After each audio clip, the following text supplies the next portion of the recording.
Peace, peace, peace, and salute. I'm gonna try to do this reading. Unfortunately, I don't know how it's gonna work, but I'm gonna try it anyway. Um, so I hope when I switch over to the book, it doesn't cut me out. Excuse me. I'm gonna try it.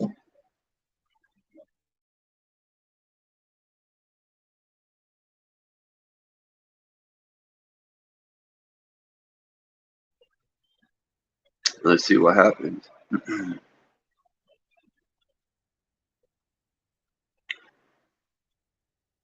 So I'm gonna give it a test.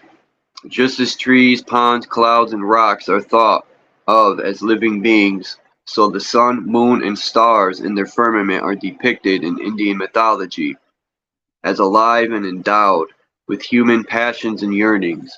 Well, let's see if this is if people were hearing that. I'm gonna test it out on YouTube.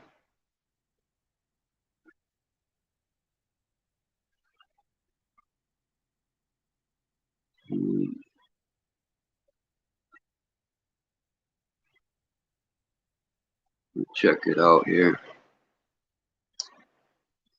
to see what's going on.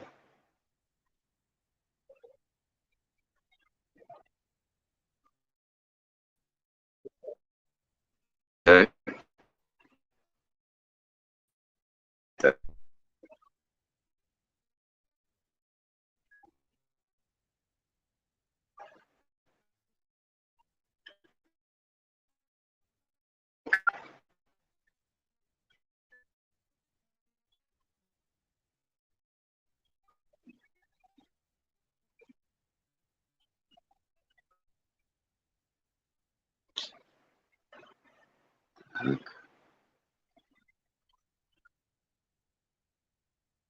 Mic check.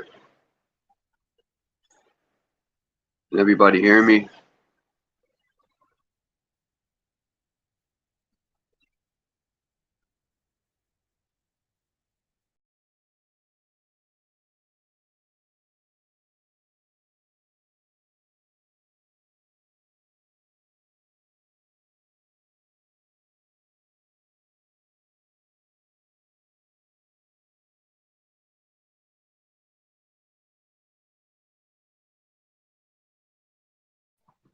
I personally don't think this is gonna work out. This is insane, man. I can't even read a book. Um, Man, I really want to read this too about the native tribe. Oh well, I'll probably just have to make videos separately. If this is what StreamYard's gonna do, they're gonna keep playing games with me. Um,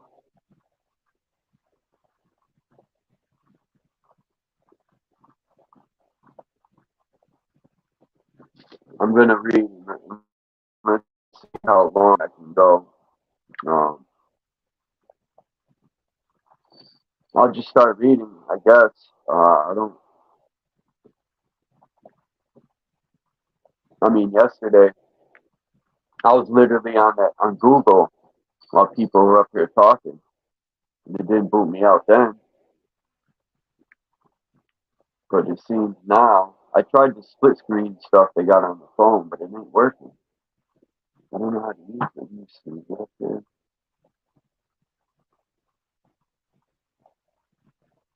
Nope. Man. So I don't know. Man.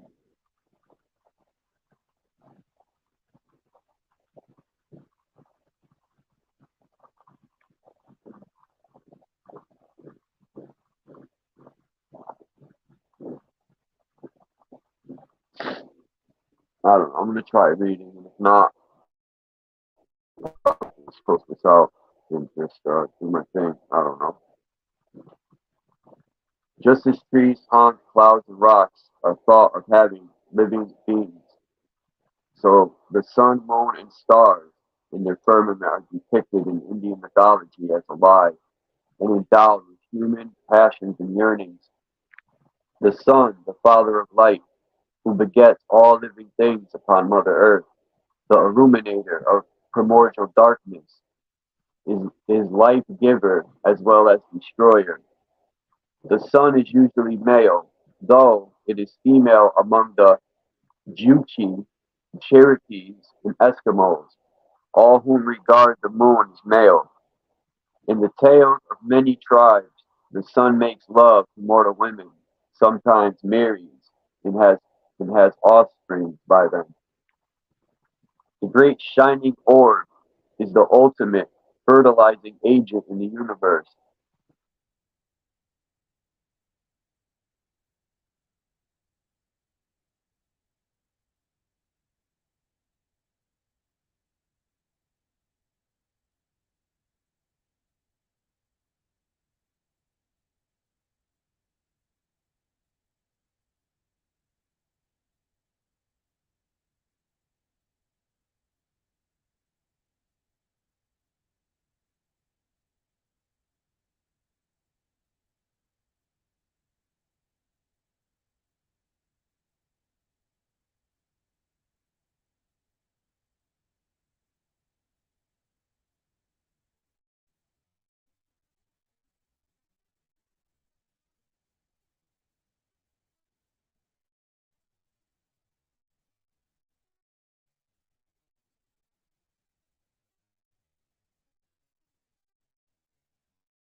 Yeah, it ain't gonna work.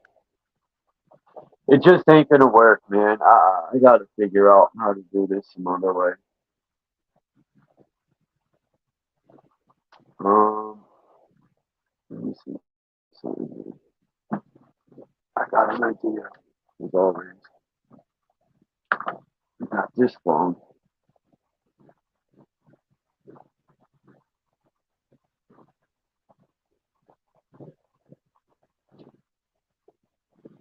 I might just download PDF from this phone.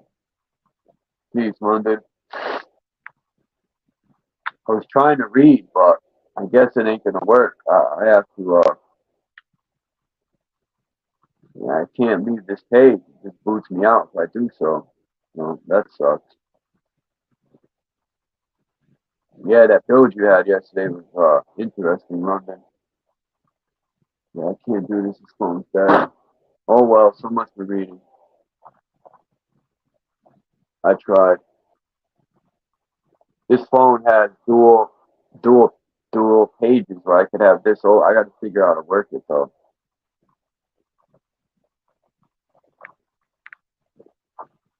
It's a new feature on this phone.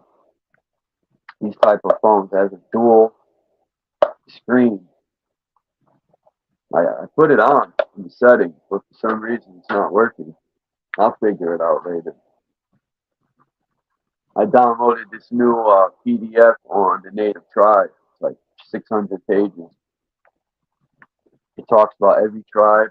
Well, not every tribe, the most popular one. And I was going to read something about firmament sun and moon creation. But I guess that ain't happening.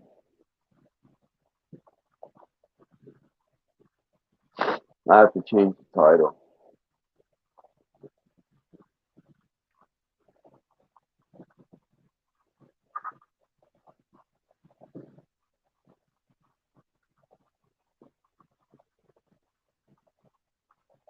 Peace, peace, native.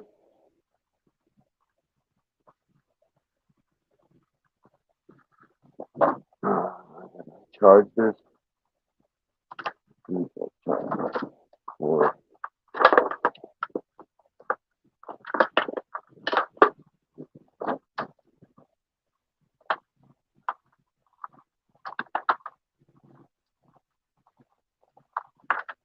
if I could download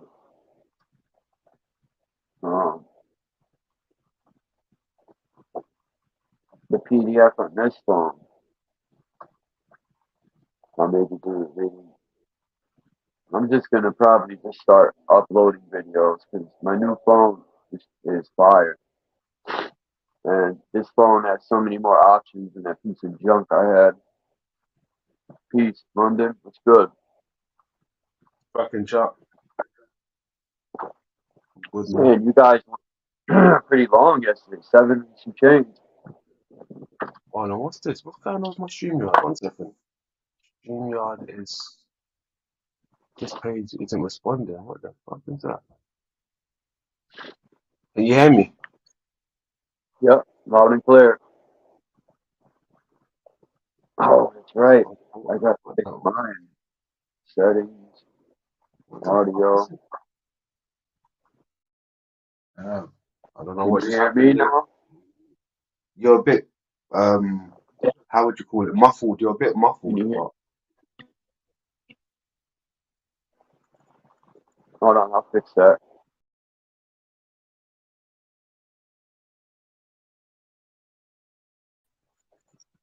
How about now?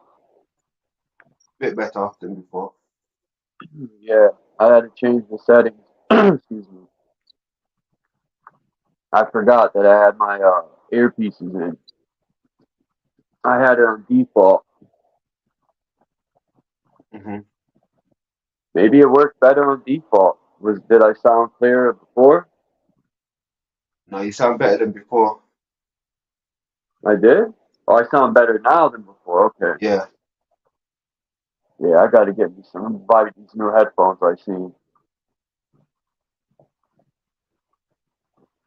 When you were talking about that thing Jesus holds, I went to look it up. I forgot the name of it. I found the actual name of it. And there's many different people that hold that thing. Uh, I found that picture I was going to send you of the woman that holds it. That's the first female figure I've seen holding that. Yellow cake maker piece. Um, Let's go on and yella. Peace. Big up. and that map, the thing is the Horford map has Jesus on the throne up at the tip, and maybe that's what that could symbolize too. Is the OT map in his hand. That's exactly what they are. The OT maps, I've come to realize that the eyes. It's the eye map.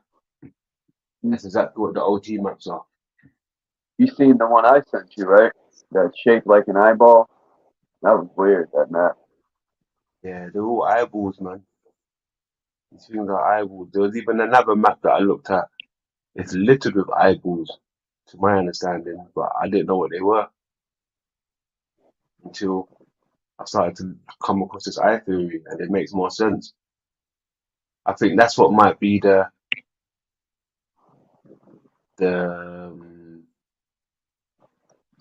well, it might be and it might not be, but to some degree, it could be like the cymatic patterns could be the eyes, giants on macro levels littered around, or it could be the canals up top that connect to veins and stuff.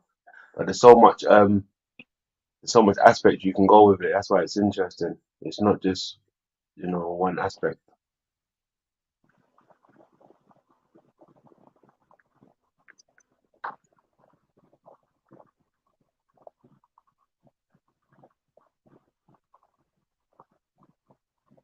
Something I was gonna say left my mind. Peace, Bex. That was one thing. Uh, Peace, Bex.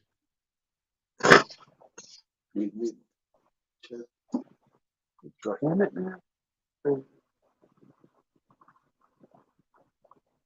Anyway, it'll come back to me when I least expect it.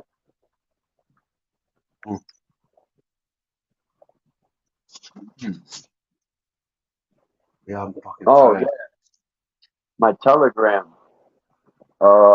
I don't have that same Telegram. I was telling Phil, I can't even find you in there. I don't know. Uh, I told Dean to send you my Telegram. I don't know if he did it. Um, I gotta get Mm, you and Phil Telegram. hmm It sucks. Yeah, I lost that Telegram. I hate redoing shit.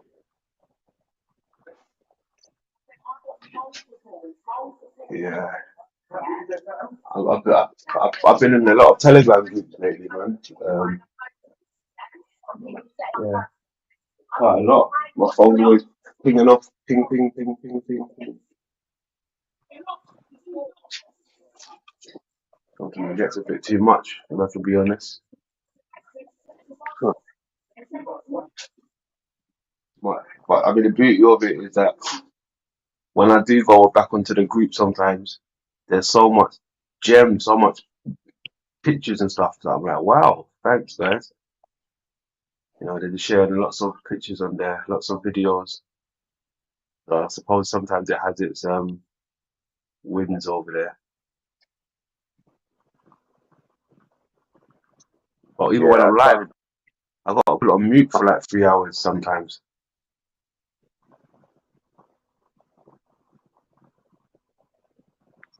It's crazy. We're just. I got a laptop coming, so um, then I'm gonna pay the money to get the share screen. 'Cause I got so many pictures. Hmm Um, one thing about Google I got respect for is it backs up my numbers and all my pictures and videos and whatever was on my gigabyte card. But if it wasn't for Google, I would have lost everything. Because I can't even turn that old phone on. Period. It's done. Roasted. Yeah, Never buy a phone when the battery comes off the back. It's junk. we would have moved.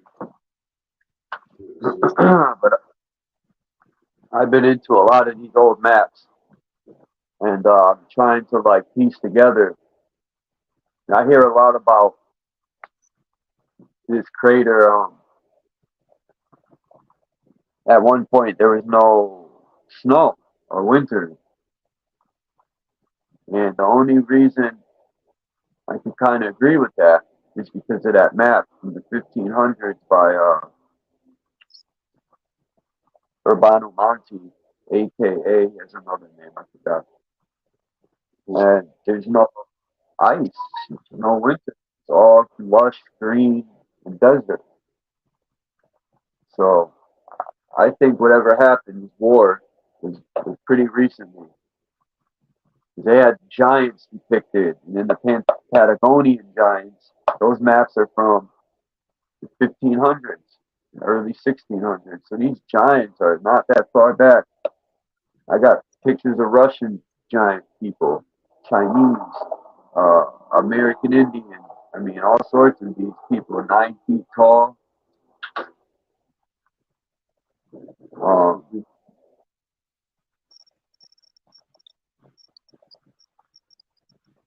yeah, I'm not buying that mud flood that wiped them all out. I think a Uh, war wiped them all. We're like ants, like you said. I try to picture these giants and what do ants do to like they showed a cow, right? a cow in Africa. They have these ants that are meat eaters, and man, they put if the cow was there, they put a video, and then they sped it up, bro. And the ants devoured a cow in like 2 hours, I think it was. Wow. Savage ants, Yeah, ant don't play. especially the ones in Africa. The fire ants, man, they got those big biting and they sting. Yeah, they pack a punch. They pack a punch, and especially even the how do we call it? The not so bigger ones, just the smaller soldiers.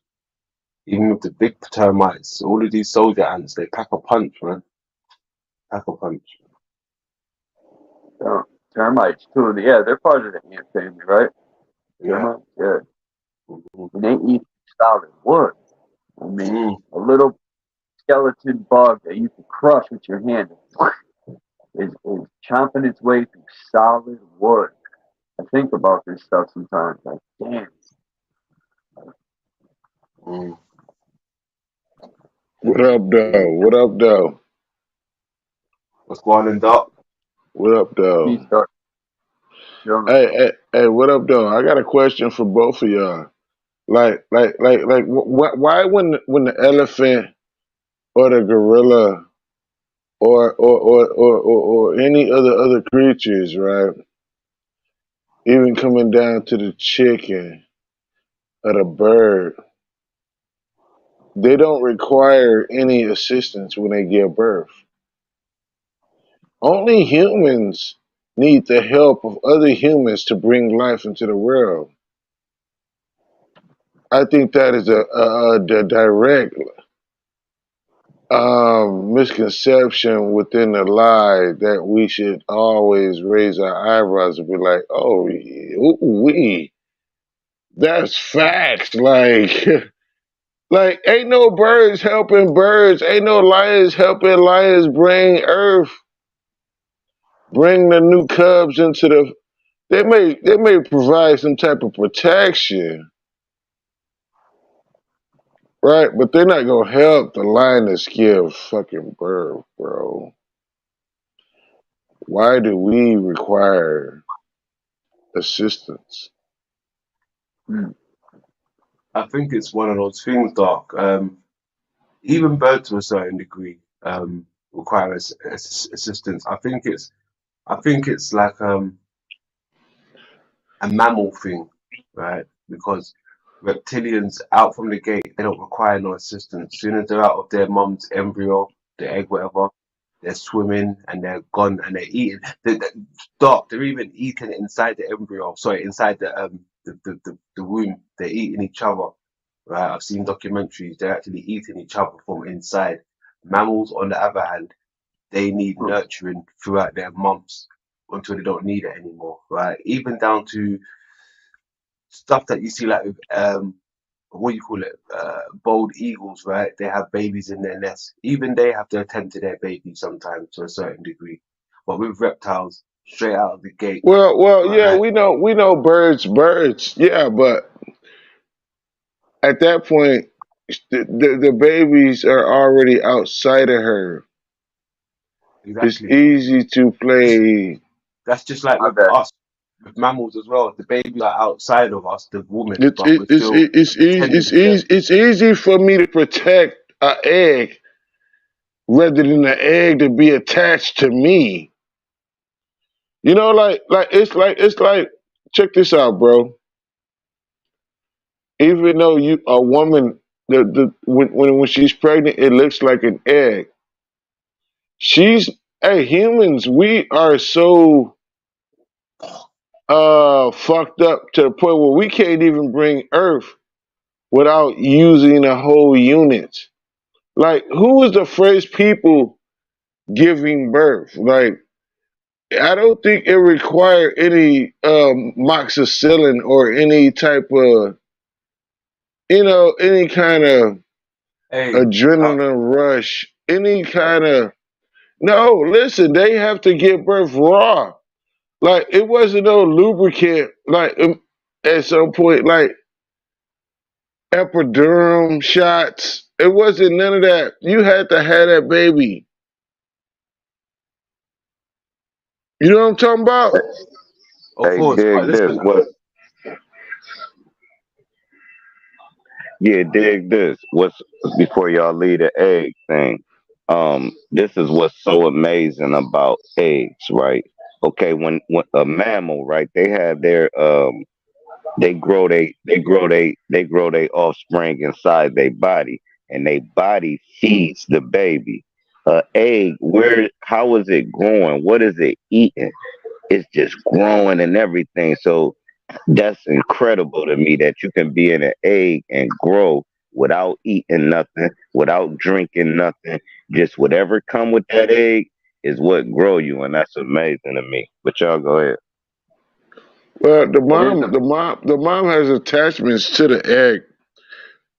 That's just like common sense. Like whatever she eats, like if the mom smoke crack, the baby gonna come out to be a crack baby. If the I'm mom smoke talking like weed, a chicken, dark. I'm talking like a chicken egg. I'm talking about how they have stuff that's not attached to the mom, but it still grows. Not mammals, because it's inside of it. So I know exactly what you're talking about. Now we're talking about the things that lay eggs and don't have birth. But go ahead. yeah, well, yeah. well, at the end of the day, even when the chicken has the egg, she still has to nurture that egg. Like I think in some ways she's still attached to that egg. No, what is with the egg part now? I think when it's developing in the baby, sorry, in the stomach of the mother, when it gets to the egg process, when it's time for it to come out, it's almost like the mum would give it like a But he lunch not. bag. But he Hold on, he no, he's not. can I He's not let me land talking my shit. about I know that. what he's talking about. I know what he's talking about, bro. Let me land my shit. Right? It's almost like the mum's giving the child in the egg a lunch pack to go to school with, saying, "Here's your shit you need until your egg stages are over with." It's embodied in the egg. The mum does her job, right? The mum does her job. She leaves enough nutrients in the egg for the baby to suckle on. It happens. It's just one of those things. It's embedded. Even though she's not connected to it anymore, there's enough nutrients in there to keep it sustained till it gets to the age when it can come out. Then the mum can feed it again. Simple. Hmm. Yeah, there's no umbilical Yeah, cord. that's a lot of nutrients to grow a whole chicken. But yeah, I get what you're saying. It's the amniotic fluid and stuff is already pre-packaged, like a little snack pack or whatever. It's still amazing Hmm. to me how they do that. You know what I mean? I'm quite It's sure there's amazing. a perfect science process to it, but it lets me know that it's stuff that's bigger than human. That's that process lets me know there's something bigger than us. Just that alone, that shit is Listen, insane. I already know it. I already know it's bigger than us when I figured out um the spark come from the man within the sperm and it goes into the egg. When I discovered that and had a better understanding of that, I was like, oh shit. Mm, Well, I mean, you even if we're can't. looking Hey, at listen. When you figure that part out, like, listen, bro. When you figure that part out, about pizza, you gonna stand on your own 10 toes until you figure that out. You ain't gonna never be able to understand the 10 toes theory. But go ahead, bro. My bad. I'm sorry,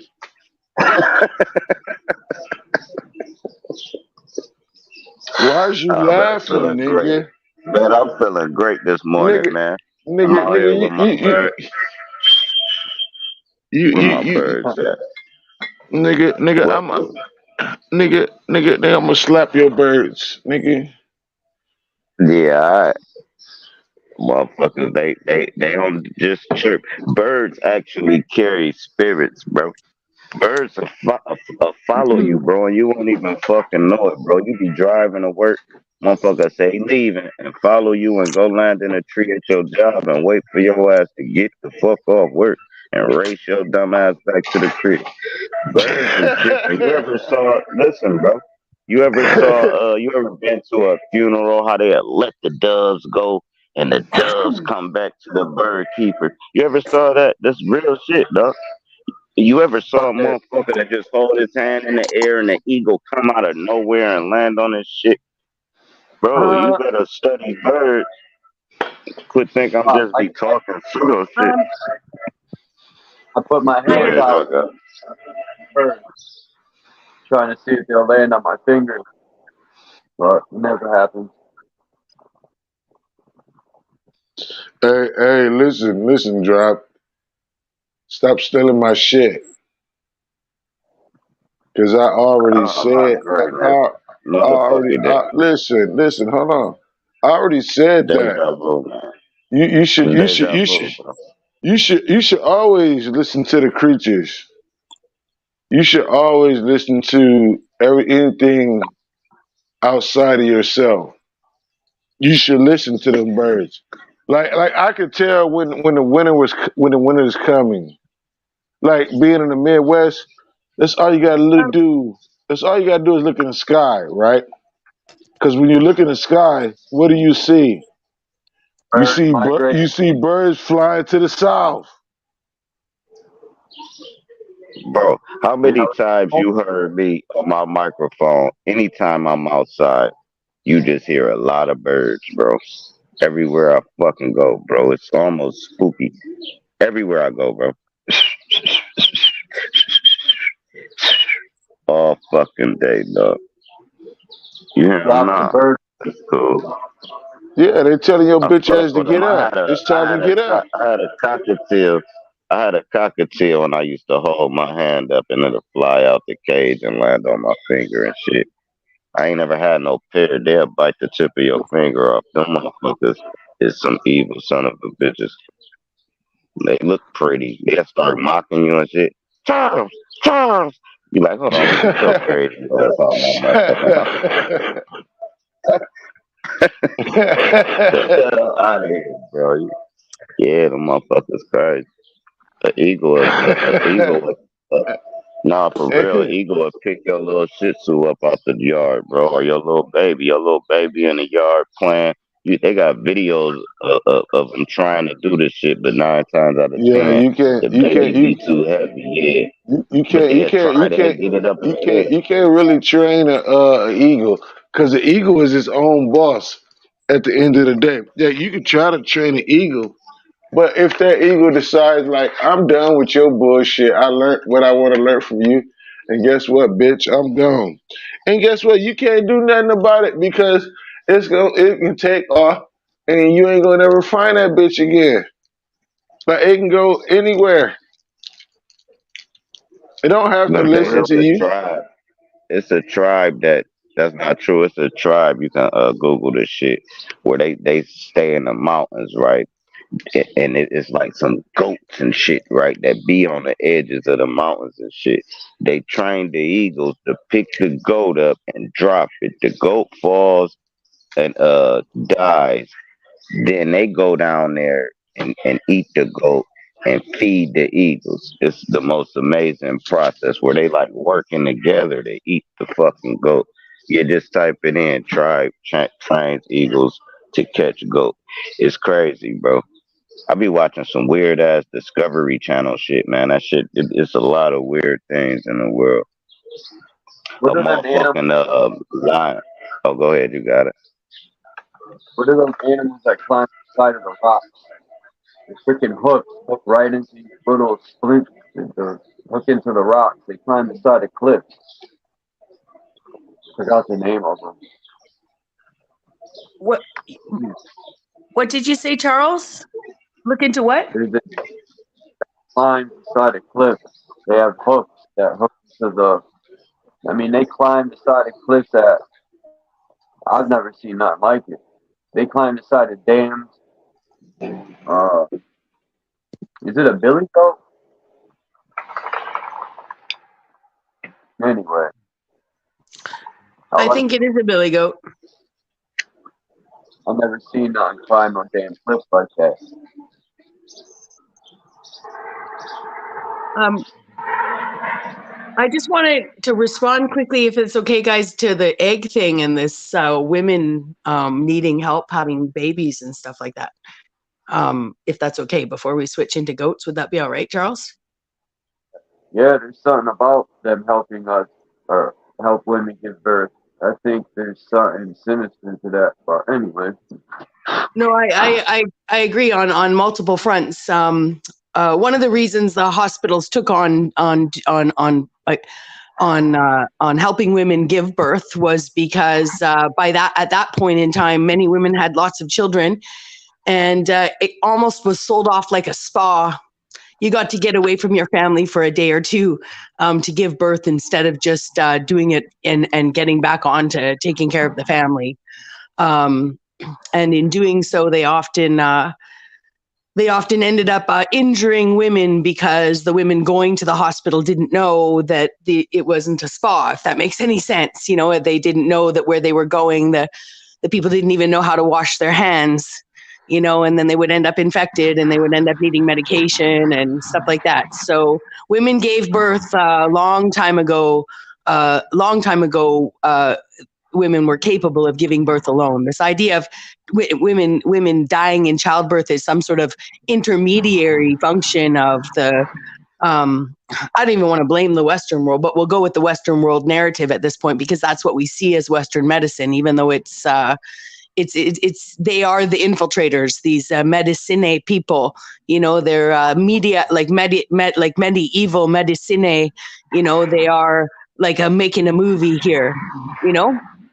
And part of that movie, actually, and part of the reason why they wanted to get women into the hospitals is because on the planet, as we, is because there are people that want to fit in with us, and they're not like us, and they need our eggs, they need our help, they don't, how can it's that comment I put on your page the other day, Charles, about Swyer syndrome women, right? Like, they've been playing epigenetically with us since Adam and Eve, in my opinion. They made a woman from a man.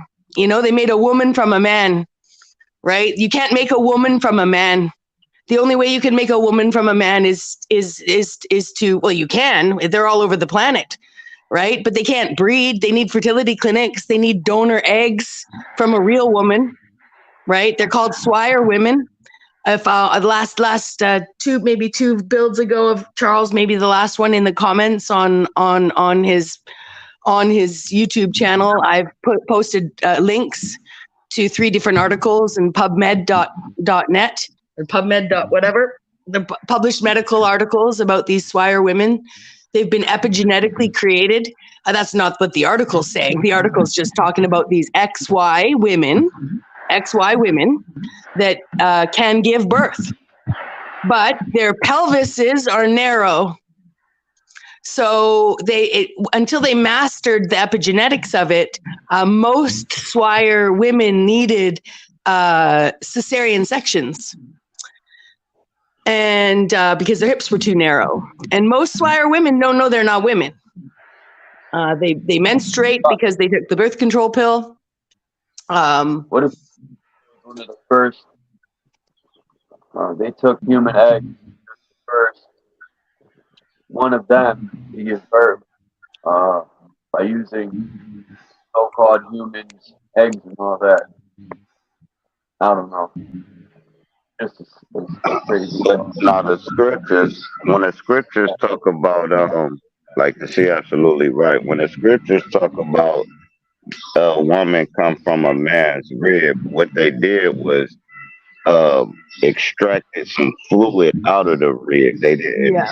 and then they got the stem cell and all that. And that all the way to this day, this is what it's become to.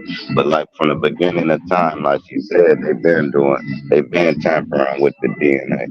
It's a code. When Mhm. you see them things of like animals mixed with humans and stuff like that, that was that was real. But they still do it to this day. But they can't get the stuff to live. It'll live for like 9 days, 10 days, and Mhm. die. But they're doing that. You can look it up off of Google and stuff. They got pictures of a dog mixed with something else. Uh, you know what I'm saying? But they can't get the stuff to live.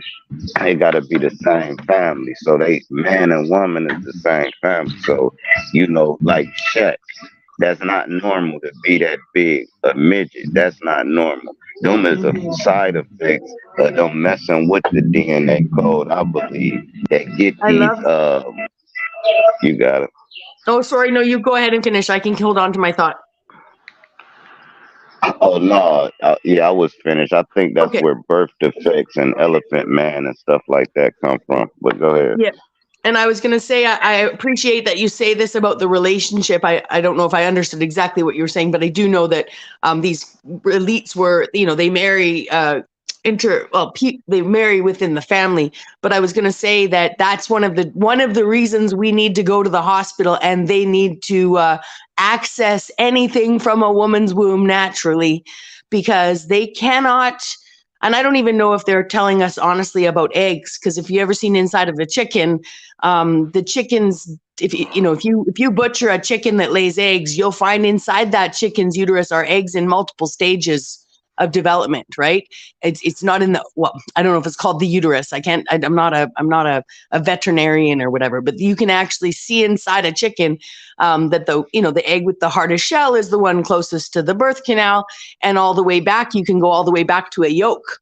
Right. So my point is that if the case is that these people have some sort of nefarious underground egg and semen and blood market going on, so that they can actually make babies, and all they have to do is convince their daughter to take the birth control pill. They didn't just tell her, because she can't get pregnant, but she has to take the pill to grow boobs and start bleeding.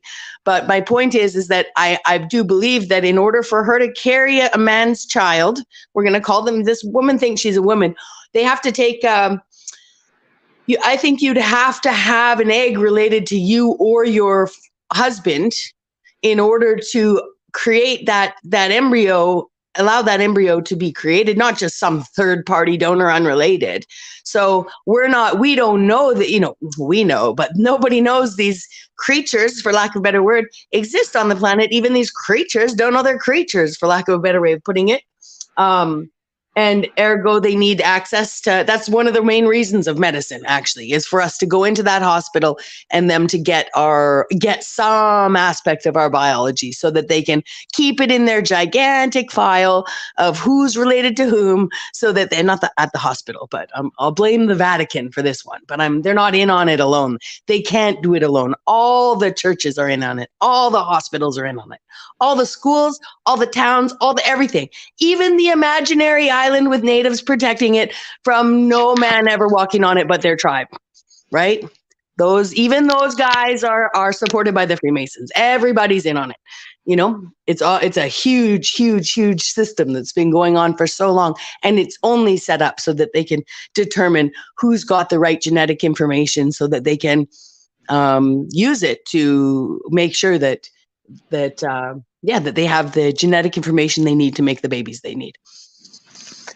And one last thing I wanted to say is that being an organ donor, I would assume only holds to you when you're alive, right? Like, or going to die, But once you're dead, everything's dead, right? Everything's theirs to take. So posthumous semen harvesting is extremely common. It's and they sodomize the man they electrically sodomize a man to get the last of his life force before he dies. It can be done up to 36 hours. These people are sick.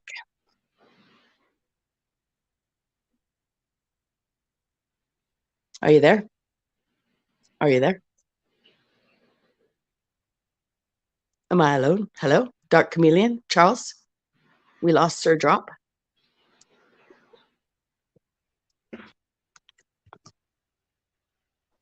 My Can bad, I was someone... typing. That's okay. That's okay. I see that. Man, we always end up with some dark topics. Is it my I know. fault, Charles? I can leave or I can, like, better yet, I can change the topic. But it was this whole idea that women, need help having a baby.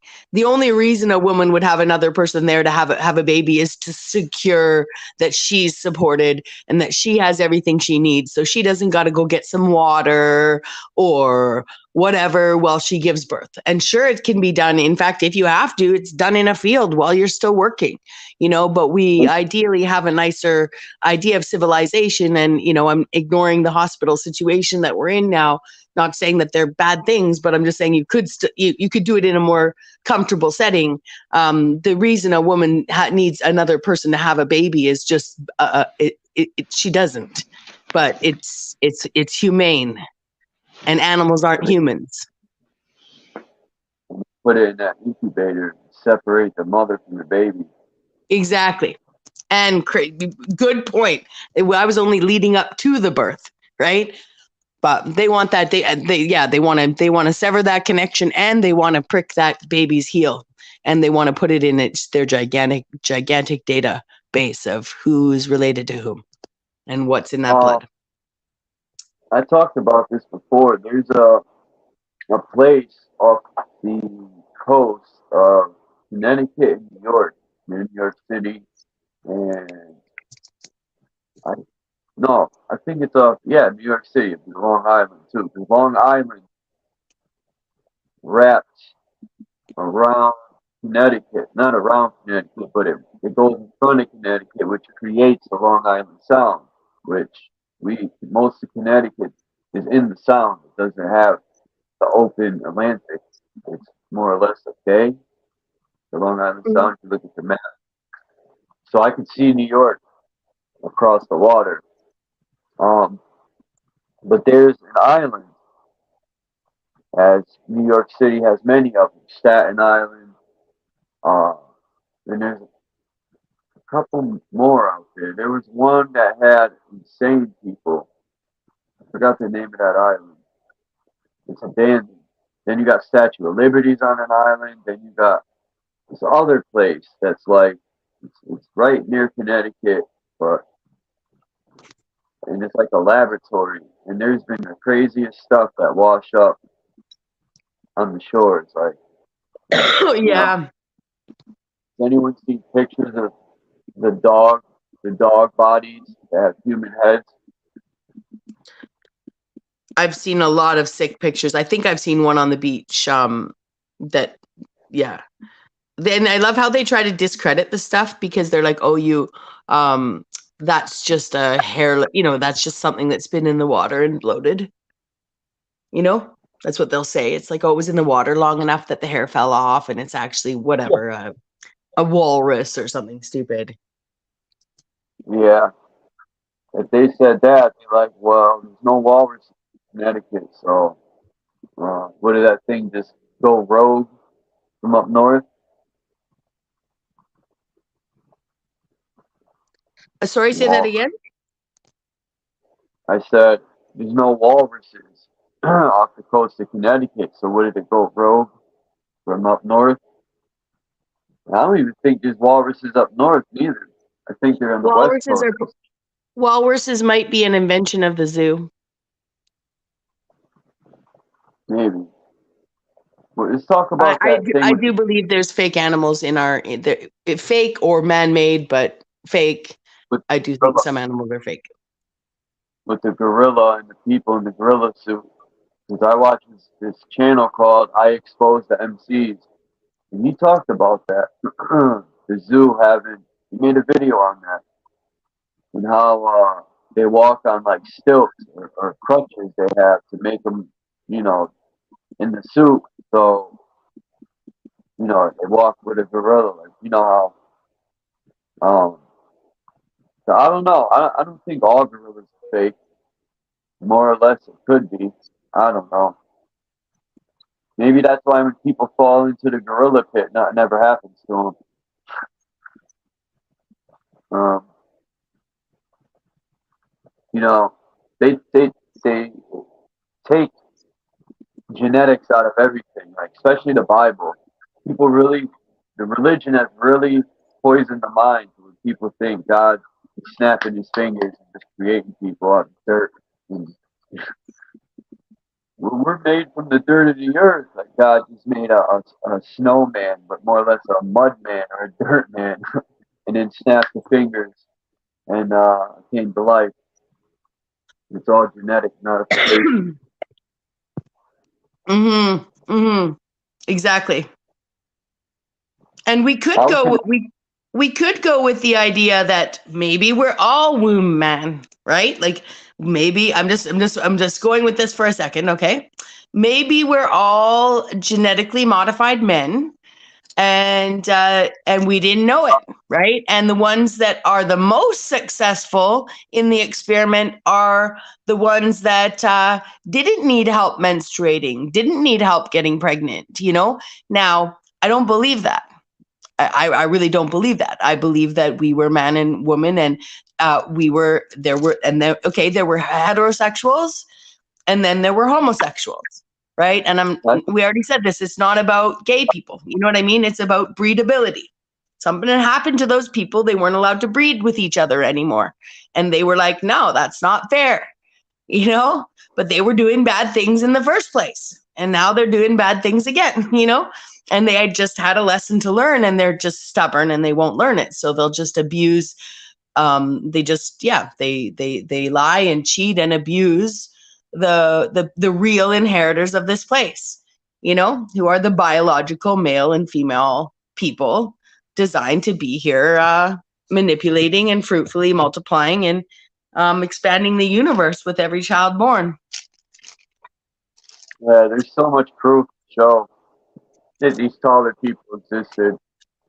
We were like freaking cats. Like you got a pet cat, that's what we look like, these giant pets. And we were either slaves or what. I've heard so many theories of how we became smaller than them, either genetics or people say, I think it's in Enoch I read, God sent the angels to cut the big trees down, titanic trees.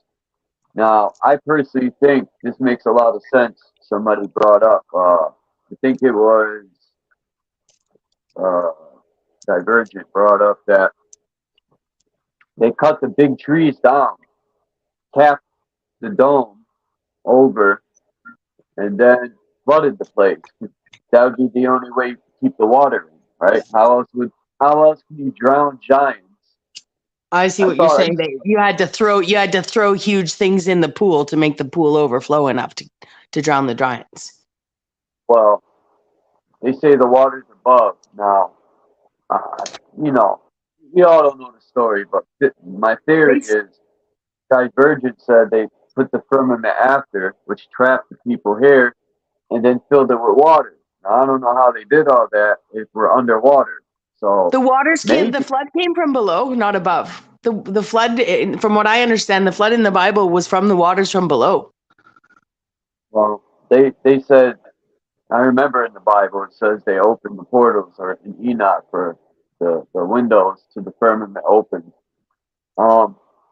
Unless the firmament separated the waters above and below, maybe this is the ark.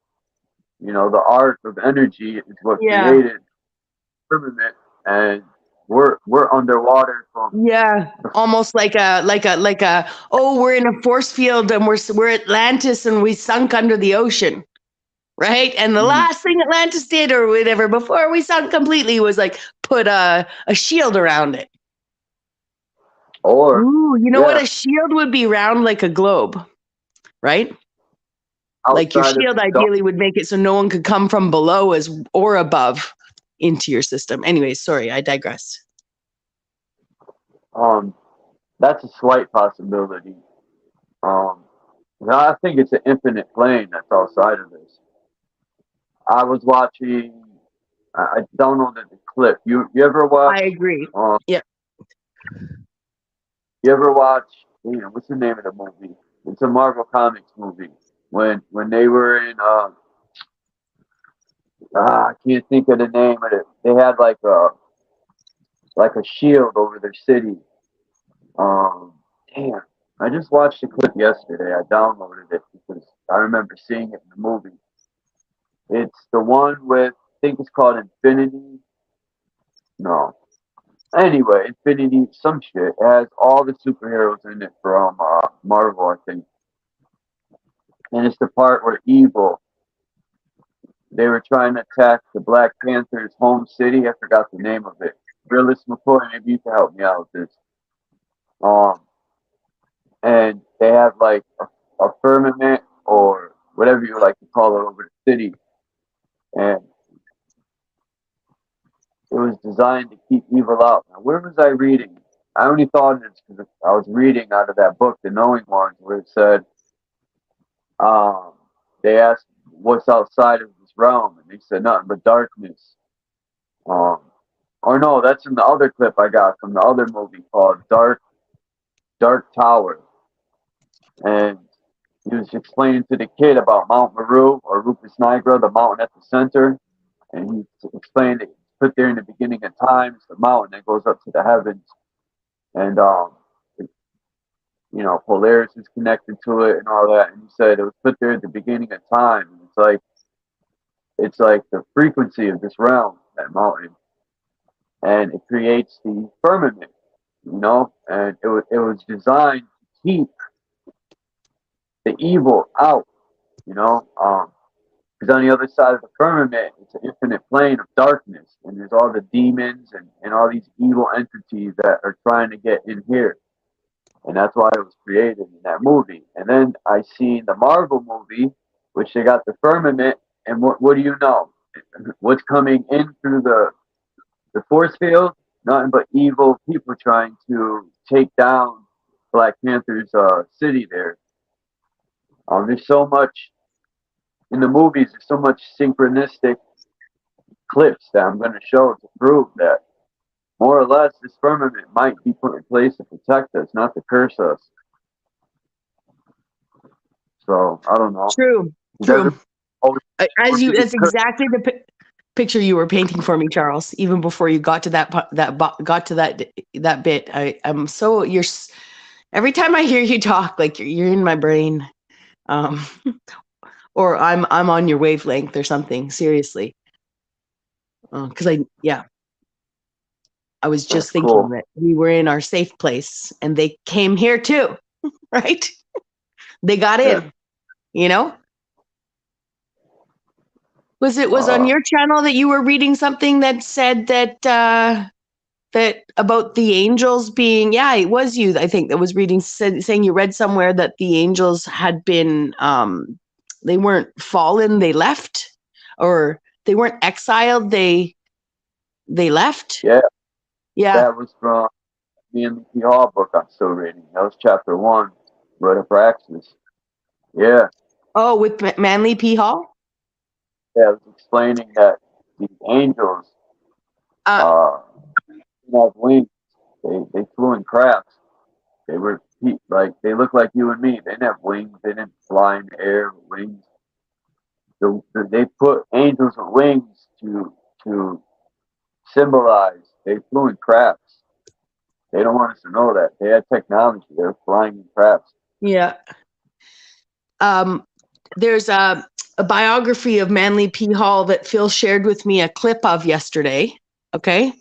And the clip is of the woman saying that there was a rumor that Manly P. Hall was a hermaphrodite. What? Oh, I know. Man. And that I know. Okay. And this is where this was like so tying this in for me. That's why I didn't mean to scare off our friends. I wasn't, I just was so, we've already been on this dark topic for a few days. You can kick me off and tell me, go start your own panels, you crazy lady talking about crazy things. But so far we're still here, Charles, and we're on the same wavelength. So, I don't mean to be too dark, but this Manly P. Hall thing. What else did she say? Manly P. Hall. There's rumors they were hermaphrodite. You can't do an autopsy. I think she meant an exhumation, right? Like an autopsy would have shown that if he was a hermaphrodite or not. But an exhumation, if we pulled up pulled up a hermaphrodite's skeleton, odds are they would be in the shape of whatever their hormonal cycle was, if they could breed. So what I'm trying to say is, if you were choosing to be the bearer of the children at that time, or you had born children, then you would have hips and have the skeleton of a woman.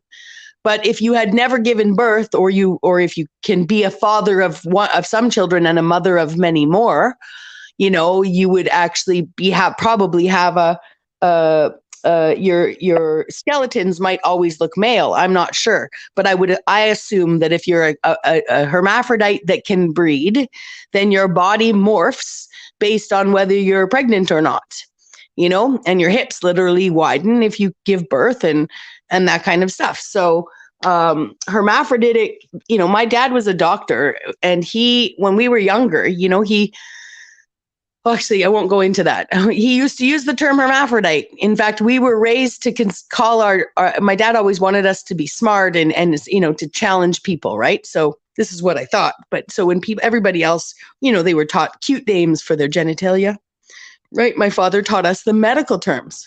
But interestingly enough, for the female, it wasn't what you would think. It was perineum.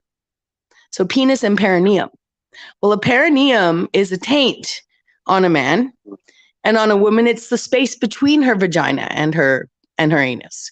So it's strange that a GP who's so precise would use hermaphroditic language around, and would have been trained to use that around a woman's, like, I'm not saying that he talked to his patients and said, that's your perineum, right? But it's just strange that he didn't teach his children. He taught us about the suprasternal notch, which is the notch below your Adam's apple in your in your clavicle, where it meets that little spot where your bones meet, like a little half circle. It's called your suprasternal notch, right? Or is that your Adam's apple itself? Anyways, I'm just saying he taught us all these words. So, we didn't even know what a shoulder blade was. It's a clavicle. Because then everyone's like, oh, look at he's such an arrogant fuck. Anyways, he's like, look at the kids. They're so smart. Look at the doctors, so smart. But my point I was going to say is, have you ever heard of Huevidoches? Huevidoches, they're called. It's a race of, I'm going to say a race. It's a group of people. It's a tribe of. There's a tribe of people in the Dominican Republic that they're. How can I put it? They have some little girls that at puberty their gonads drop, a penis grows, and they become. They're actually boys. That's what they say, right? However, that culture of women either have a completely closed hymen until puberty, right? So that nobody can see the difference. No, it just looks like a girl, but there's no vaginal opening, or else you would know. If not, when the penis grew, you would have a penis, balls, and a vaginal opening. Now we could be getting back into this epigenetic stuff where they're like, oh, that's just a failed experiment of the overlords who are trying to mess us up, right? Like the Swire syndrome people and the people of this one tribe that they just morph different. Or that tribe is hermaphroditic and nobody wants to admit it. We've been told hermaphrodites don't exist. Real hermaphrodites don't exist. Only intersexism. Only people that are somewhere in between. So, I think that what I find all the stuff that you're being led to read and all the stuff that you're kind of looking at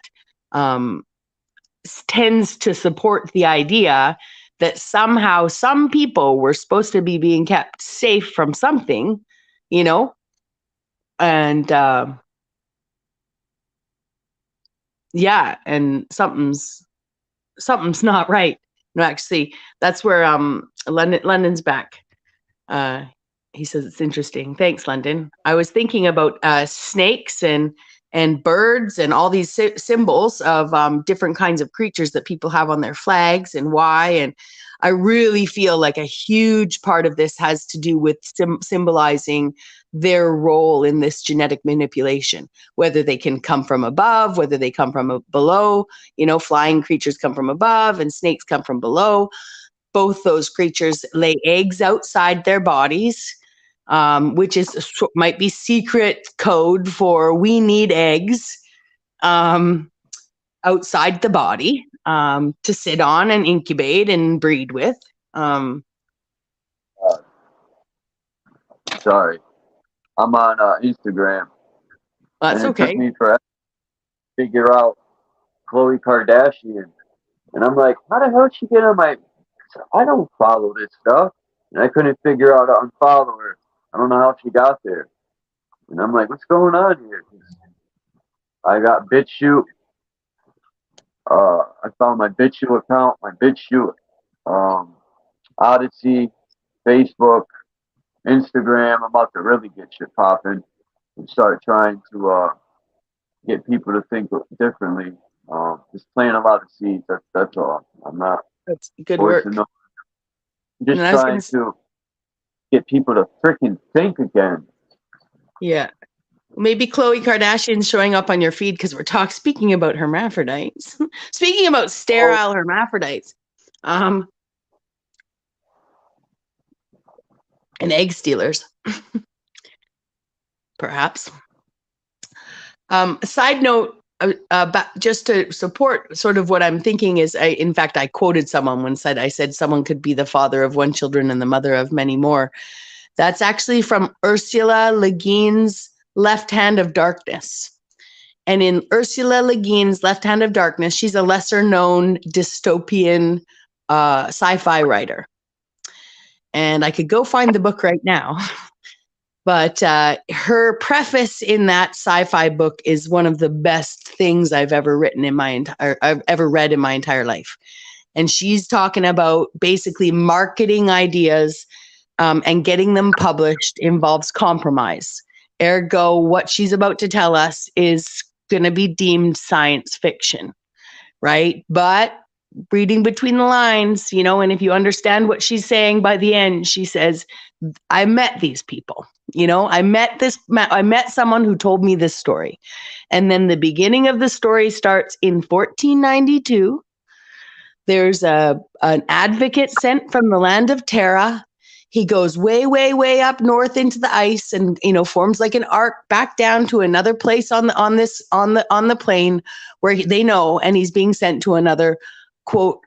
Well, I don't know if they call them planets at the time, but he's being sent up to it. He goes up and he's being sent to another world as an ambassador from his world to study this other world. And he's a biological male. And he goes into this other world where the people there, they keep a different time system, and there are hermaphrodites who go into a state of Kemer when they want to breed. And they choose at that time when they go into their breeding ritual who becomes male and who becomes female. And they breed. And they have children together, and they want, they can have a family where, 3 children are, sorry, the mother is the father and the father is the mother. You see what I'm saying? And the other 3 children could be the other way around. It's a really interesting book. I actually I don't even know if I've ever read the whole thing. I can't tell a lie. I just get so stuck in the. But the interesting part is 1492, because that's when Columbus sailed the ocean blue. You didn't exist. And that's when, allegedly these 2 worlds collided. Columbus Perhaps. looks like a female that's freaking whatever. I don't. Their What world. did you say, sorry? Hold on. What the fuck's going on?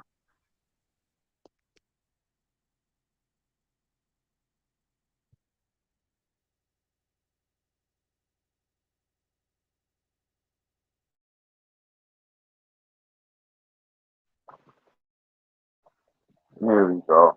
Damn, everything's working against me. You there, Bex? Yeah, what's going on? My headphones, the right one was going, it was fucking wigging out. But yeah, your world is nothing like my world. Um,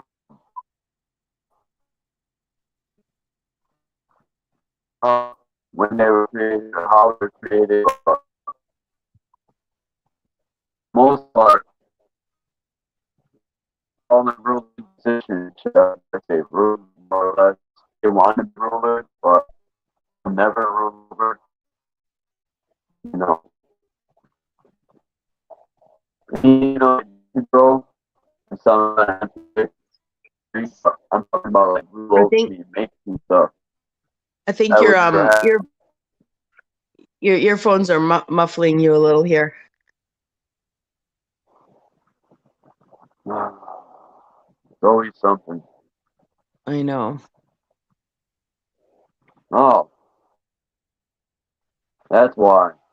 'Cause they changed the freaking thing on me. Back to default. Ooh, I didn't tell them to do that.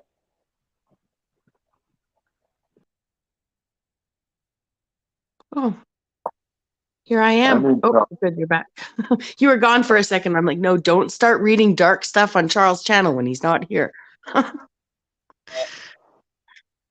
gonna see if I can read this thing I wanted to read without it booting me out. When I try to do it when no one is up here, you can hear me, right? And I booting can me hear out. you. Yep. Yep, I can hear you now. I've been able to go to different things. Maybe it's because someone's up here. I just want to read this beginning part. It's short, Excellent. 22 paragraphs. Read all you want, Charles. I'll mic myself up, and then that way I can come on if your mic goes weird and tell you it's hard to hear. All right. I mean, I'll mute my I'm, mic is what I'm trying to say. I'll mute my mic and I'll start tidying up around me while my cousin's coming today. So I'll just listen and check in if your sound's warbly. it's called The Eye of the Great Spirit, Tales of the Sun, Moon, and Stars. This is a Native American book I downloaded. And my favorite part of these native tribes are the creation stories. I love them. It says,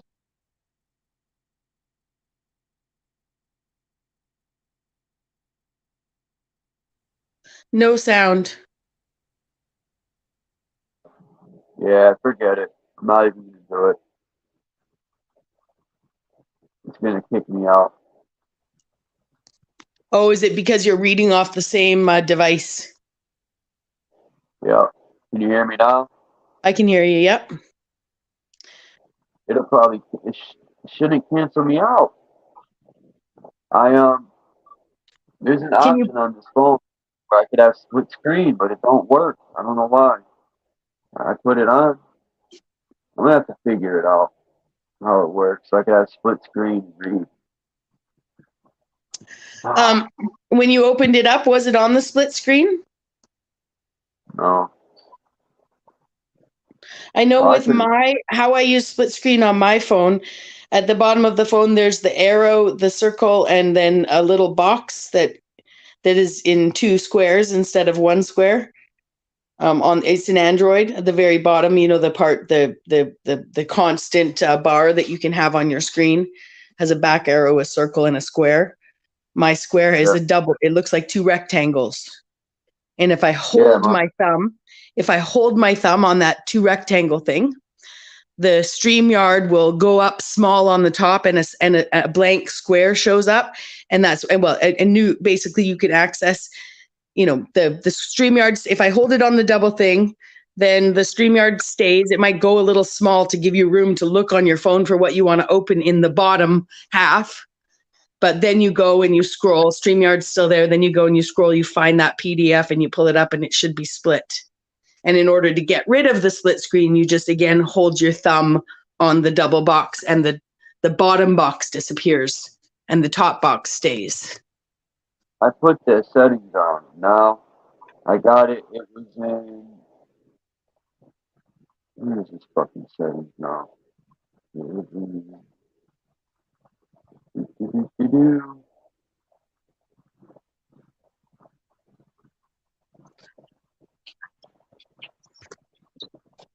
Oh boy. Now they're not here. He settings. Come on, don't play with me. Advanced features. Okay. Labs. Right here. Yeah, multi-window for all apps. I put it. Boom. Swipe for a pop-up view. Swipe for split screen. Maybe if I take.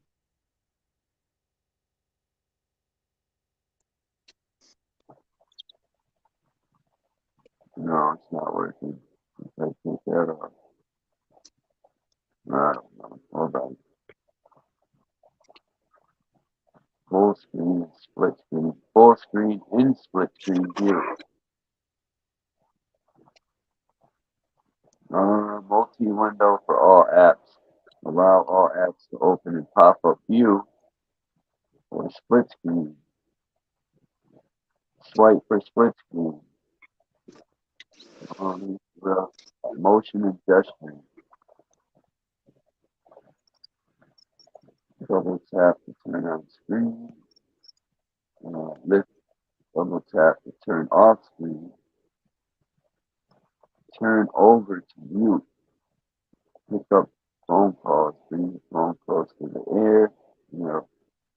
Call. Pick up.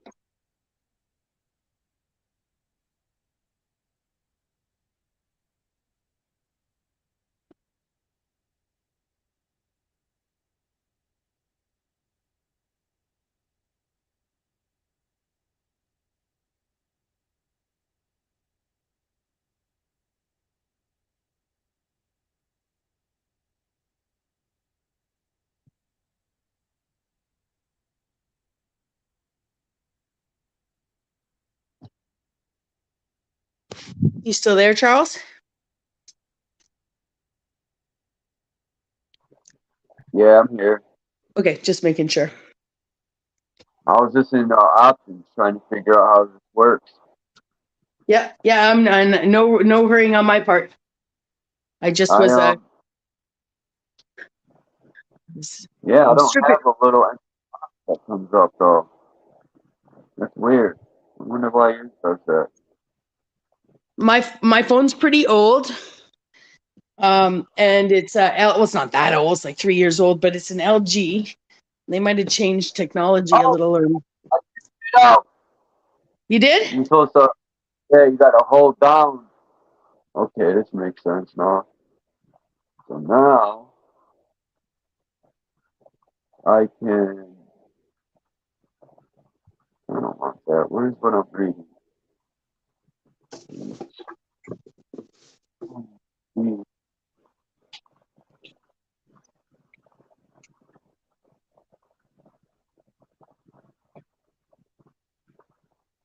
Right here.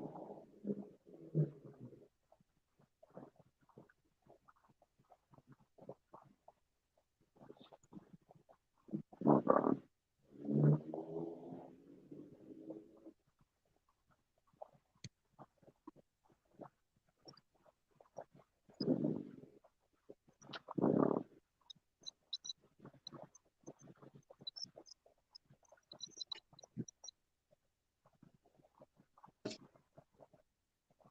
Oh, I got it now. Awesome. Excellent. We figured it out. All right. So now we're going to try this and see what happens. Okay, I'm gonna mute my mic, and unless your sound goes wonky, I won't interrupt. All right. All right. Just as trees, ponds, clouds, and rocks are thought of as living beings, so the sun, moon, and stars in the firmament are depicted in Indian mythology as alive and endowed with human passions and yearnings. The sun, the father of light, who begets all living things upon Mother Earth, the illuminator of the primordial darkness, is life giver as well as destroyer.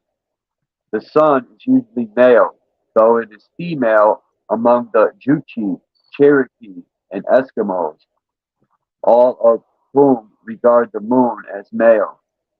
In the tales of many tribes, the sun makes love to mortal women, sometimes marries, and has offspring by them. The great shining orb is the ultimate fertilizing agent in the universe, usually the embodiment of the male principle, though not necessarily the god at the center of religion. There may be other chief deities or supernatural phenomena and spirits which represent different powers. Tales depict mortal men and women turning themselves into the morning and evening stars, or even into the moon, and taking on lovers and spouses in those guises. In historical times, the only instance of human sacrifice among the plains tribes occurred among the Skedee Pawnee, who once a year sacrificed a girl captive to the morning star, representing the evening star, protectress of all growing things. The maiden was painted half red and half black, symbolizing day and night, and ritually shot to death with arrows and sent her to her celestial husband. Very old people among the Sayu still tell of ancestors who, uh, participating in a ghost dance in 1890, fell down in a trance and and in that state of unconsciousness traveled to the morning or evening star, waking up with star flesh or moon flesh in their clutched fists. The creation myth of the Bella Kula relates how the fierce bear of heaven guarded the place of sunrise. At the place of sunset, an immense pillar upheld the sky.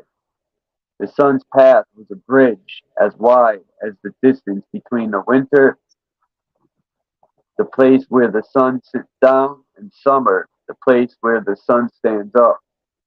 Three dances, three dancing slaves accompany him on his path, and whenever he drops his torch, an eclipse plunges the earth into darkness.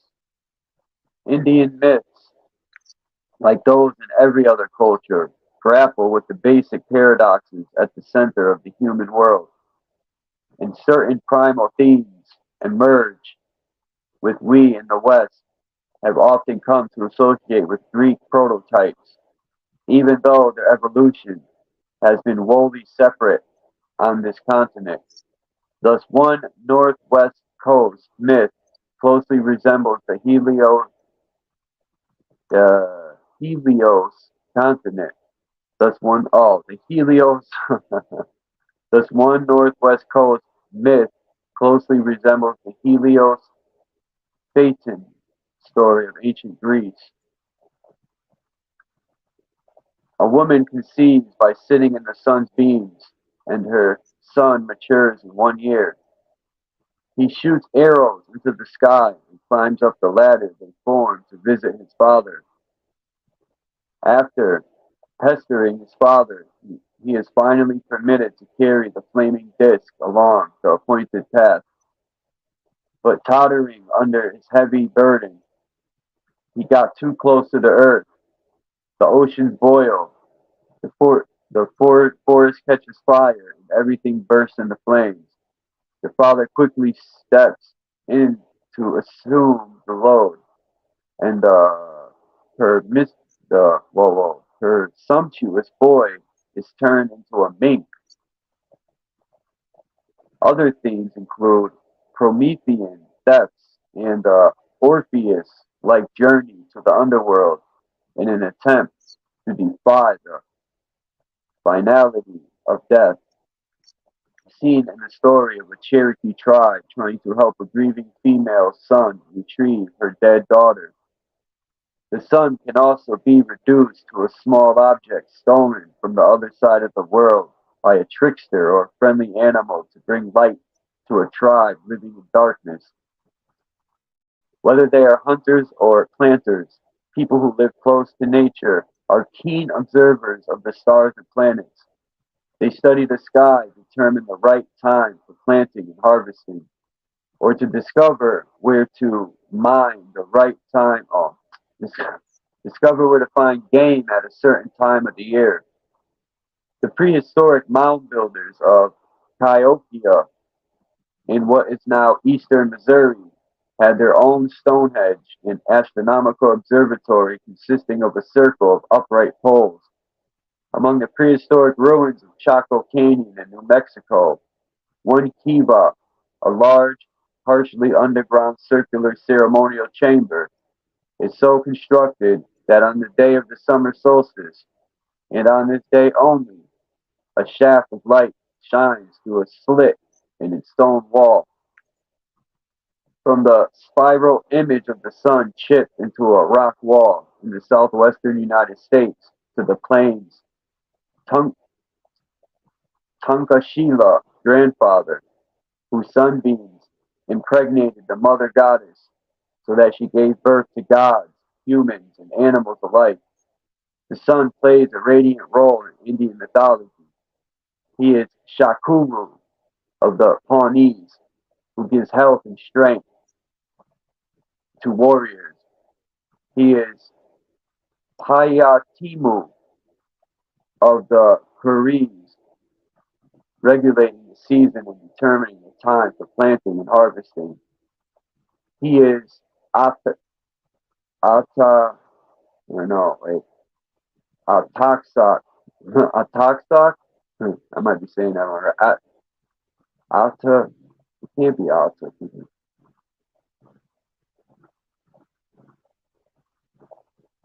Ataxac or something like that. Of the north, the personified of joy, clothed in remains of brilliant cords, whose body shines even in death.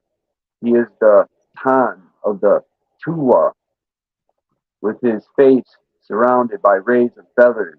He is the shining, piercing embodiment of the Sioux, Wakan Tanka, the Great Spirit, who is in and of everything. The sun creation is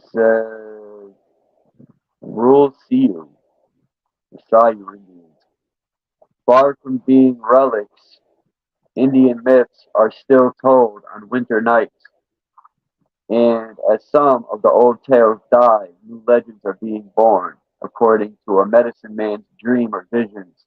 It is rare privilege to be present as a legend's birth, as with this one, told for the first time by Leonard Crow Dog in 1981, the year I was born. This story has never been told. It is in no book or computer. It came to me in a dream during a vision quest. It is a story as old as the beginning of life, but it has new understandings according to what I saw in my vision, added to what the grandfather told me, or the grandfathers told me. Things remembered, things forgotten, and things re-remembered. It comes out of the world of the minds. Some people say we are descendants from Adam and Eve, but there was no Adam or Eve in our creation. Some people try to tell us that we were born with the burden of original sin, but that is an alien white man's concept. Sin was not in the mind of the universe, of our creators, or the created. I agree with that. When this world came into being 7 million eons ago, it was composed of numberless hoops, skeletons with no substance. Land, the whole earth, had yet been made. All was orbits within orbits within orbits. The world on which we are sitting now, our earth, was made up of 16 sacred hoops. There was no earth, no land, but they were planets and stars. Above all, there was the great sun. He controlled all the orbit powers. He had the sole power to communicate, to talk planet talk between the universe, stars, and orbits. The sun has 7 shadows, and in them he Oh, the sun has 7 shadows, and in them recreated himself. The seventh shadow was the important one. The sun looked at it and saw that its design was different. This shadow was the creator of the red man's land. Then the great sun called to be the orbits, planets, and stars. Come to the 16 hoops. Come to the 16 hoops. And they all went to the place the sun had appointed and made earth clan talk. The sun would not allow them to leave until they were done. And that great ball called earth, the earth planet himself, said to the sun, instruct us in the way of the universe. For this purpose and for this reason, the orbs and the orbits talked to each other. They related to each other, and that was the first relation making peace. The first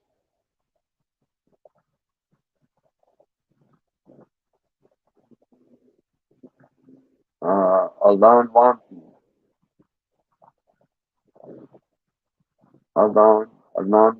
Wampi of the universe. I hope I'm saying that right. Alan Wampi, I think.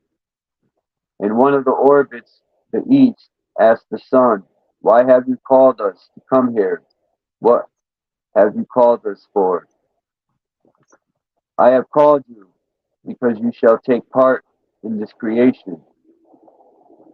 You will breathe into these 16 hoops. You will breathe into them with your taku skan, taku skin, taku skin, something like that. The moving power, the quickening power, which is part of the Wankin Wichahan,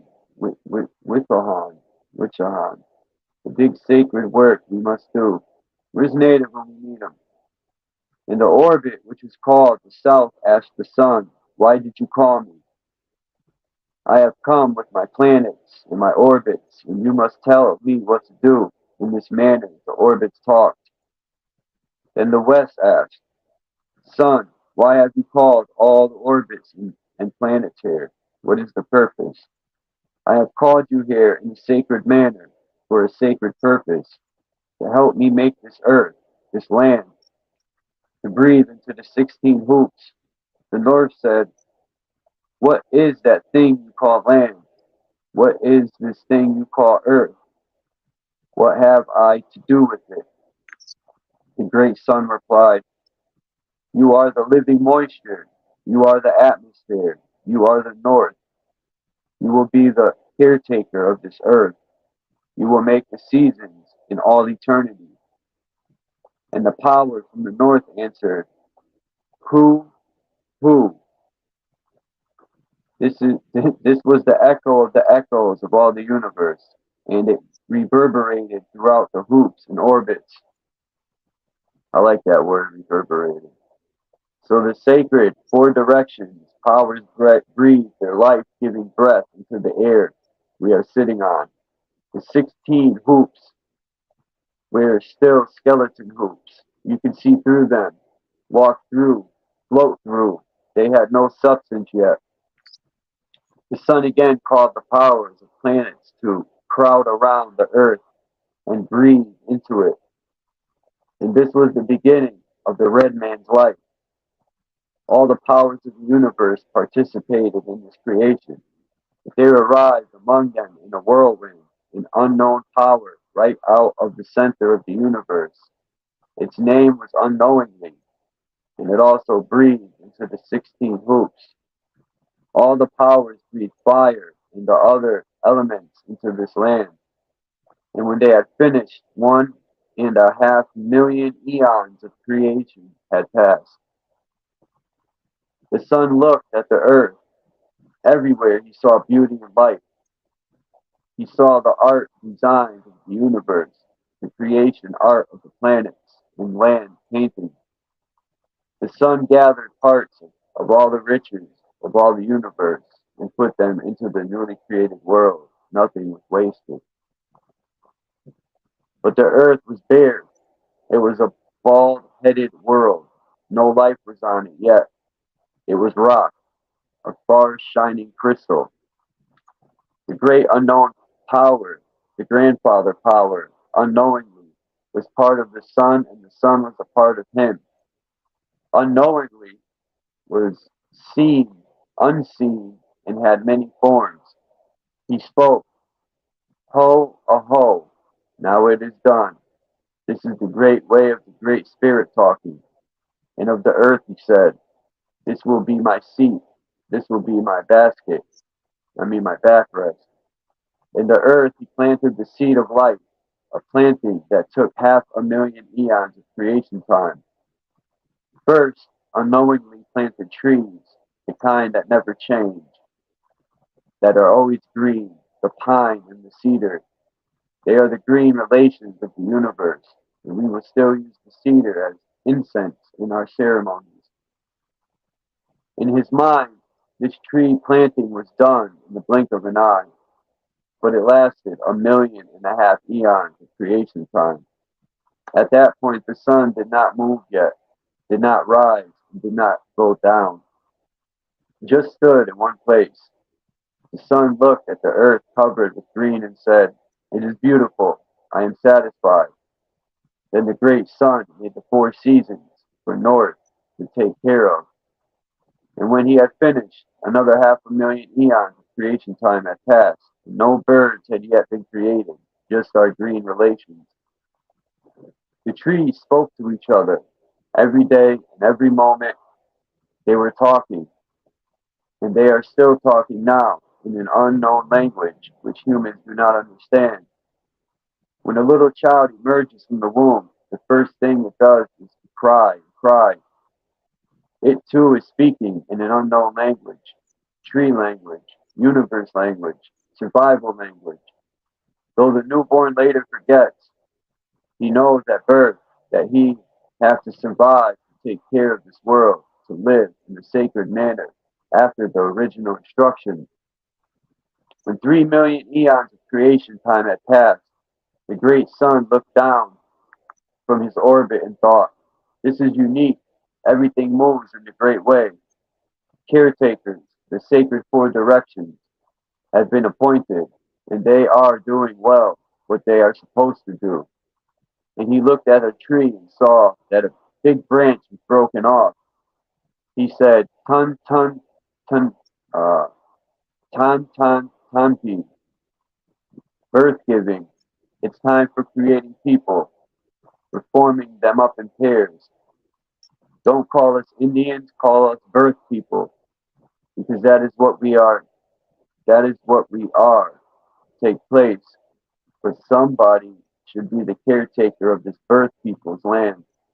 The 4 direction powers already take care of the planet, but I want a special caretaker for the hemisphere upon which I shall put the red man. At that time, he did not think of it as Mother Earth, but as the planet of the universe, the orb of planification, because there was no mother yet, no man or woman, just the colors of the 4 directions. The planets and the intelligence of powers, the intelligence of Tankashila, the great sun called loudly. Unknowing, you always arrive unknowingly. Come unknowingly from your seat, and unknowingly arrive with lightning and with powers that no human could scientifically analyze, that could not be computed, powers sacred and secret, the oldest, the most innate, unknown was the shadow who spoke with lightning, with thundering, the great sun. It said, in a P2 we still stood idle, fixed in his place from the moment of creation. And suddenly, at billions of miles an hour, the sun began to move. Moving, he released glowing gases, the energy of the fire without end, life-giving warmth. unknowingly was right beside him, as that moment of creation time, where he and the sun once, where they two, was he the sun's seventh shadow? Unknowingly said, now we are going to make a human out of all these elements. We will take the vein of the cedar tree to create a man who will be the caretaker of this land.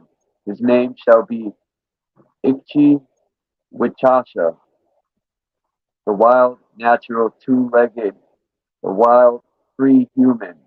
Unknowingly was the seventh shadow of the sun, and he spoke the lightning language to communicate his wishes. If the shadow walked through this room here, you couldn't see him, but you would somehow feel his presence, and you would have a new vision. Unknowingly called the whirlwind, Yumni Amni, Tate Yumni, arrive. Whirlwind arrived with the thundering moan. The earth, earthing sound, the sun, from his eyes of the universe, made tears flow. When one tear hit the earth, it turned into a blood clot, a wheat ultra. It was as yet only a shadow, but for 4 generations the shadow developed itself. The whirlwind enfolded him, hit him, helping him to become a body. He was Weota Bachasha, blood clot boy, and he was almost 7 feet tall. When the whirlwind hit him, supernatural knowledge went into him, as well as the power of speech and the knowledge of language. And when Blood Clot received these powers, he became a man. The sun content saying, now a caretaker has been created for this land. Leota Wachasha developed not only into one man, but into 7 nations of the seven ore colors. Today we have only 4 colors: the red man, the white man, the black man, and the yellow man. What happened to the other 3 kinds of men? Where did they go?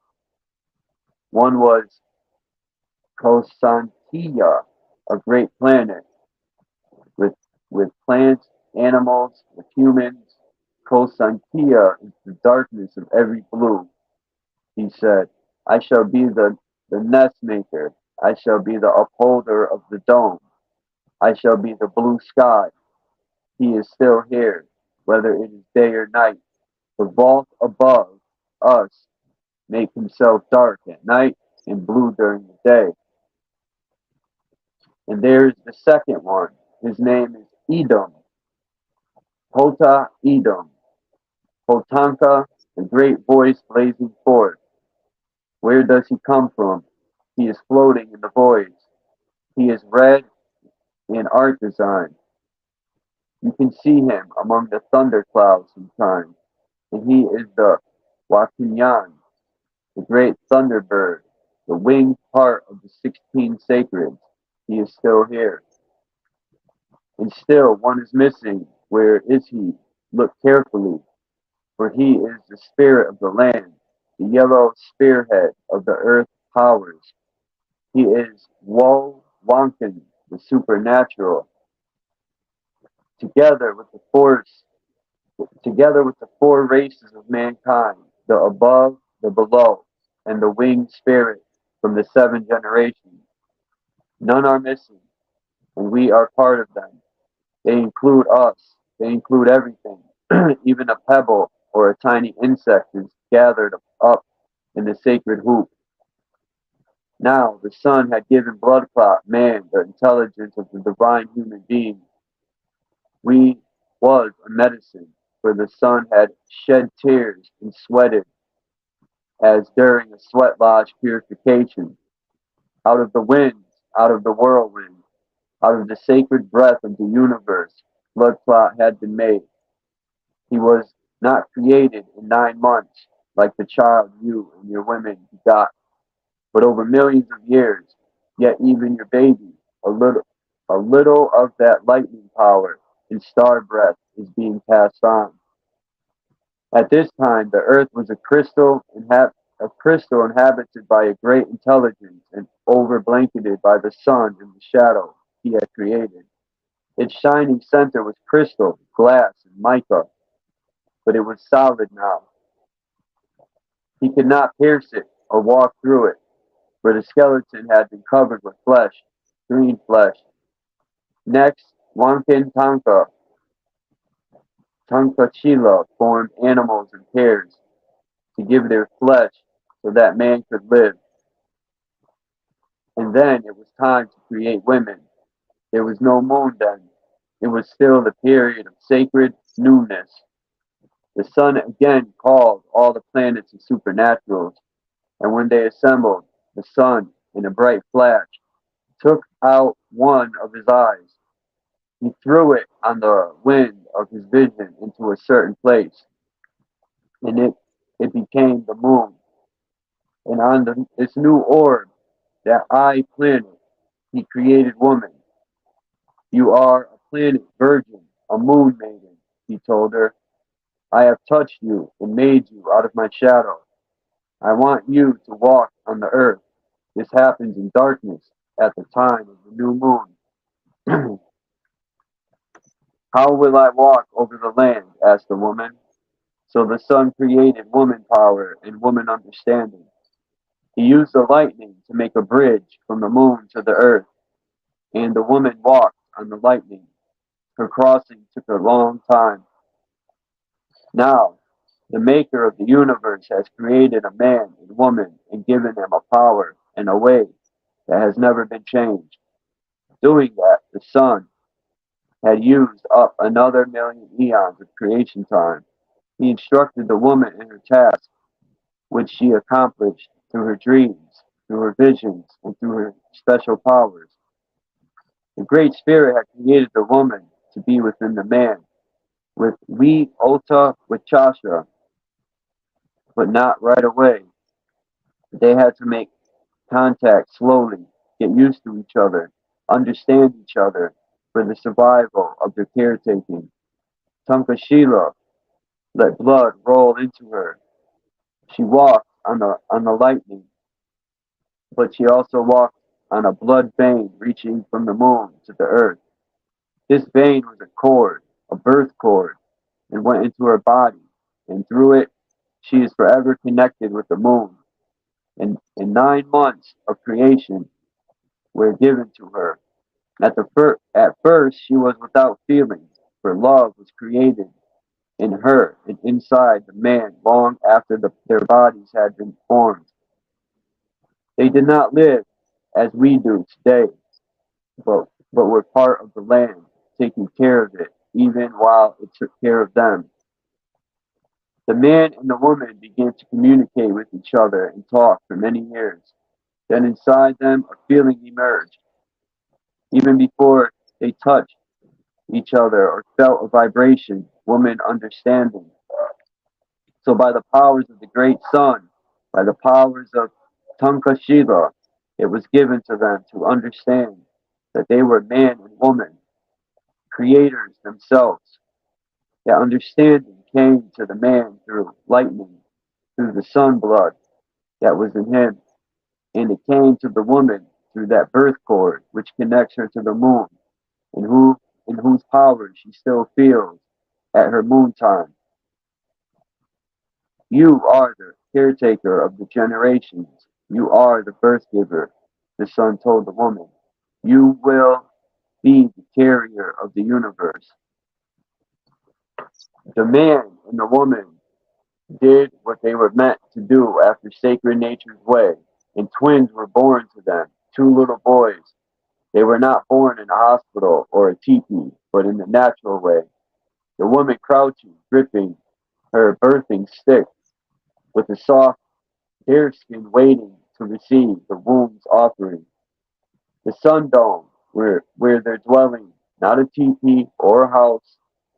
The roof was the sky vault, and that is why we, the red people, the Ikchi Wachasha, are the oldest people on the hemisphere, living here since the beginning of time, with the understanding and power given to us.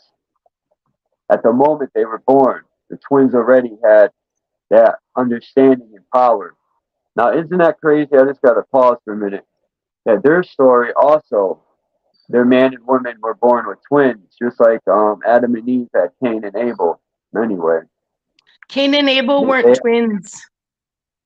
well, they were two boys. That's what I meant to say. They were two boys, but the reason their story gets overlapped in the Bible is that Jacob and Esau, born to Rebekah, were twins. And in the Christian Bible, Jacob steals the birthright from Esau, and then sometimes it's told that he kills him. But from what my research shows, that those two brothers were born. Anyways, I didn't mean to interrupt, because in fact, tons and tons of birth stories, there's twins born in the Bible. So, but from what my research shows, that Cain and Abel weren't twins, but brothers. All right. That being said, though, they did have their wives born. If you look at the lost books of Adam and Eve, that might be what your intuition is picking up on, is that allegedly Eve gave birth to Cain and his wife, the girl that would become his wife, and Abel and the girl that would become his wife. And one of the reasons that Seth was born is because Cain killed Abel, and Abel's wife had no Abel's wife had no husband now. Right now, they might have switched those two girls, and Cain married the girl born with Abel, and Abel was supposed to marry the girl that was born with Cain. But ultimately, I think your intuition is picking up on the fact that there was an other born with each of those boys born unto Eve. I yield. Go. I'm sorry to have. Yeah. Okay.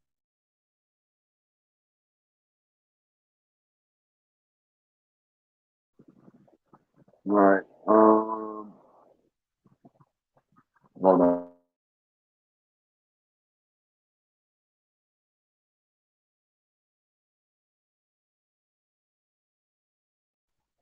All right. At the moment they were born, the twins already had the understanding and power. When they were old enough, and they grew faster than humans do now, they climbed to the top of a high hill for their vision quest, which lasted 16 days and 16 nights. That's 36 days. They did not purify themselves in the sweat lodge before and after they cried for a dream, because everything was still pure. On the mountain, one of the twins heard the voice of Tankashila and answered, "How?"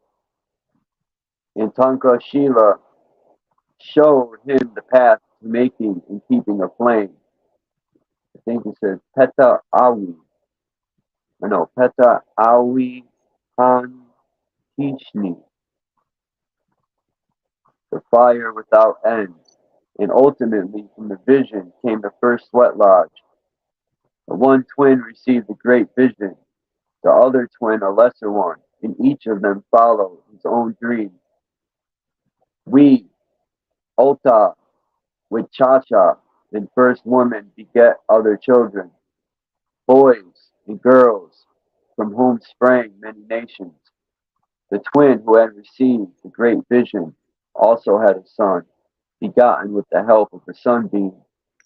When that son was old enough, he too went up the high hill for the vision quest, and the hill turned into a nest. Ikchea, Ikchui, Ikche with Chasha, that will be your name. He heard a voice saying, Ikche with Chasha, that is you who you are. And that is what we, Sayu, have called ourselves ever since. Mark, what is in the name? Chi, the male organ. We, the sun, and Sha, red. Together they mean wild, common man, a natural free human, an earth man. Huh. Because in my name, Charles Freeman, you got the ch, which means male. I don't know, that's crazy. Together, they mean wild common man, a natural free man, an earth man. But all those syllables and meanings are put in to show that we are the original Red Sun people, Ho-He. And the son of the twin made the first fire and built the first sweat lodge. Then he went to his parents and said, I must leave you. I am appointed to take care of the winds of the universe. He began walking up the hill on which he had performed his vision quest, and before the eyes of his father and mother and of Wi Ulta Wechasha and first woman, he turned himself into an eagle. The eagle's son flew off with the gift from the Great Spirit, the four seasons. They accompanied him in the shape of the bald eagle, the spotted eagle, the golden eagle, and the northern eagle. Wiata Wachasha and first woman saw their grandson fly away, circling higher and higher, and they went up to the mountaintop which had become a nest, and found that he had left them gifts, a bow, an arrow, were lying there, and a rock, a spider web, and a gourd rattle. They found a fire stick and a small fire burning brightly. The eagle had scratched it out of the rock with its claw, striking a spark from the flint. These things had been shadowed out of a vision. An eagle's son, understanding, had brought them into being, making them real.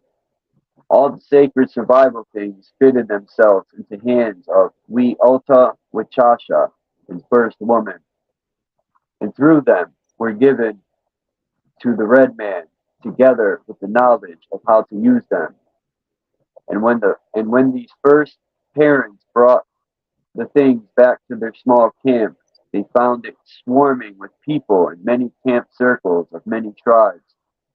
And to them all, we, Ulta, Wachasha, and first woman imparted the vision and the dream and the sacred things and the understanding.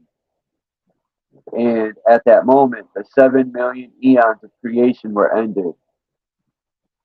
This story was told by Leonard Crow Dog on Grass Mountain at Rosebud Indian Reservation in South Dakota, March 18th, 1981. Get the fuck out of here. That's my mom's birthday, March 18th. But I was born in 81, April 19th. But that's still weird. That's my mom's birthday, March 18th. Yeah. I gotta see who this Leonard Crow guy is. Leonard Crow Dog, Henry Crow Dog's son, the well-known Sioux medicine man and the road man of the Native American Church. What's this? Walks all over the sky. This is an older and more traditional tale about the sun and moon, in contrast with the contemporary visions of the previous story.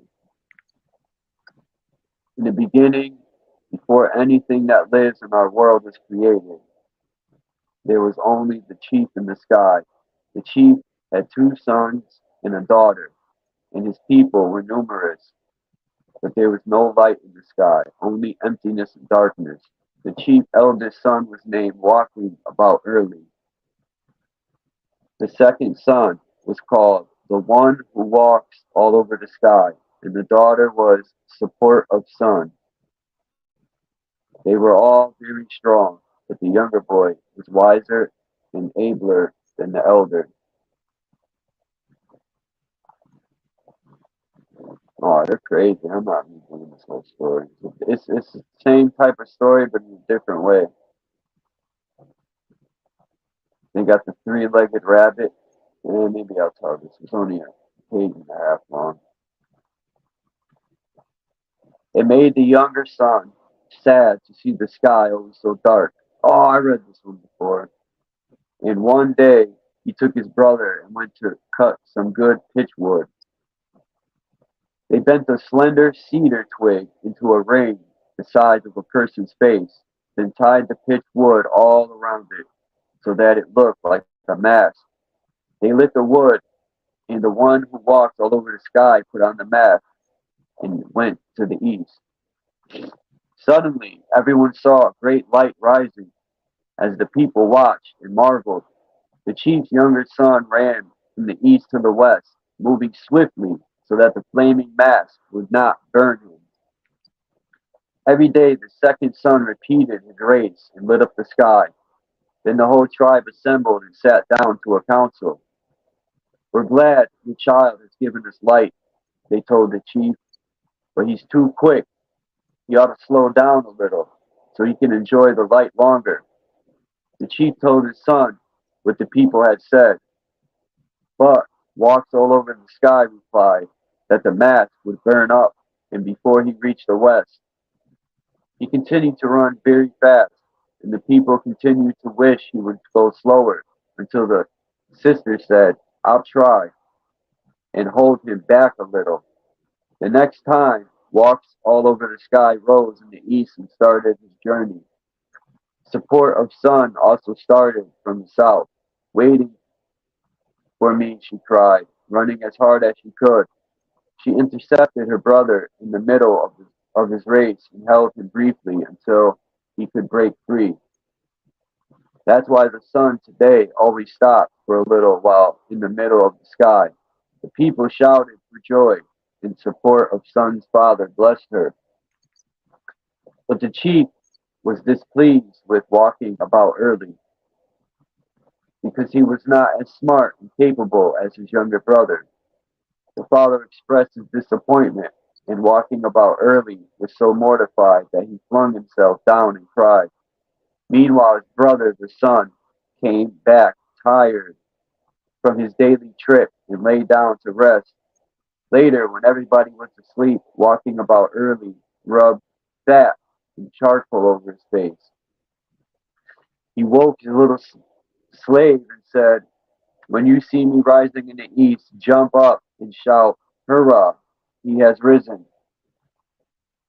Then, walking about early left, while walking all over the sky, slept deeply, his face shedding light out of the smoke hole. Suddenly walking about early rose in the east, and his charcoal face reflected the smoke hole's luster. The little slave jumped up and shouted, "Hurrah, he has risen," or "he has arisen." Several people asked him, "Why are you so noisy, bad slave?" The slave jumped up and down, pointing to the east. The people looked up and saw the rising moon, and they shouted, "Hurrah!"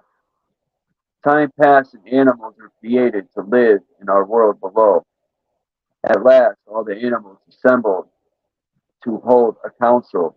They agreed that the sun should run from east to west, that he should be the light of day, and that he should make everything grow. The moon, they decided, should walk at night. Then they had to set the number of days that would be in a month. The dogs were wiser than the other animals and spoke first. "The moon shall rise for 40 days," they said. All the animals were silent. The dogs sat together, talking secretly among themselves and thinking about what he had said. The wisest dog, their spokesman, was still standing. He was counting up to 40 of his fingers when the porcupine suddenly struck him on the thumb. Who can live who can live if there are 40 days to each month? The porcupine said. The year would be far too long. There should be only 30 days in a month. The rest of the animals agreed with the porcupine, and the result of this council, each month has 30 days, and there are 12 months in a year. By now, the animals were disgusted with the dogs and banded together to drive them away. For this reason, dogs hate all the creatures of the woods, and most of all, the porcupine, who struck the wise dog's thumb with its spiny tail and humiliated him in the council. And because of the porcupine's blow, A dog's thumb now stands opposite to his other fingers. Before that long ago council ended, the animals also named the following months. Between October and November, falling leaf month. Between November and December, taboo month. Between December and January, the intervening month. Between January and February, spring salmon month. Between February and March, month when olechin is eaten. Between March and April, when olechin is cooked. Between May and June, egg month. Between June and July, salmon month. Between July and August, humpback salmon month. Between September and October, spinning top month. In addition, the animals divided the year into 4 seasons: spring, summer, autumn, and winter. New things were also happening in the sky. When it walked all over, the sky was asleep. The sparks that flew out of his mouth became the stars. And sometimes, when he was glad, he painted his face with his sister's red ochre. Yeah. And then people knew what kind of weather was coming. So the reddish moon means bad weather. If red paint if red paint colored the sky in the evening, there would be weather the next day. So that's where they get uh red sun a red sky in the morning, sailor's warning. Red sky at night, sailor's delight. Weather the next day, but a red sky in the morning meant that storms were coming. And that's still true, people say. After the sky had been furnished with the sun, moon, and stars, the chief's daughter, supportive son, was cast down because she had played such a small part in the creation. Sadly, he wandered westward into the water, and her clothes became wet. When she returned, she stood near her father's great fire to warm herself. She wrung the water out of her garments and let it drip into the flames, making a great cloud of steam that floated out of the house. It settled over the land in moderate the hot weather with damp fog. Her father blessed her, for the whole tribe enjoyed it, and to this day all fog comes from the west. The chief was glad when he saw that all three of his children were wise. Now it was the duty of the moon, walking about early, to rise and set every 30 days, so that people may know the year. The sun walks all over the sky, was charged with creating all good things, such as fruit, and making everything plentiful. And the chief daughter's supportive son served by refreshing the hot earth with cool fog. This is based on a version recorded by Franz Boas or Franz Boas in 1916. It also states some Southwest tribes did indeed have slaves.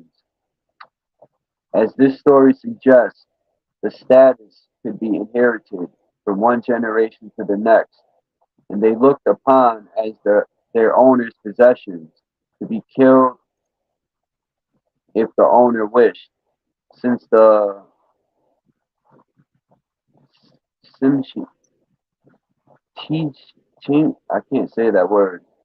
To see the Tsimshians, I guess, lived in the Northwest. I probably tore that name up. The fog that came from the west refers naturally to the weather rolling in the Pacific Ocean. The three-legged rabbit fights the sun. I'll read that another time, but yeah, these are just stories from the tribes. This book is hundreds of pages long. There's all types of stories from all different tribes, and I downloaded this. And yeah, I'm always interested in the native tribes. I love their stories compared to the so-called white man stories. They're pretty boring. Not all of them, but when you heard one, you heard them all. That's just my opinion. Yeah, that story right from the outset was very close to home, and by the end it wrapped it right up too, because I am in the Pacific Northwest, and the top of this island is right across from Bella Coola, and the natives of this island are very close to the Thunderbird is a big part of their culture, and the Cherokee Nation, although none of the nations along these islands would call themselves Cherokee, the Cherokee Nation tends to be the one that, how can I put it, has been misbranded in terms of racial segregation. All I'm trying to say is many Cherokee Nation people are white. And people could say they're interbred, or I mean, I personally believe that we were a multicultural society before the segregation of us during the wars anyway. But my point is most of the Cherokee Nation people I meet look just like myself. And they claim to be half Cherokee Nation, which doesn't make a difference to me, but so does many of the Songhees Nation people around me, which is the closest nation to me where I live. And then Canadummy had said that some First Nations were installed and that some headdress wearers kissed the Pope's hand for hush money.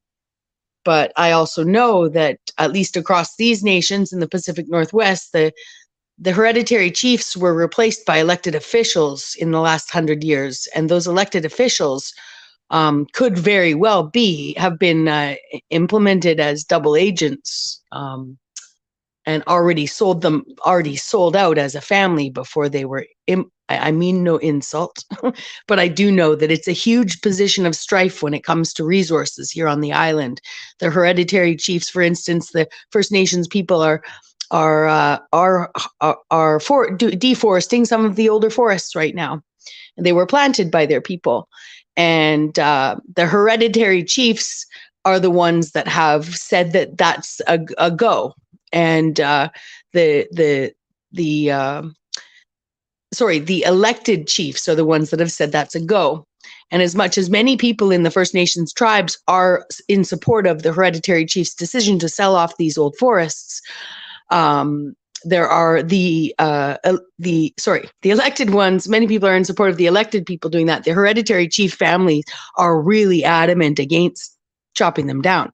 And so you have these protests going on that actually mostly look like they're a fringe outside people supporting the government. Anyways, it just creates it's just a bigger divide amongst, just one more thing to argue about, because I've stayed out of it. I mean, the First Nations people want to cut down the trees on their land. That's their business.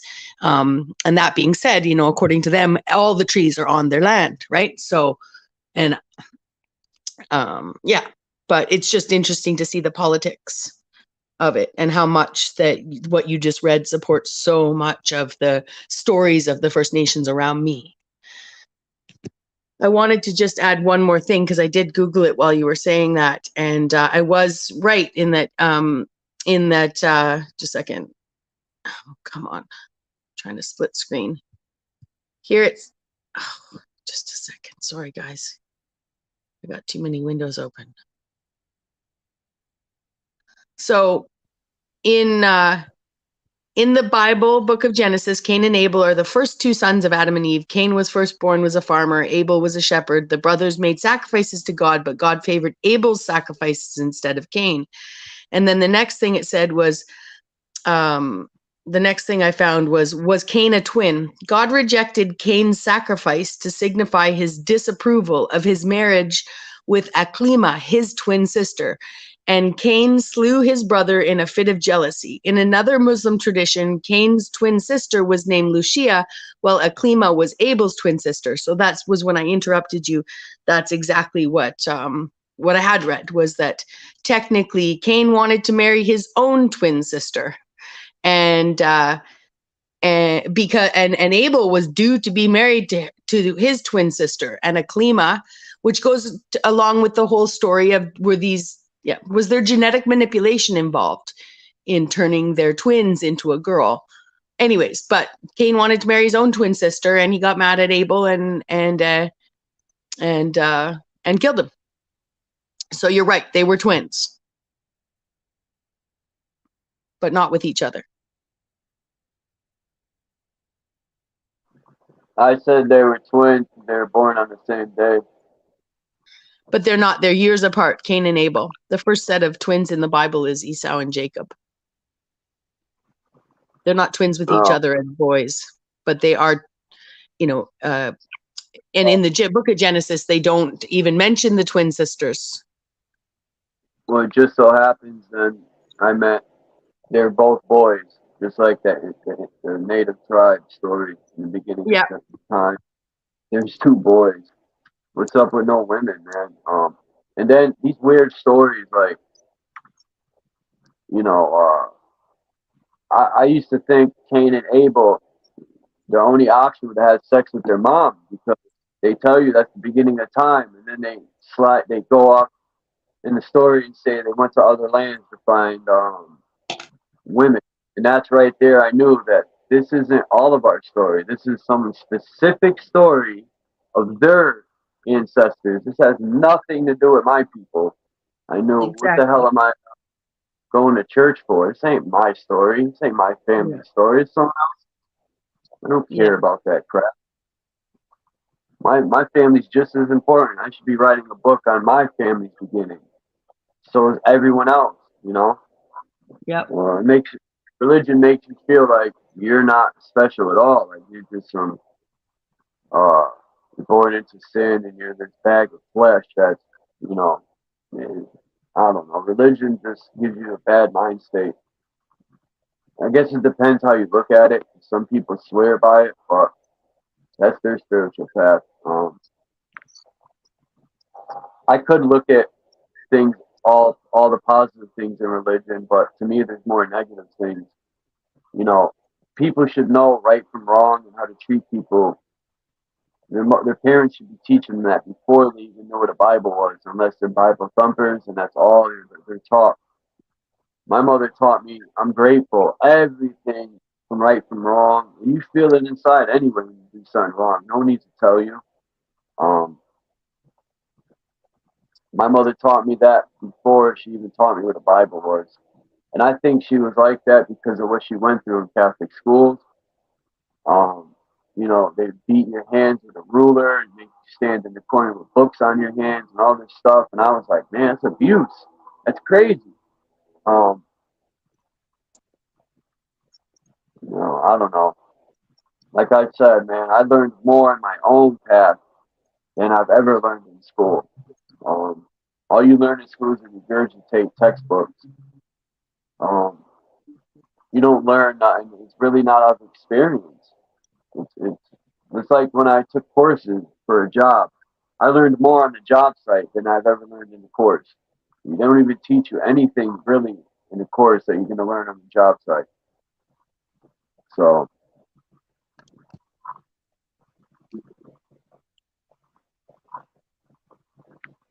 religion is just a story.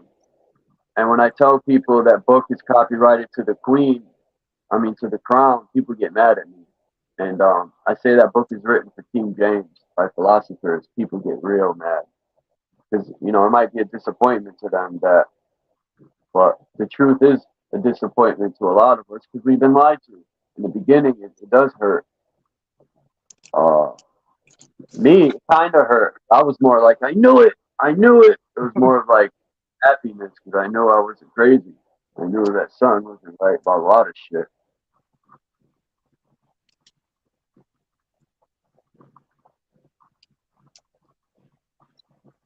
I'm with you on that, Charles.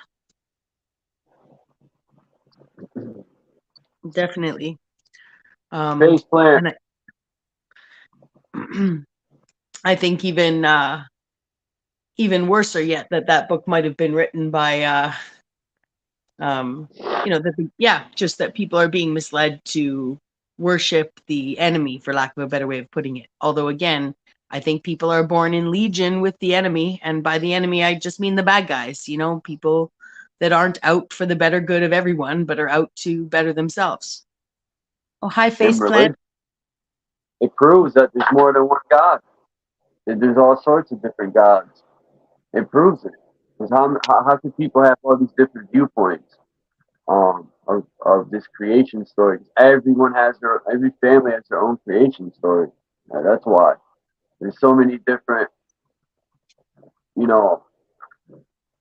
And if we were all created by one God, you know, we wouldn't be going to war killing each other over whose God is better. That's why I think there was creators.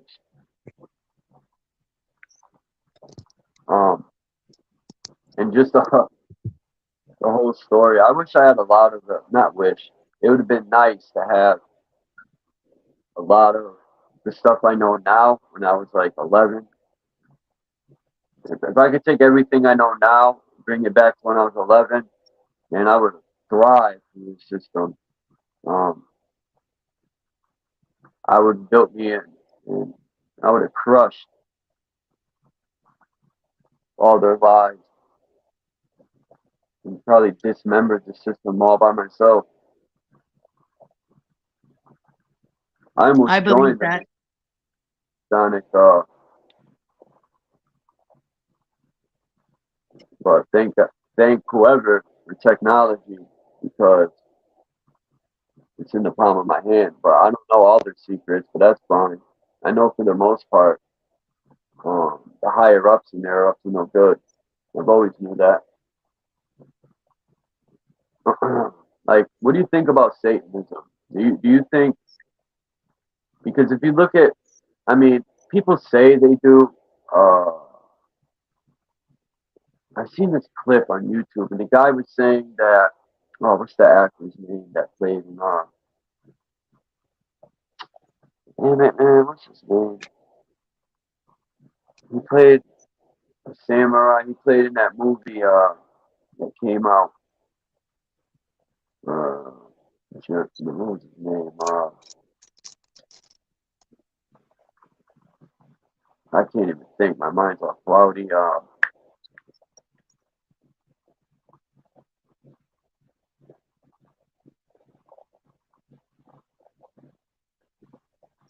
My God, it's gonna piss me off. I can't think. Is it an old movie? No, it just came out. John Wick, that actor. They said he's a Satanist, and they do blood. They cut themselves, and they do rituals and stuff, and they wear masks, and they do like satanic rituals. The guy couldn't say who was there and what type of rituals they do, but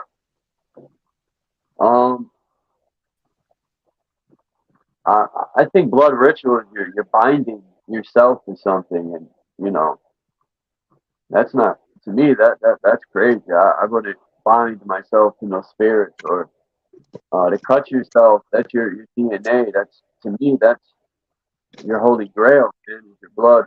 You're gonna cut it and bind it to some witchcraft and evil, as far as we know. But just the Bible's ass backwards. God, the one we're supposed to love, slaughters everybody. But yet this Satan guy don't kill anyone, as far as I know in the Bible. I could be wrong. Even Jesus killed somebody. So, fucking earpiece is going. Hold on, let me put this on speaker.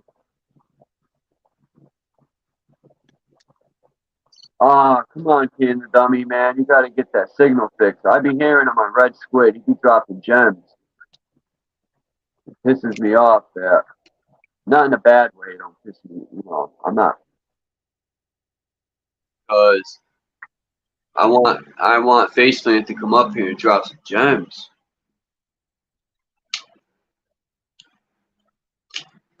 Cause I heard Yes. Faceplant talk in Red Squids, and he dropped so much knowledge and wisdom.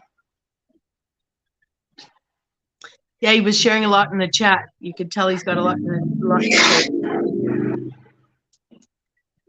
Yeah, I think the creator, the source, might be like to electricity. There's something more to electricity than we're told, because like just energy period in these ley lines. I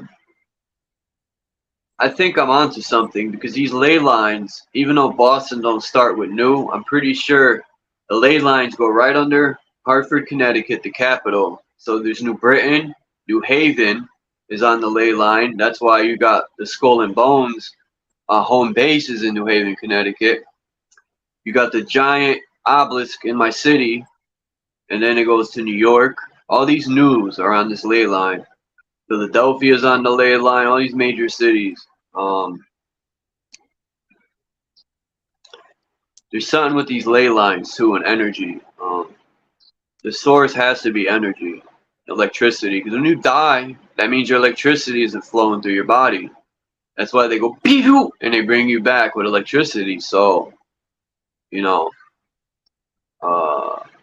what are spirits? Energy. Mhm. So there's something more to it than we're taught. This energy, this electricity. This in the word electricity, L. You know that word, L. I know you're in my head again. Angels, electricity, Charels.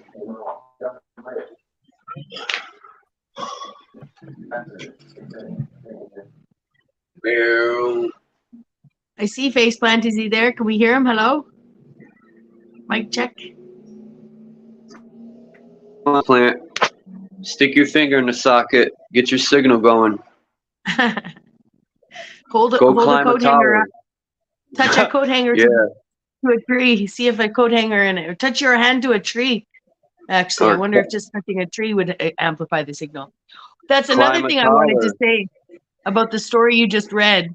They talk about the grandfathers talking to them. That one of the terms that the First Nations here use for trees is grandfather. So as much as we might have been imagining that they were getting information from their ancestors, their biological grandfathers, we'll call them, that was the beginning story. So how can they have grandfathers if they're the first peoples, right? So I took that as they were getting information from the trees.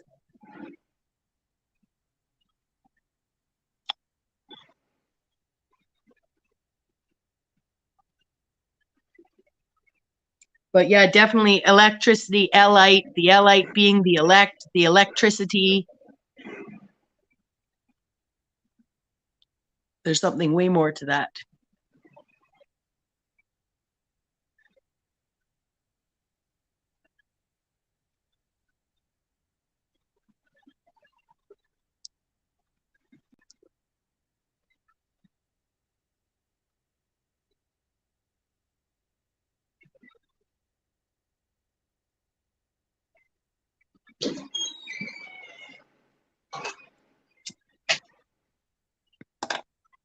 What did I miss? You lighting Not another much. cigarette? I gotta go buy some cigarettes.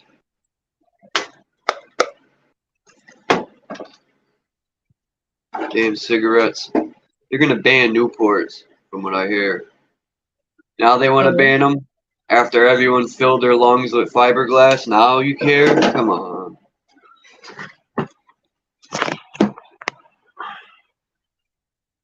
Newport is a brand of tobacco? Yeah, menthol. Yeah, they cut menthol out of here probably about 5 years ago.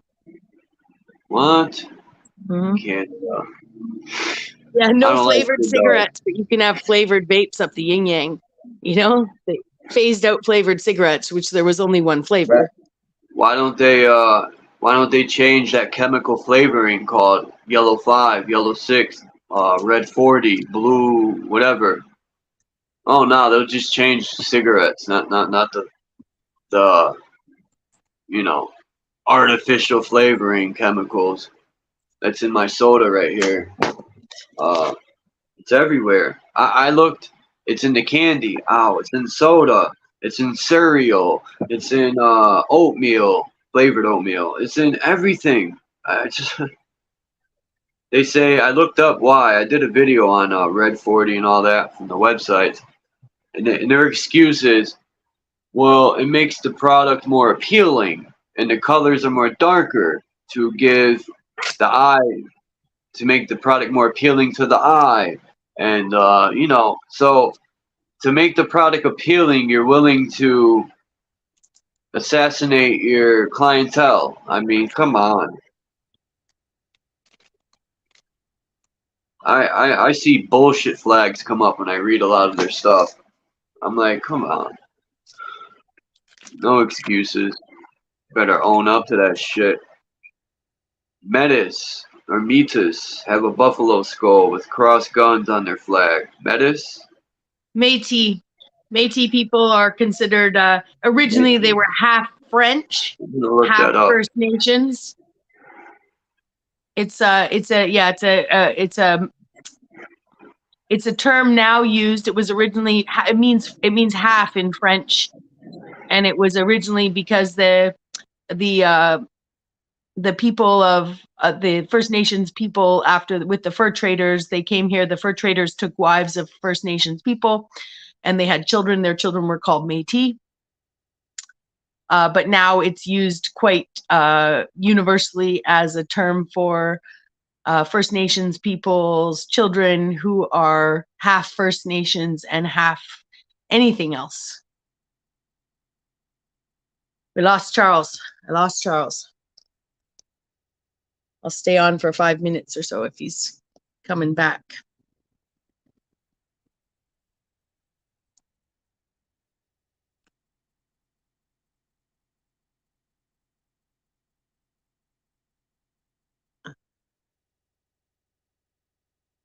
And see what he has to say. But I could look it up in the meantime.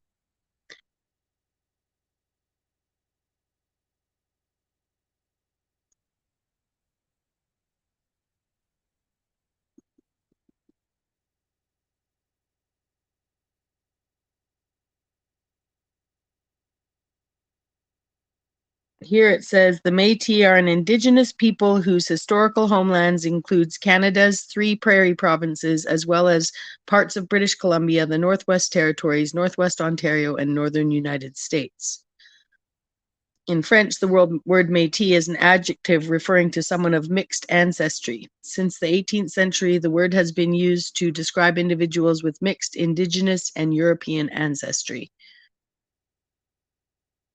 According to the MNO bylaws, Métis means a person who self-identifies as Métis, is distinct from other Aboriginal peoples, is of the historic Métis Nation ancestry, and is accepted by the Métis Nation. This definition is consistent with the Métis National Council's national definition for citizenship. I'm back. Hey, this is the symbol right here I put for my avatar. Mm-hmm. Nice, The Charles. I was reading definitions of the Métis while you were gone.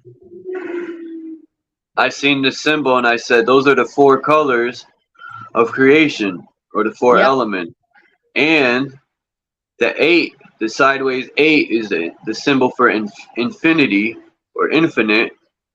And if you think about that as the map, because that is also their flat earth map, the native tribe, the ice wall is the 4 colors of creation. The center is the 8, which is the vortex at the center is a whirlpool with a mountain where the frequency's coming from, which would make sense to have the sideways 8 there. And it also looks like a compass too, that thing with the 4 corners, the north, south, east, west, the 4 seasons, the 4 creations of color and all that. And the blue is the sky. I mean, man, that symbol's awesome. When I seen that, I freaking almost had a seizure. I was amped up. That's their flag right here. Mm-hmm. That's the only tattoo I ever had. I had it removed. This exact? No, just the infinity sign. Oh, yeah. I got tattoos that I need to get. I got a big cross on my left arm. And my grandfather almost had a stroke when he seen it. He goes, I'm dead already? Right? I go, Gramp, it's not a fucking tombstone. I said, there's a cross with your name because you sacrificed your life for the family. And I was comparing it to Jesus. I said, damn, my grand should be Jesus. He sacrificed his life for the family. You know, everyone went to my grandfather for everything. Advice, money, the elder. And then when I told him why I did it, he still didn't care. He was mad, you know. I don't know. He was Catholic, so I think I offended him. It's too late, Gramp. It's already tattooed. I can't understand how Catholics would see a cross as that, but you could have said. I mean, I think that the difference with the Catholic cross is the Catholic have the word. Their cross has crucified Jesus on it, right? So you didn't have the crucifix tattooed on your arm, you know. No, there's no Jesus on it. Just Exactly. a cross. Yeah. So I could see how he took that symbology, because Catholics are taught to include all Christians in their faith. All crosses are crucifixes in their mind, when in fact, other Christians are not Catholics. They do not consider themselves people who worship the death of Jesus Christ, even though they do worship the alleged resurrection of him. So Man. No, go ahead. I was just going to say it's confusing. It's confusing. But back to that, I believe that people have been tricked into worshiping the bad guy. And I'm with you on the concept of who is who, right? Like, they flip all stories on their head. So I am willing to consider Lucifer being a good guy and Jesus being a bad guy, as blasphemous as that is, because they flip every other story on its head. Why would they not try and confuse us with the most published book of all times? And all religious symbols, you got in Mecca, you got the cube, which is Saturn's cube. The cross, whether it's Satan's cross or Christian or Catholic, is an unfolded box. So they're all worshiping Saturn. And the crazy part is a lot of these crosses have the circle within it. So there's the Saturn ring. If you fold the cross up, you have the ring. It's all Saturn worship at the end of the day. And who was Saturn? The guy with the sickle who did you know what to the children. And it's always about the children, I've noticed too. In that movie that I watched, I said the name of it. Oh shit. The one I have used to be one of my intros, where he says, I don't even believe in God. Damn, that was Michael, the angel that disobeyed God. He cut his own wings off in the movie Legion. That was the name of it. It's almost like Michael took the place of he was cast to the earth in lightning in that movie. He fell like lightning. He turned his back on the creator. He disobeyed his order because he had faith in the human race. And the whole point of that movie was to save the newborn child. They wanted to kill the child. God in the heavens was to kill that baby. That was the whole mission of God. And he sent all the people that God sent were demonic looking. Every human turned into this demonic force from these demons that God sent from heaven. And even the guy in the movie asked Michael and said, I thought angels were these beautiful, handsome men that have wings and halos. And he goes, the Bible lied to you. It's nothing like that. Woo! I'm going to make clips of that movie. And it's just odd to me that the angel everyone favors turned his back on God. And I always say that in my rhyme. I turn my back on that God too. And just like I turn my back on their system. I've said that in one of my rhymes. I'm a fallen angel. I turn my back on God. Because that God's wicked in my eyes. My inner self's always been telling me that. And people could say I'm a demon, I'm this, I'm that. Say what you want. Well, I really appreciate how much you trust your own intuition, Charles, because it brings so much wisdom to the table. And I know that I know the Jesuits are considered the bad guys in this system, but everybody has a gem of wisdom to add. And one of the things that the Jesuits teach is that all answers exist within you, right? Yeah. So I used to not listen to my inner self. That's why I'm so in tune with myself now, because all the times I didn't listen, my inner self was right in many situations, whether it was in doing crimes or with advice to myself. I'd ask myself, should I do this? And my inner self would answer, and I would, if I went against it, my inner self was right. All them times that I didn't get it, and I think religion plays a big part. When Jesus said, they said this yesterday, in London Man's Live, they were saying that Jesus states to not fall in love with this place. It reminded, my first thought in my mind was rubber shoes. It's disconnecting you from Earth. The tribes didn't wear rubber Nikes and shoes. They were connected to the earth. They do in Africa right now. The tribes walk barefoot. They were connected to the earth, the energy.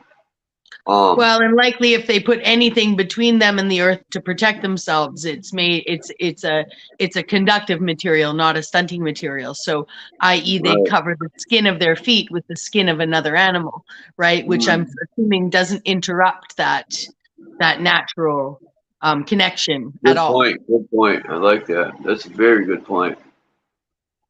Yeah, moccasins. My mom used to wear moccasins. She bought them from the powwow. They were made from the tribes that sell their stuff there. I wonder if rubber from a rubber tree is actually real. Like, Probably not. yeah, because I know they'll say there's a rubber from a rubber tree that they used to say that they made old tires from, right? So, okay, Yeah, so now let's say this is made in a factory, this rubber. There's no way they're getting that much rubber out of the trees. well, and then let's say that in a factory they're using oil byproducts to make the rubber. And then isn't oil allegedly an organic compound then? So why would it interrupt the flow? That being said, maybe these organic compounds that are created, maybe the animal, the beast that we live upon, or the beast that died to create the oil, aren't of this world. Or maybe And they're adding synthetics into the natural compounds, and that's what makes it. Exactly.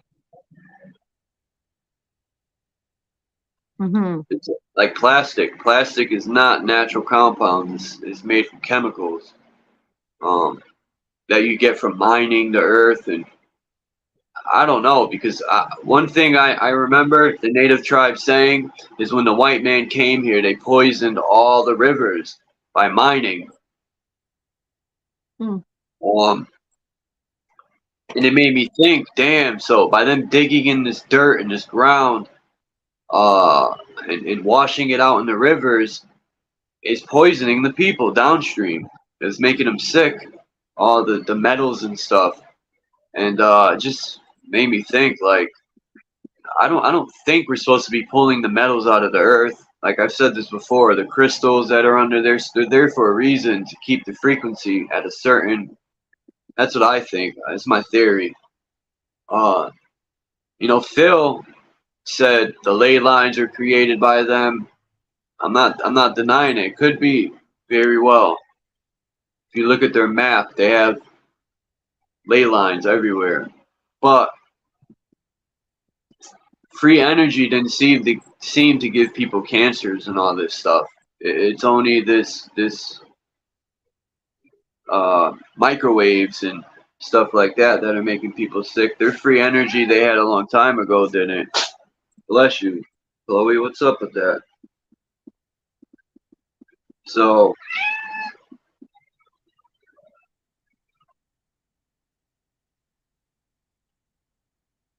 you there? Yeah, I'm here. The movie that Charles was talking about. Oh, Legion. Yeah, Marcel's talking about a movie called The Prophecy with Christopher Walker in it. And I was just wondering if you meant.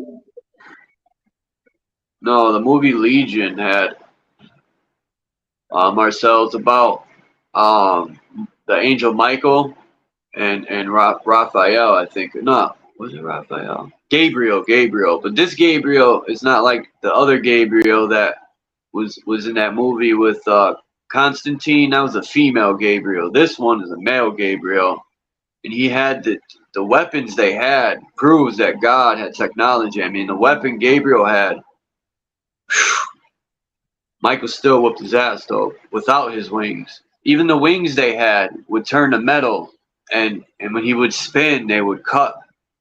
That shit was interesting, but Michael turned his back on God. I'll make it quick, and because God wanted the baby killed, it was called the firstborn. I don't know why, but and everything that God sent that came out of the heavens was demonic and evil looking, and the sky turned black. And Michael cut his wings off and turned his back on God, and then at the end of the movie, God. Something happened with Michael and he got killed by Gabriel. And Gabriel was just about to kill the boy and take the baby, and Michael fell from heaven. So God had changed his mind. He had, imagine that, Michael's decision altered God's behavior. He changed his mind, God. He's seen that he was wrong.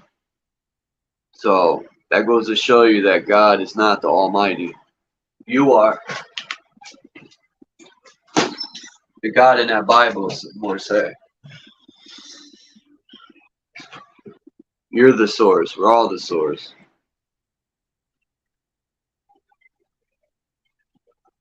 Yeah. I was going to say at the beginning of the book that you just read, did they say something about the white man or did I mishear it? Yeah. Yeah. They said, let me see if I can remember. Oh yeah, they were talking about the Bible. Yeah. They said that the Adam and Eve story is the white man's story. That has nothing to do, and I don't even feel Adam and Eve is this so-called white man's story. It ain't my Germanic people's story, because when I look at the Germanic tribes, just like the Indian tribes, I've always felt connected to the native people. I looked, and the Germanic people were like lived like Indian tribes. They were connected to Mother Earth. They ate fruits and vegetables and made stuff from Mother Earth. They basically lived the same way. I think all ancestors here lived like the native tribes at one point, until religion came into play, conquered everything. No, it's actually unless yeah. I mean, I as a white person, it's I guess a position of stereotyping and brainwashing that has what am I trying to say? I'm just saying that I have never. Yeah. Okay. What am I trying to say here? I don't feel connected to that book like that. Yeah. I don't. I just say the stories, this whole white everywhere is all for the now. It's all for these end times. It's all for this. Do you take the bait or not take the bait? I'm not saying there aren't evil white people that went into places and did things, but they would have always sent an other in to do something. So and the otherness. I don't know. What I'm trying to say is that's not my people either. And the idea that white people couldn't have had a relationship with the earth is to me insane. Now, again, I know I come from both sides of that equation. My father's side is a lineage of controllers, of sellouts, of government agents, of political position, like not just my father in his job, but his father in his job and so on. Like, I mean, government officials in the Senate, right? But my mother's side is nothing like that. My mother's side is of this land. They're 5, 6, 7 generations into this land. And the only reason people would believe that still means they came on a boat is because of the way the stories have been told, right? You can go back even 7 generations is after 1492, and ergo you have to be part of the infestation from Europe. Meanwhile, Yeah, it's just all for the divisive nature now, so we can be pointing fingers at each other, and as a white person, I've been trained to point the fingers at the Chinese now, or even the Russians back in the day. Like, I'm just saying, the propaganda I has point always the been the finger enemy looks at my different. own people. That's what I do. What did you say? I point the finger at my own so-called white people. Mm. I don't point the finger. It's not in my place to point the finger at anyone else, but my own so-called people. Well, yeah, I can't be trained to hate somebody because of the name of what their nation does, or because of the color of their skin, or I won't hold someone accountable for something that someone who looks like them did. Like, it's I don't care how many books are printed. If the tables were turned and all the books were written about when the Chinese came in, when the Chinese came in, when the Chinese came in. Right now I would still be sitting here not hating the Chinese. They're just people. I started to hate my own so-called people because of what they teach you in school, and that was the whole point of that spell, was to divide you up with this white black color thing. It's insane. And even my own German people, or Dutchland, however which way, people, I found out Germany isn't even the real name of the country. It was changed. They teach in school that Germans are these, the swastika. They demonize that. They demonize the Confederate flag, which are all symbols of the universe. They will all lead you to so-called flat Earth, or when I say flat Earth, I've been saying that the world isn't a ball flying through space.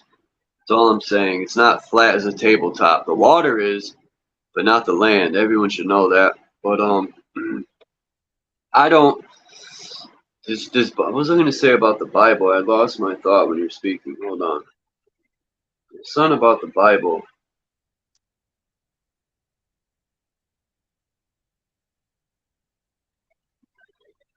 I don't know. Oh well. It'll come to me, I guess.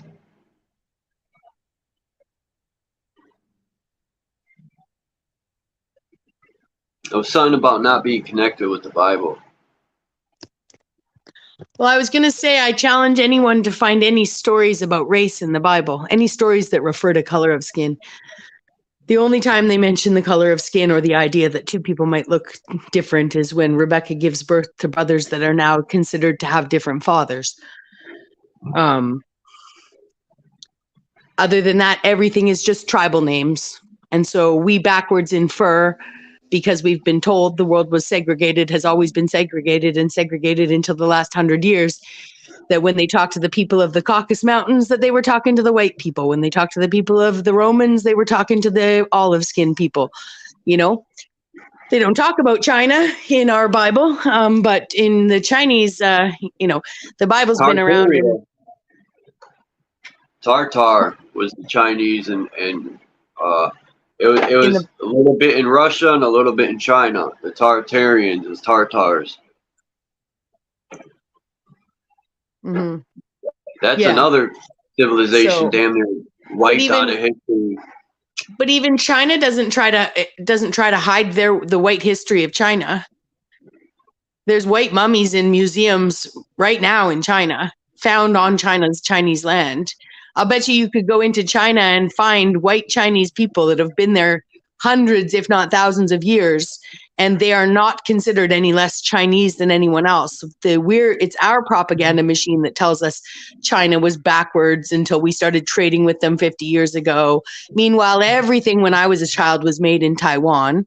Everyone's like, Taiwan isn't China. Well, according to China, Taiwan is. Right? The Chinese still to this day consider every part of Asia. I don't know about India, but they consider every part of Asia non-mainland China. And then if you're born in China, you're considered mainland Chinese. And they teach the Chinese people born in China that a Taiwanese person is also Chinese, not from mainland China. So that being said, it looks like China only It looks like the Chinese, and then they tell the stories about the Uyghurs now, right? But we could probably go into China and find out that's not happening. Not to be rude, not to discredit what might really be happening, but I'm just saying they want to paint the Chinese like they're a homogenous society that wants to stay homogenous. Well, if they were a homogenous society that wanted to stay homogenous, they wouldn't have their straight out mummies of white skinned people in their museums. They would be hiding that history in China. It's our Hollywood news people, it's our CNN and Fox and everyone that doesn't go into China and tell the stories of China, right? So this idea that, you know, my friend in Nigeria, you could not convince him that the Asian looking and Indian looking people in his village are any less African than him. He would laugh at you. You know, if you tried to tell him that you're the original African, right? You as a black man is the original African. My friend Prince would laugh in your face. You know, he'd say, I've never been more African than that guy or that guy over there who looked different than me. You know, if anything, he's like, why are there no free white people in Nigeria? That's how he puts it. There's no white man in Nigeria that that goes to the market as a free man. He has to take armed guards with him. So he can't even shop freely. Right? Now, I know that's a way of being like, oh, well, that's the white corporate conglomerate coming in and... Look what they did with that African American term. And I think it was the so-called black and white man working together 100%. To create this lie. So, because if the so-called black people knew they were the Indian tribe, there's all sorts of shaded Indians on this land, but that they knew they would be claiming their land. So these so-called black people lie to their own people so they could claim and have it to themselves. More for them, less for them. And that's just like what the so-called white man did to us by changing the narrative. They don't teach you in school that my great-grandparents came here on slave ships. I had to learn that from my grandfather. And it was confusing because my gramps telling me one thing and the school's telling me a different thing, and I'm like, well, what the fuck's going on here? And that's how I see it. You know, a lot of times my friends say I'm African American and I want to correct them, but I just don't even feel right doing that because the so-called white man has done enough damage, and I feel like, well, who am I to tell this man who he is? But once in a while, I plant seeds. I say, go watch this guy named Dane Calloway, man. Because that's some evil shit, man. They're calling themselves African American. I'm not saying no Africans came here. I'm just saying 95% of the so-called black people are Indians, and they need to claim their fucking land. Mm-hmm. And you know, that would be a great thing, man, to see them get their land back and their name and their lineage. They've been lied to heavily, and that's fucked up. That's super fucked up. They lied to all of us, but I'm just saying, to me, that's super devilish to take people and change their entire name and lie to them. They don't even know who they are and where they are. And they've done that to all of us with religion and stuff. But when I found that out, I was like, damn. Dane Calloway did such a good job, man, of proving that there was no slave ships full of Africans. And, man, he did such a good job with that. He said it was because his grandma told him that we're not Africans. We are, I forgot, he's Cherokee, I think, something like that. I think you might even find out that the Germany that your grandfather came from, right? The land that your grandfather was taken from and put on, your great-grandfather, was taken from and put on, is not the same landmass that you look over on Europe and see.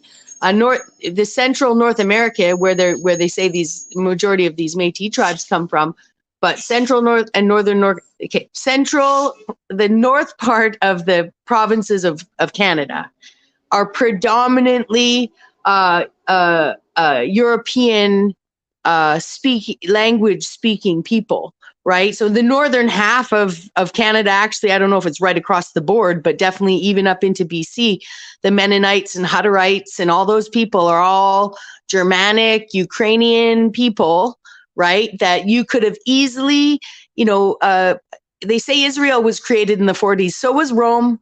So was Greece. So was most of Europe, right? That's when they made those boundaries on the map. So I wouldn't be surprised if your great grandfather was taken from the same continent, the northern part of the same continent, put on a boat, right?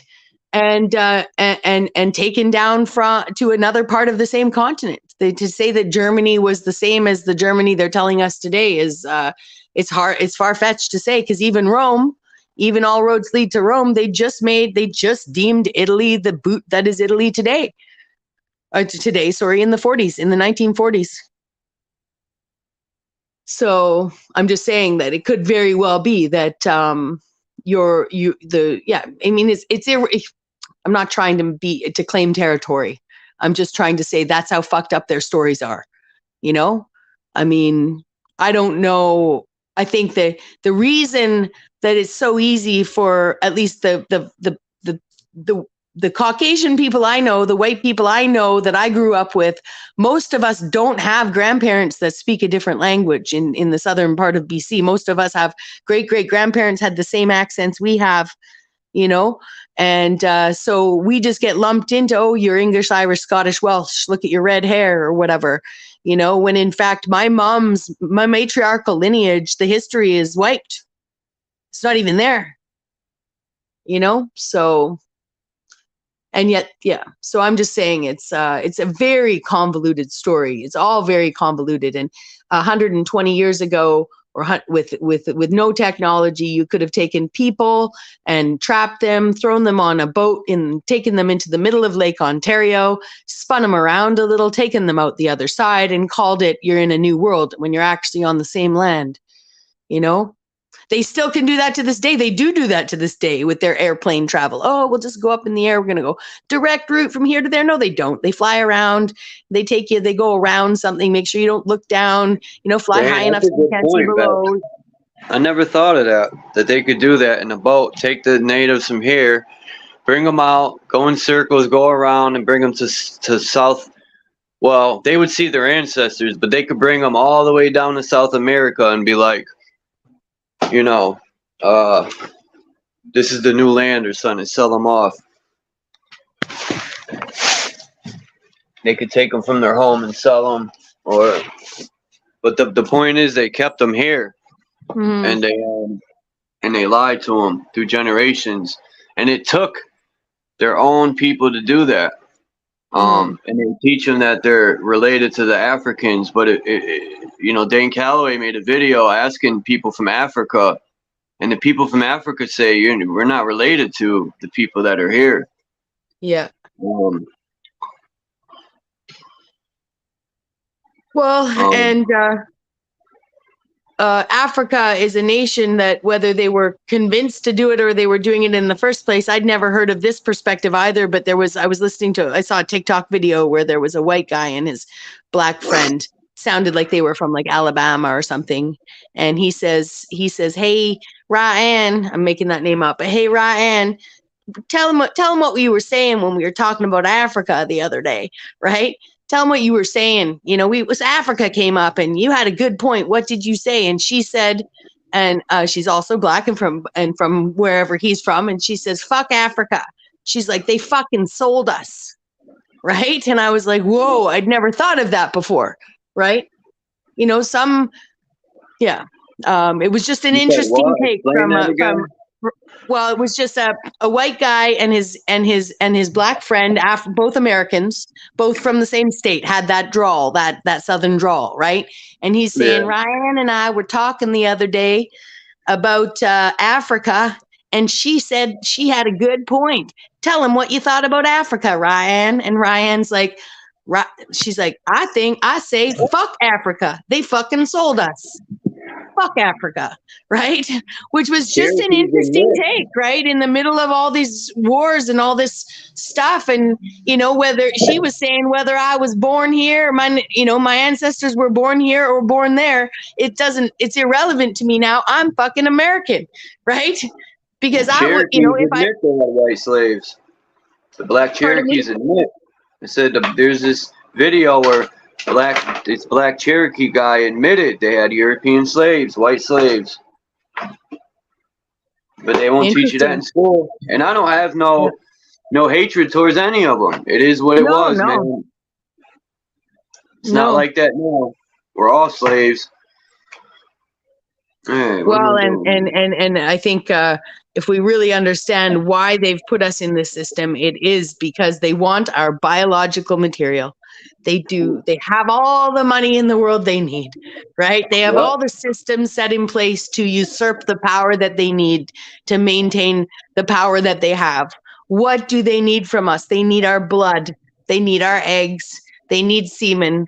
They need that stuff to continue at least looking like they're procreating, because they want to own all the land. They set up the laws so that their children inherit the land, The word semen comes, it makes me think of the ocean, and it makes me think of the primordial sea and the woman.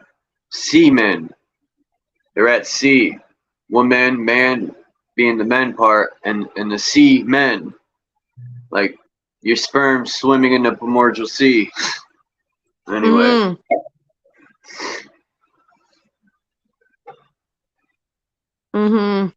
That's why I'm more willing to see that, some of these stories, the original Bible talks about only patriarchy. It only talks about begetting, right? Now, that being said, people say, oh, it's because of respect for the women or blah, blah, blah, blah, blah, blah.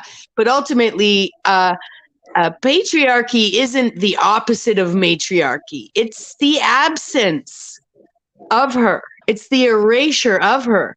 Or, like I said, if we go into this idea that these people are not of a binary system, that that they're hermaphroditic people, and hence homosexual, meaning they are same, breed with same. That's all I mean, right? But something happened, right? Something happened, obviously, where they had to create a woman from a rib in order to come in here and convince us they were like us and set up their fertility clinics and ask us that's why the angels, coming down and breeding in with the angels breeding with the sons of man and daughters of man, saying the daughters were fair. It has nothing to do with them being white. It has all to do with them being just and fair. Oh, if we had everything we needed, Charles, and we knew somebody came into our land and said, oh my gosh, we can't make babies. Can you help us make babies? Right? As people who'd never heard of anything evil or anything at all, and I'm not saying this to you as a person as white to white, I'm saying this as a human spirit to human spirit, would we share our biological matter with people who look just like us who couldn't have babies? I think we probably would. I think we would think it was fair. Yeah, Marcel, are you coming up? Oh, there he is. Was that him, Mars? I love it.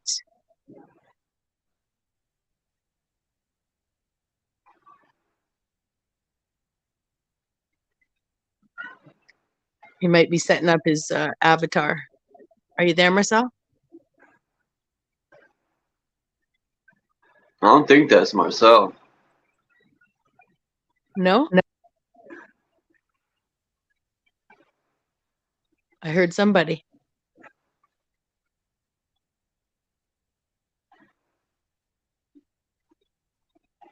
Mic check, mic check.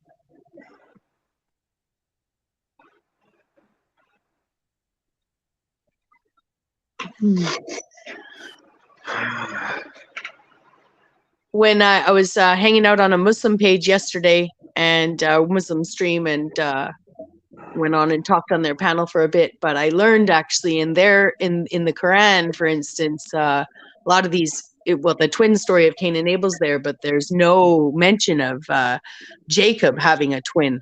And so when I looked into that, Jacob and Esau, when I looked into it, Jacob is the Muslim, let's just say we'll call him Muslim now, Muslim Christian side of things. And Esau has been somehow written into the Christian Bible. Esau is Edom, is a Jewish story. So it was just really interesting, a Jewish conversion to Christianity story. So it's kind of strange how some of these stories parallel in these books, but some of the characters aren't in one, that basically Christianity had both characters in it. Muslims had one character in it, and the Jewish faith has another character in it. So it's like Isn't it weird that they all have many names too? Yeshua, Esau, Jesus Christ, Jesus, and then you got God. The good God, the bad God. There's Jehovah. There's Yahweh, Jehovah, Allah. There's all these different names for God. Yah. There's a lot of Ahs too. You got Yah, Jah, Allah. Good point. I'd never thought about that. Elijah, Zebediah, Yedidiah. There's a lot of names in the Bible that end in Ah. Yeah. And that might be because of the sound. It could be a certain frequency. I wonder what frequencies on these churches, man. We need to learn these certain frequencies. That's why I want to buy a metal board or a metal thing. I want to get sand and start figuring out how to make the semantics come up. I want to say words, numbers. So I want to figure out what's the God frequency. Maybe they turn them into churches, but these civilizations, if we want to call them that, because back then I think they were way more civilized than we are now. Back when the world was one page, that's what I see. Yeah. The architecture is the same everywhere.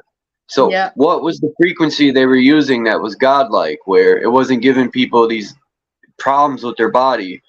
The same symbols everywhere. They might be a little different in even when you look at India, they look like giant freaking spark plugs, or some of the buildings look like the little coils that are on they're on the wires, or these coils that are on the towers that connect each wire. They got buildings that look like that in China. The way the Chinese buildings have the little pieces that come out, they look like coils that are emitting energy. I'm gonna make a video on that stuff. I got a lot of pictures I've been downloading, and I got to go to the generator near my house over here, a couple streets up. They got the huge electric thing center there, and then they got some stuff in there that looks like the old world buildings. I got to take pictures of it. They were on a certain frequency, and I call it the God frequency, or even I think Mount Meru has even been tapped into. All that humming people heard. I got two scenarios to that humming sound people are hearing all over the realm, and the second one's going to blow your mind. The first one could be they're tapping into Mount Meru and it's causing some sounds because they're tapping into frequency with harp and all that. And two,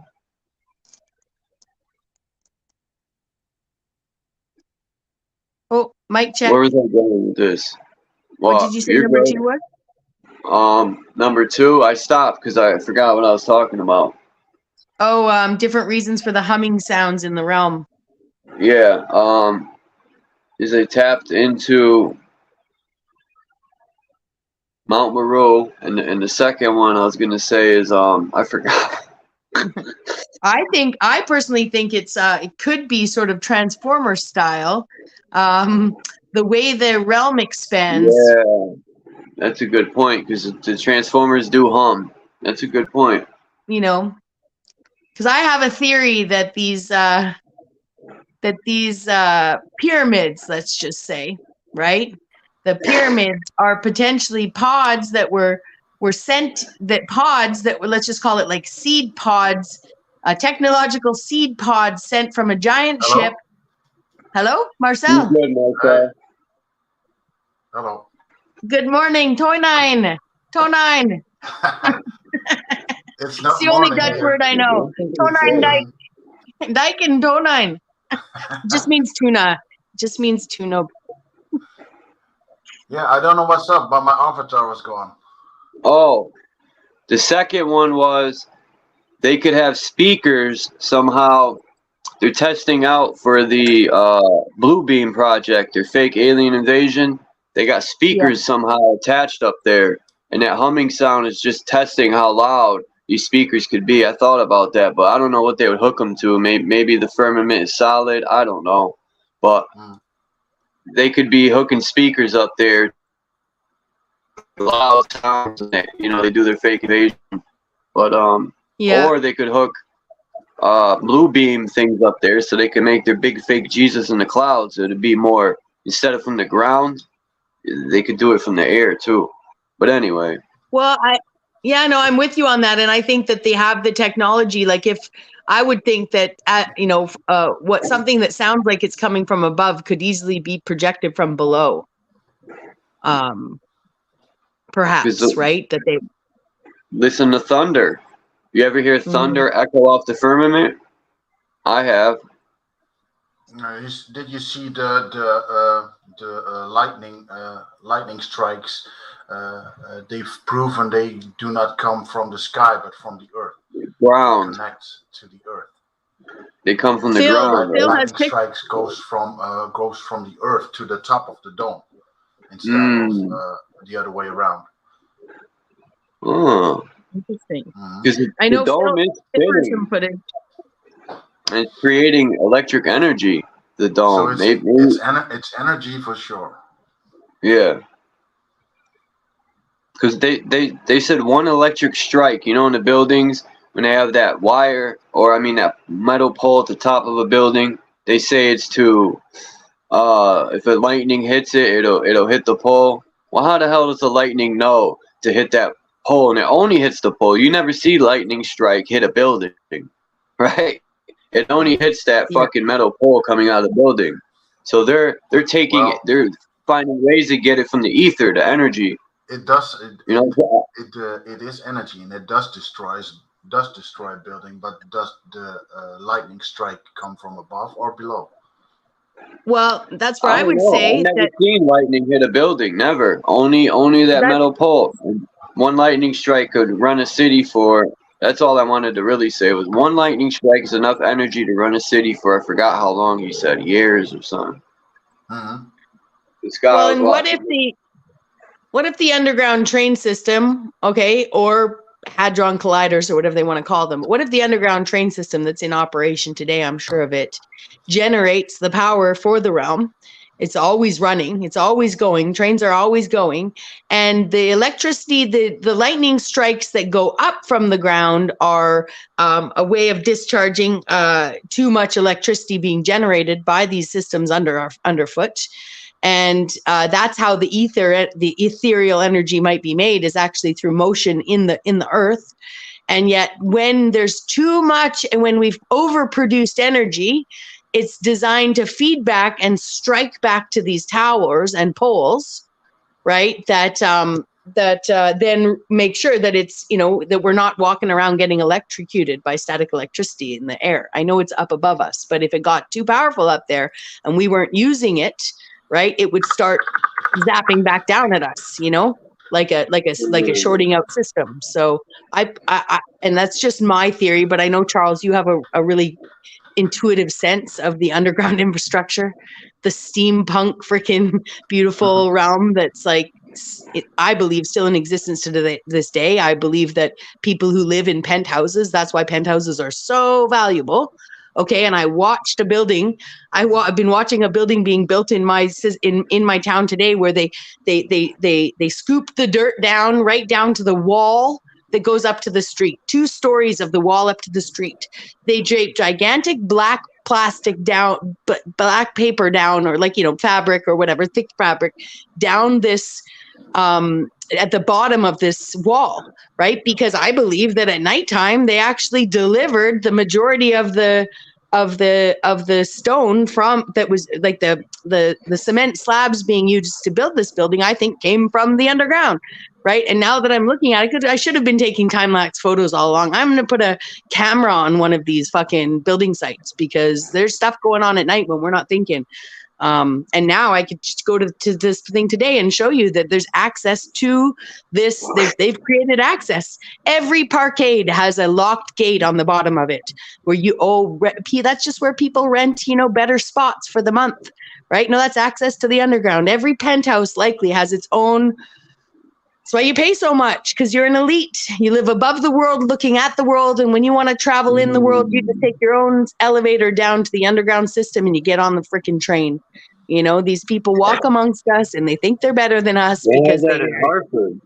Now that you said that, man, right near, I'm gonna make a video Monday. I'm gonna show you. There's a huge building that I love. There's a part of entrance. It's gated off though with like fence, and it's a door you could see way at the bottom, and it literally runs to across the street, and then you could come up across the street. Now either that's a fire exit or it's a fire exit and something else. Yeah.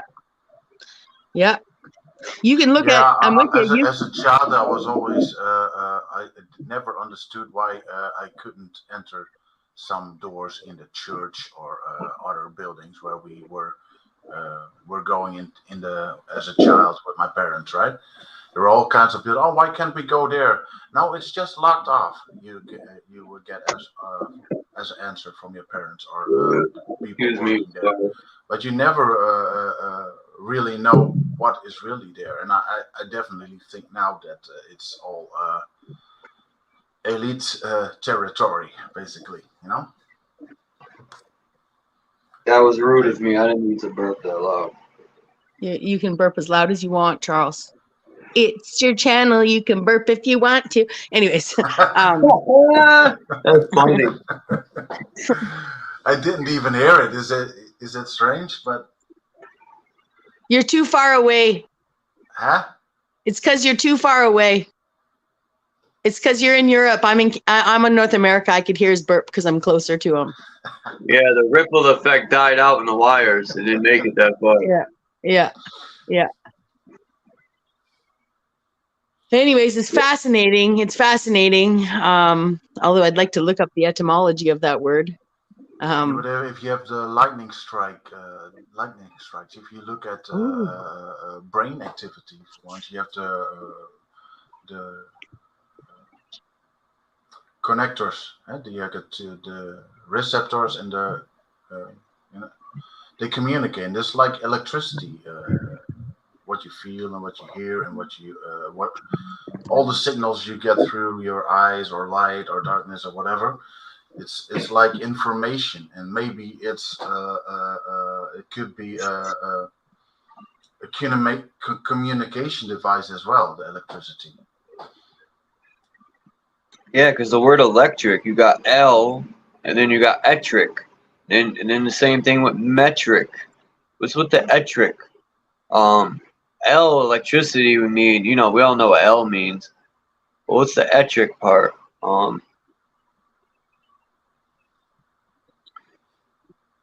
Same thing with metric. Well, if you think about it, other things like Semitic, it means to concretize an idea. Like, I believe it means, how can I put it? So you think about it, anti-Semitic, metric, electric. I'm trying to think of anything else. Like, I'm a heretic. I'm it's a way of identifying, almost personifying. I wish we knew. This is where people who speak multiple languages on a regular basis would be able to be like, oh, it's the passive participle of the adjective, blah, blah, blah. You know what I mean? They'd be able to explain to us what I'm trying to say. But it concretizes the idea of something, for lack of a better way of putting it. It makes it more tangible. It's but electric, if you think about it, the right? We have our elected officials, you know, that elect means something too. Rick, it's just electric. Electric doesn't roll off the tongue easily. They throw an R in there. Electric. I don't know. I have to look up how I have yet to find a proper dictionary that explains prefixes and suffixes and how you can look up what a suffix means to something. I might be able to do it. I personally think that a lot of electric devices and other stuff around us that emits electronic frequencies and all that are not even close to the natural variant of that. So we get basically overloads of, let's call, information or harmful frequencies on a daily basis, which not overrides, but really it disrupts and disturbs our whole being. That's the way I think it could Can be. you say that again, Marcel? Can you just say the end of what you said again?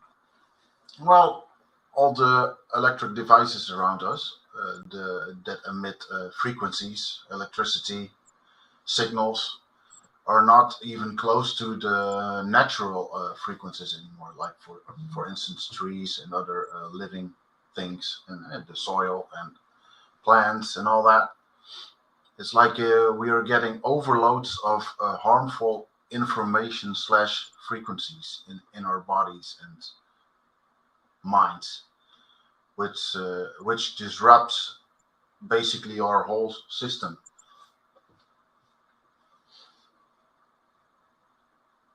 So if you're talking about different realms of different worlds, that would be a complete different world of realm with information and signals. And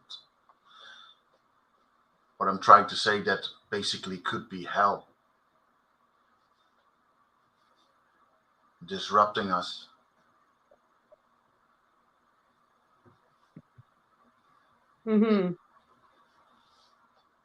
I think they've usurped a very natural God-made system to create they've I personally believe that it is a good system designed to keep us healthy and well eternally, actually, that's been usurped and modified to make us ill and forgetful and Yep. Well, and electric from the Greek word energia. It looks like Gaia, energia. I mean Earth, and it comes from electron, French word spelled with a K. So I don't know. There is no root word for etric. They keep putting metric. I didn't say metric. I said etric, and it just, I don't know. Google's retarded. I didn't. They keep adding the M. I'm like, I put etric. So there's no etric. Don't mean shit. If you got it right in front of you, can you look up the meaning of the suffix "ic"? Ick. All right. Yeah. Maybe you might have to put -IC. Well, that's a good point, Charles, because I definitely believe that trees play a big part in connecting the underworld with the world above and this world, or wherever we're living. And that connection is gone because all the trees have been shut down, at least the big ones. So we have like a disturbance in the force, a big one. Trying to. I struggle.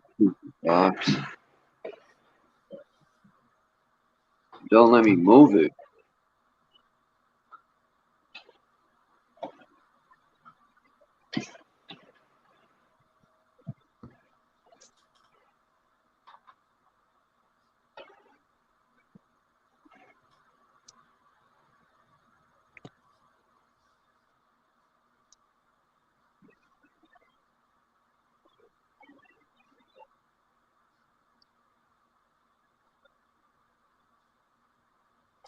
But it's amazing when you're in the garden, you don't even miss tech things. It's just your balance is restored. And you basically don't want to go home even when you're finished. I can understand that, Marcel. I have gardened in the past, but I do know that I cured my chronic skin condition by putting my hands and feet in a form of yogurt. Well, I put my yogurt on my hands because it's just easier to do that. But I put my feet in dirt. Oh yeah.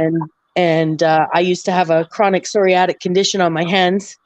Hit my feet when I injured my feet, but I have no longer have a chronic condition where my hands are falling off simply because of connecting with natural bacteria. Oh yeah. With this weather, man, if I get the chance, I'm walking bare feet. It feels so good in tall grass or short grass or just in the soil. People call me, but they can think what they want.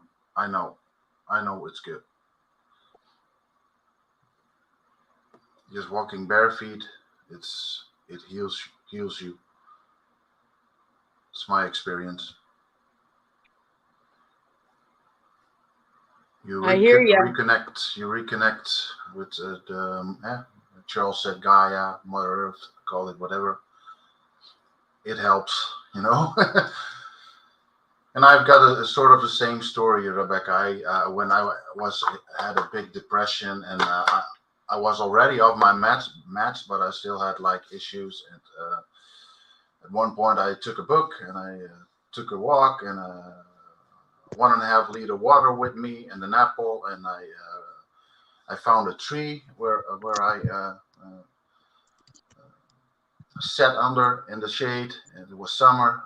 I read that book, and man, yeah, I cannot explain it. You have to experience it yourself to believe it. I didn't believe it, but being in nature and just being there and not asking for anything, just enjoying and bare feet and reading good stuff. It just restores your soul and your body. Yeah, I think I can say it saved me. The word ick, the etymology of ick is, it's have to do with. That's all it said for ick. Or the definition is like, yeah, have So to do with. that makes sense. No, that's good. Because heretic means having to do with being a, I don't know, I guess alleged sort of hearsay. Semitic It has to also do with said being. this.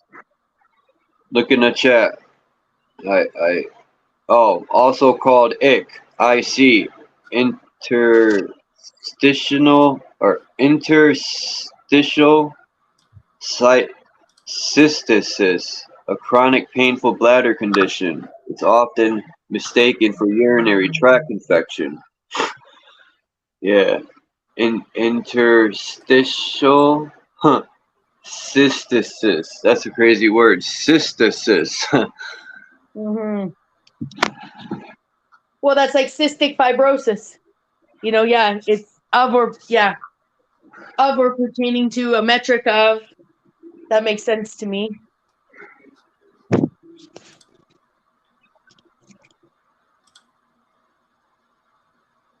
Or IC is short for an insane clown. Oh, that's interesting. Oh, I wonder if in terms of I follow a series. I follow a guy on YouTube that does a series called "The Nephilim Looked Like Clowns," and he believes. And so, an insane clown in that philosophy would be, Demon? like Manly P. Hall. Okay, No. he'd be someone. I'm just saying he rebelled against his own system. If he was a hermaphrodite, okay, he rebelled against his own people to give us that wisdom.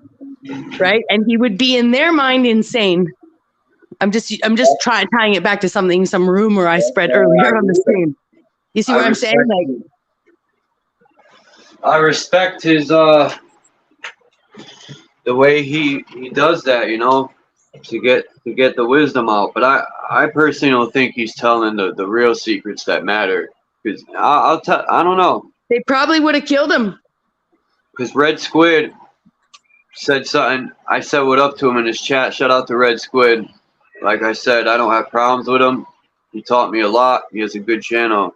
Shout out to Red Squid, man. But he said in his live stream the other day about Manly P. Hall and Blavatsky, and as far as I know, I'm the only one regurgitating his work. And I mentioned in this chat, you got to study your enemy to defeat an enemy, or you think like your enemy. You got to study them. But it's not just that. There's a lot of good information. Now, he could say it's pointless to regurgitate it. You get nothing out of it, is basically what he was saying. The people that I'm regurgitating to ain't getting nothing out of it. But that ain't true. I mean, you use their symbols to teach and show, and you synchronize symbols and all that. Well, that's their symbols. What's the difference of reading their stuff? Maybe he doesn't, or other people don't get nothing out of it, but I do. And that doesn't make my IQ any lower. Yeah, I'm not in the battle for IQ. I'm just saying that it's opened my eyes to a lot of other stuff by reading his work, Manly P. Hall, and I might read as many of his books as I can. It's really impressive undertaking. I started the Wisdom of All Ages, or the one that has all the summaries of all the religions in it. And I just got so overwhelmed. Sometimes I think something's so good I can hardly touch it. You know, like it's just, it'll all consume me. So that's why I love that you're reading it out loud, because first of all, I love listening to your voice. You know, what you add to the equation is invaluable when you interrupt yourself. So, yeah. I sometimes have to stop reading because I got an overload of information, and I have to lay a book down for a week before I can even continue. Well, if you buy The Secret Teaching of All Ages, there's a certain insert in here that's my favorite, and it's about it talks about the Holy Grail, the tablets of the law, and we already spoke on tablets. You know, I think it was not no stone tablet. I tell my friends all the time, what makes you think we're the only people to think up technology? You don't think our ancestors, our great ancestors, were had an IQ? They weren't smart. Like, they couldn't think up technology. It's nothing new. Who do you think? In the Bible, I joke around and say, when God judges you, he's gonna pull a tablet out and have your whole life on that bitch. Yeah, you could be right. Definitely. It's about, you got to get the book or download the PDF, Bex. But it talks about the deck of cards there. The what is it called? The tarot? Yeah, the tarot deck. It only talks about 23 of them, but it's still open mind. Like, people say they're evil, but when you learn what the symbols on them cards mean, it don't seem evil anymore. They only seem evil because people are telling you they're evil, and they define them in a way to make it sound evil and look evil. But when you look at the cards, there's nothing evil about it when you know the symbols. Yeah. Right here, an analysis of tarot cards, and I did a video on that. I'm probably going to redo a lot of this book and just put small videos out of each chapter so people can just watch a 20-minute video of each chapter, you know, and then it'll be like a seed planted for people to research that topic, tarot cards. Then they could go on their own path and look into more tarot cards. There's all types. So I'm gonna say 74 deck ones. I mean, yeah, that's just it, Charles. People that want are interested in are trying to understand things, researching and reading and all that, they will eventually find answers, you know. So everything that we can put out there is a good thing. Yeah, religious people like to demonize a lot of stuff, and I think that's a concept created to keep us from a lot of truth. You Yeah. know, if it isn't Christian, it's demonic. You know, that's basically what it just everything's demonic to a lot of these deep Christians, and it's just they're being kept from so much. The only way something could become demonic is if you turn it demonic. Just because someone makes a symbol and they use it for evil, and just Yeah, like the philosopher said, all evil was created from something good. They altered it. yeah. It's 50-50 in religions, you know. Half is good and half is I don't know, you know. Right. It's made up basically. If God didn't, if the Almighty Creator, the Source, didn't want the creations or the creators, more or less, didn't want people to be evil or think evil. The only temptation's coming from yourself, your inner self, your inner thoughts. That's a temptation. It's not some devil over your shoulder. I personally don't think so. People blame the devil for everything the government does evil instead of holding them accountable. They say, oh, the devil did it. God will solve the problem. Let's just sit back and wait. And in the meantime, these people are destroying Earth even more. It's comical Yeah, but almost. I think the overload of information and for basically the useless information, the pulp on TV and on radio and in movies and all that. There's so much distraction, but True. people are focusing on the pulp and not on the real information. People are just led astray and they don't even know it. You said they're focusing on the what? The bulb or the bulk? Pulp. Bulb? It's like useless stuff. We call it pulp Oh. in the Netherlands. Oh. It's like useless information. You know, it's. I thought like, you said they're focusing on the bulb and not the source that lights it. I don't know. No, but basically, I mean, you've got good information and information that's just used to Rubbish. distract people, and it's all like bullshit. Yeah. It's rubbish, yeah. And I think a lot of people get lost there, you know, and society is to blame because we got like 90% crap on TV, on the internet, which you get confronted with every day. And if you are not using your own brain and are dependent on what other people feed you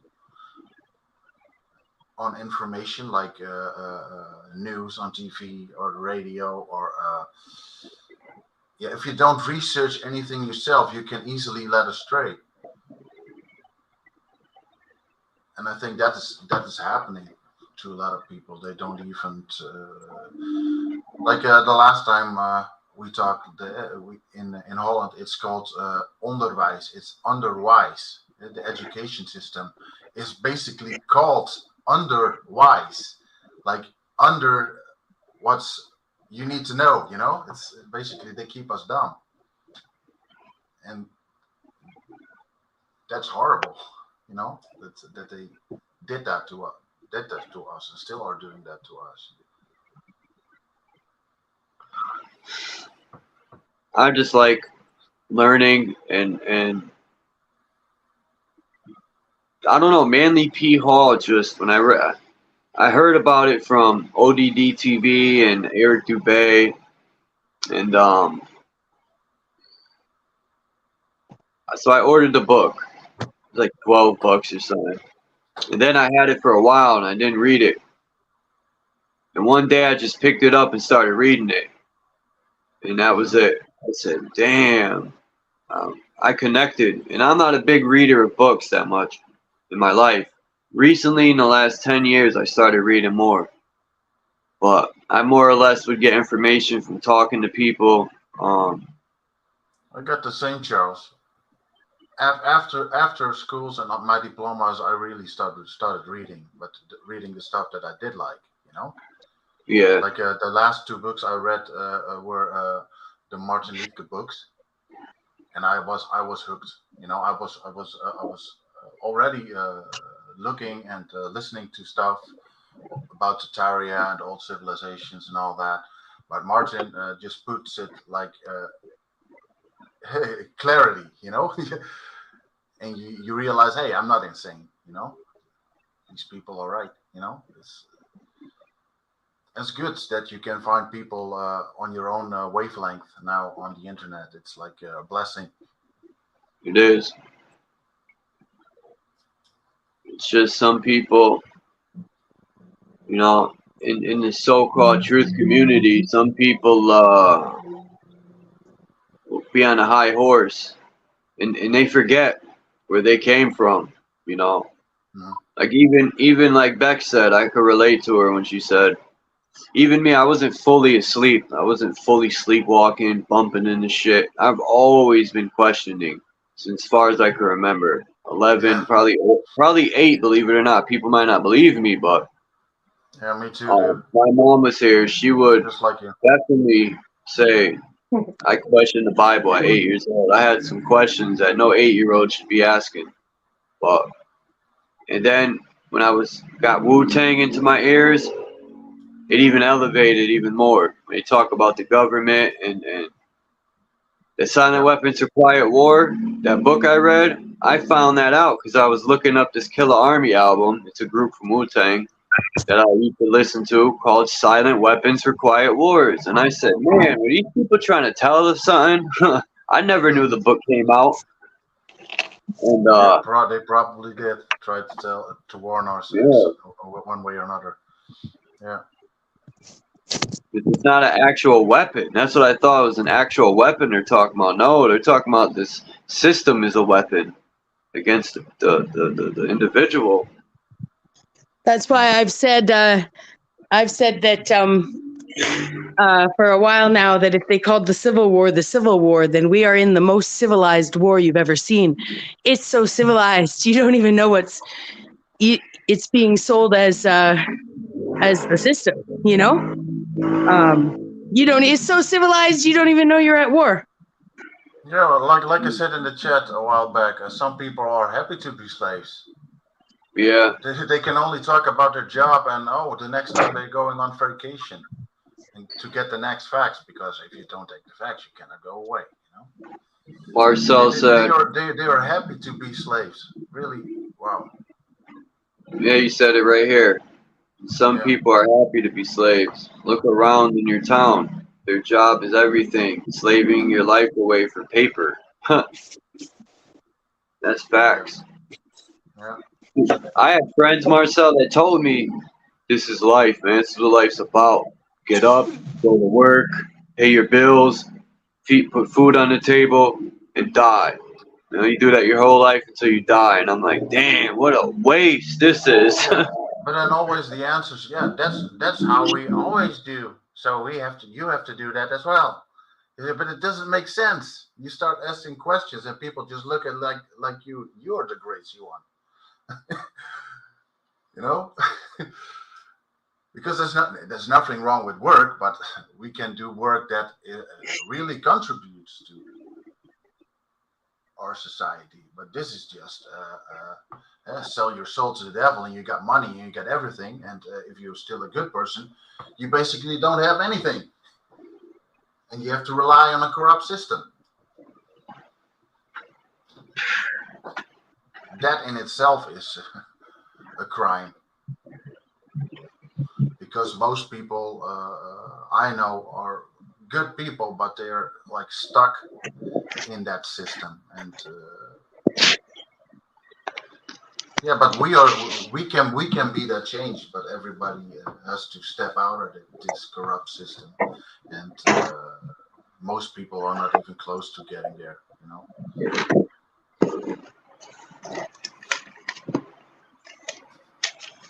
they would basically just walk back into the black hole.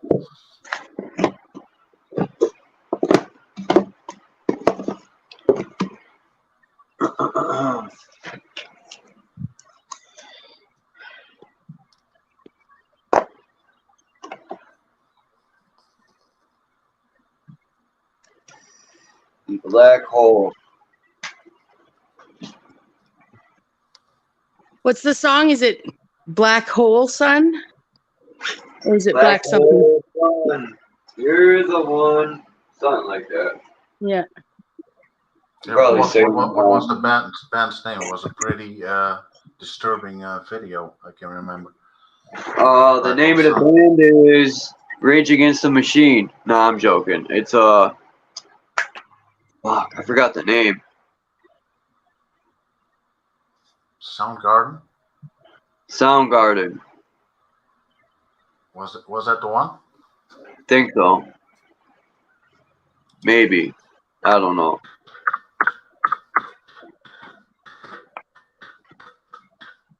Yeah, it was. What does that say on your avatar? The actions of one man. Yeah. This happened Yeah, that- because not of the actions of just one man, but because of the people who were just doing their jobs. I was just gonna say that. I couldn't read the bottom, but yeah, that's the cops say. They say, just doing my job. Just doing my job. yeah, we're protecting the community we love. They always say that, and I'm like, really? You don't even live in the fucking community. You know, you punch in and punch out when you go home. You don't think about the community. You don't even live in it. It's just a job to these people. They terrorize the fucking community. It's the biggest gang is the police. Yeah, they're terrorists in my eyes. Yeah. They are not there for us. They are just there to keep the elite on their place, on their pyramid scheme system, and we can we get the scraps while in the meantime everybody can have a wonderful life, but they are not willing to share it with the rest. You know, And they don't arrest the government. What about the military? They don't arrest them neither. They're terrorists. They're committing treason. Yeah, and all those young souls in the army, the soldiers, most of them are brain wiped or are still under the spell of I'm doing something good here. You know, it's sad. It's sad. It's really sad that this still goes on. They're under the spell of Leviathan. Yeah, they are not fighting a war to make things better for people, but they are fighting the wars of big corporations, you know, the giants of those days. And they are still here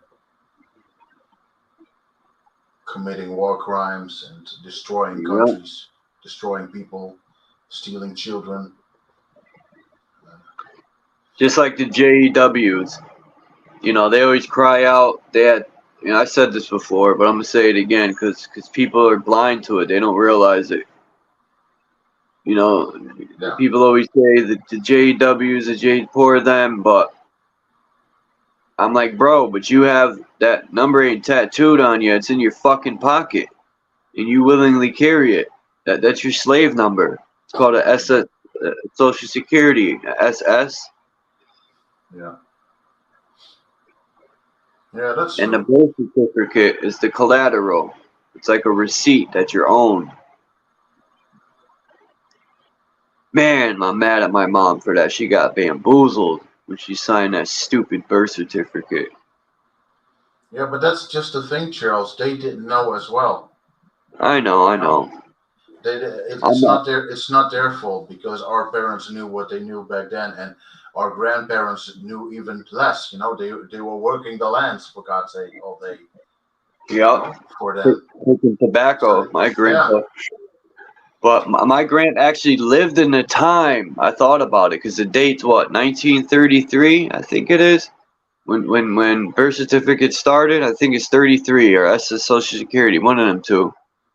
My grandpa's born in 1920, so he got to see about 13 years old is when they started these birth certificates or SSI cards. I mean, Social Security cards. So he lived in a time when they didn't have to have all that. And that's pretty cool. Oh yeah, I can still remember the time that we did have a bank pass back then, but I don't think we already had an ID card. But I can still remember the times that we used to buy candy for like 5 cents and 10 cents for like one gulden, like slash $1. Yeah, You had I like remember that. a bag full of candy, a bag full for $1. They used to have in the 80s, I think it was like 88.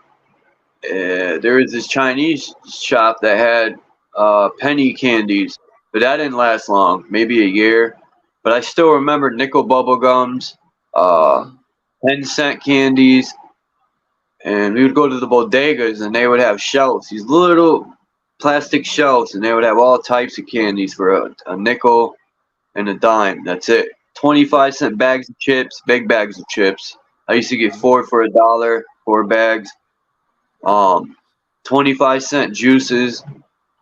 Yeah. Now them 25-cent juices are $1. Candies are like 25, 35 cents. A candy bar is $2.50. The candy bars used to be like 75 cents, 50 cents. Yeah, I know. Man. Insane. Yeah, we used to like buy Mars bars and Raider. It still was called Raider back then, Twix, and all those pieces of candy. You had, they were like, yeah, like you said, 75 cents or 80 cents for one. Now you have like one for, well, I don't know, I don't buy it anymore, but it probably will be double, you know, for a candy bar. It's really insane.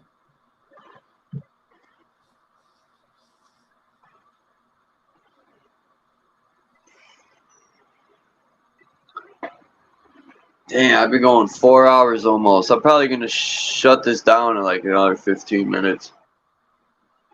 I gotta go to the freaking store. I think it's raining though. Yeah, I fell asleep. I was in my garden till 12, and then got back home, watered the plants at home, and it was like after 1 o'clock. I drank something, I ate something, and I was going to take a shower. And my cat was on my bed, and I thought, oh, I'm just gonna lay with my cat for a while, and I fell asleep. Yeah. I always fall asleep, but it was a good sleep. So, but I'm back now. It's a good start. That's what time it is here. It's 1:27. I wanted to say that we had penny candy. If you remember penny candies, Charles, and I remember nickel candies, doesn't matter. I'm older than you. I'm sure there were penny candies, and I just don't remember. And our grandparents had penny candies. How can the institution of banking have go back that 2,000 years with the inflation? And I know people say, oh, well, Becky, they just changed what the value of money was worth. But a penny's the smallest denomination always, right? So actually, they had a quarter pence. They had a 6 pence or whatever back in the day. But that was just introduced so that you could justify that money goes back that far, in my opinion. And again, if anyone, left a comment and tried to educate me, all I'd say is I do have a master's degree in economics. I didn't spend much time in money and banking. It's not my area of interest. What master gave it to you? Pardon? What was your master's name? What master gave you that degree? Yeah. University of Victoria. That was my master. They took a lot of money from me. So I actually paid them. That's not a kind master. That's not a kind master. That takes yeah. But I appreciate that you have to go soon as well. I've been puttering around, tidying up my house today. I took an extra job. It's so stupid of me. I'm going to work tonight, although it's going to be exciting. I used to waitress, and I'm doing a small wedding or small event for a caterer. And it's an East Indian event. And oh my gosh, sizzling tandoor food is so good. So I'm like, I get to come. Yeah, I get to, I'll get paid. And I hate shopping, so I have to go buy clothes for the event. But at least I need to buy clothes in general anyway, and I like to wear black. So I'm going to go find myself a nice black outfit today that I can wear to this event. There's a lady that lives I mean, not lives. She has a King's Pizza. It's one of the few Sounds good already. family-owned businesses. She's from Africa. I forgot the name of the country. Starts with an M, I think. Nigeria? Huh? Nigeria? No, Niger? forgot the name of the damn country. Anyway, she gave me some of her like food that they eat in her country. It was like this long brown rice. She reminds me of the Indian people or India people. Um, Hmm. and it had this like chicken, but this was chicken that they don't shoot the animal in the head. She said that this was what's that stuff called? The meat is it's a type of meat that Muslim people eat. It's called Halal? halal. Hello? Yeah, yeah. They Yeah, slit the throat of the animal. She explained yeah, to that's drain the right. blood out that way. Instead of shooting it in the head, the blood stays in the body, and it's bad. Hmm. So the chicken, man, I haven't tasted real chicken like this, and I don't know. It's so tender and flavorful. I was like, man, it brought me back to the freaking 90s. Or like the chicken nowadays, I don't even think it's from a chicken. I don't know where it's from, but Charles, what you said is true. I buy from a toko here in Emmen. It's a Turkish toko, and they also sell. They basically only sell halal meat, but that's true. The meat is uh, tastes better because of the way yeah, I it's agree. been handled. Yeah. And she has like just the way the food was. It's just flavorful. It was a little spicy, but I was in heaven. I told her she gave me this nice little dish for free because I'm always going in there every week. Hmm. And I told her, I said, I'd rather support a family owned business than these stupid corporations that sell processed Oh garbage. yeah, That's my that's so opinion. true. That's so true. Those small family and little family trucks or shops. We have like a couple here in the village where I live. It's like the woman and the man are from, I don't know exactly. I think Vietnam or one of those countries. I think Vietnam, but they sell spring rolls, homemade. They make Mm, them themselves, but the dough's homemade, right? they taste so much better than Yeah. the store stuff. I always buy spring rolls there instead of the store. Yeah.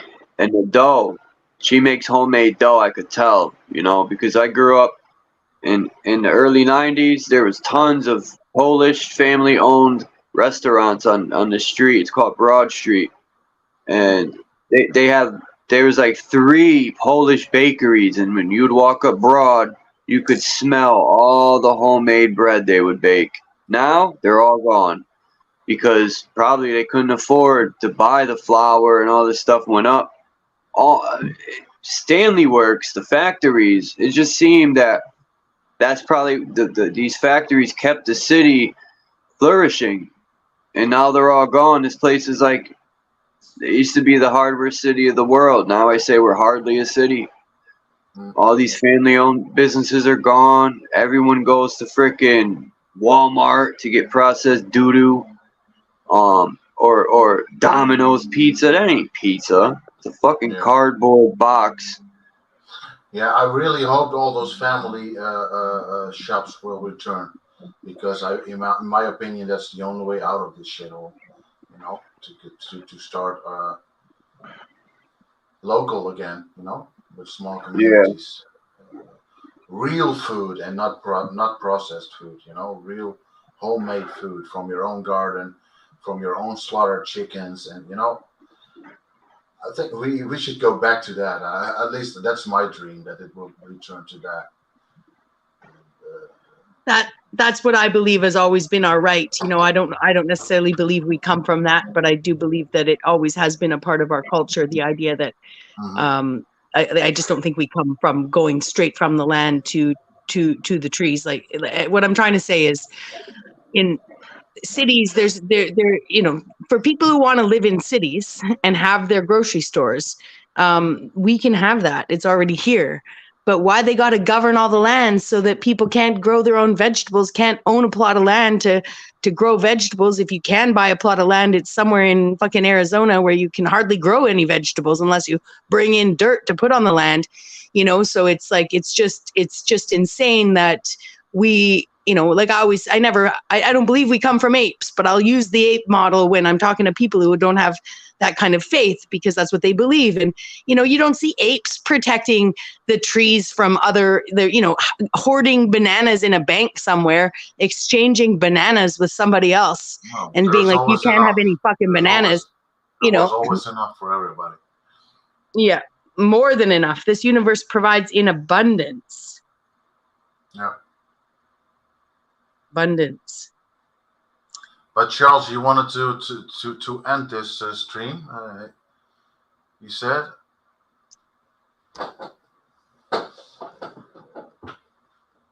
He'll be back. Always come.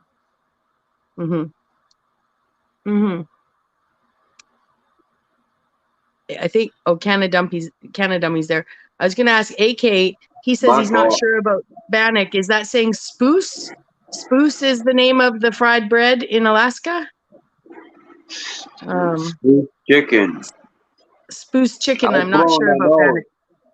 I didn't want to be all up with the sound off, blowing my nose. My snot's flying everywhere. Well, Charles, I appreciate that you always let me up on your stream, and I know you welcome me. I appreciate that. If ever you know, I feel like this morning I might have scared off. I don't know if Sir Drop just, I don't want to make it about me. I don't want to be egocentric, but I am a little insecure.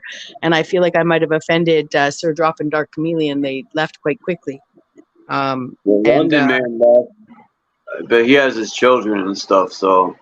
Yeah, so it could just be everyone was busy, you know, but I definitely don't want to be known as someone who's domineering a conversation or who seems immalleable, and then people don't want to be on a panel with me. You know what I mean? I know we don't typically connect outside of here. So I don't know if you do with others, but just know that if I ever popped up on stream and, you know, you were in a jive and wanted me to come up later or wait for another stream or something, I would not take it personally. You know, I am so grateful for this forum that you have, and you really connect a really, you know, your place is a place where a lot of people feel safe to come, where they wouldn't necessarily be going on some other streams. It feels like, you know, like I just feel like you really are an extra safe space in an already relatively safe community, you know, and I value that so much.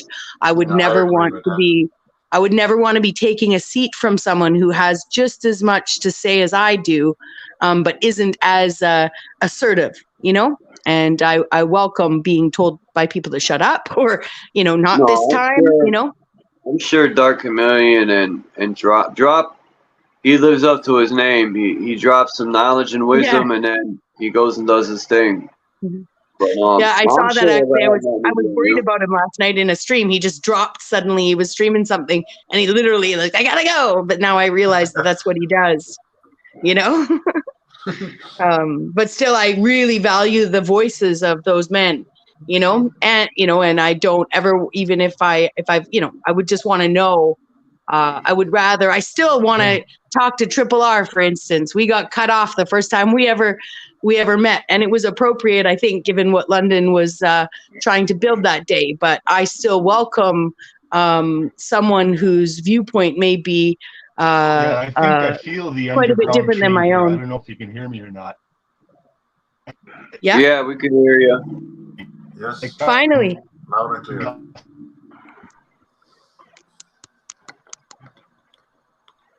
Is Faceplant's Canadummy? Yeah. Damn it.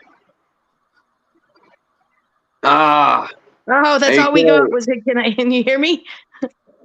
AK, I looked up the shipment number, and it said it'll be here by the 17th, which is odd. That's probably just a number they give, just in case. But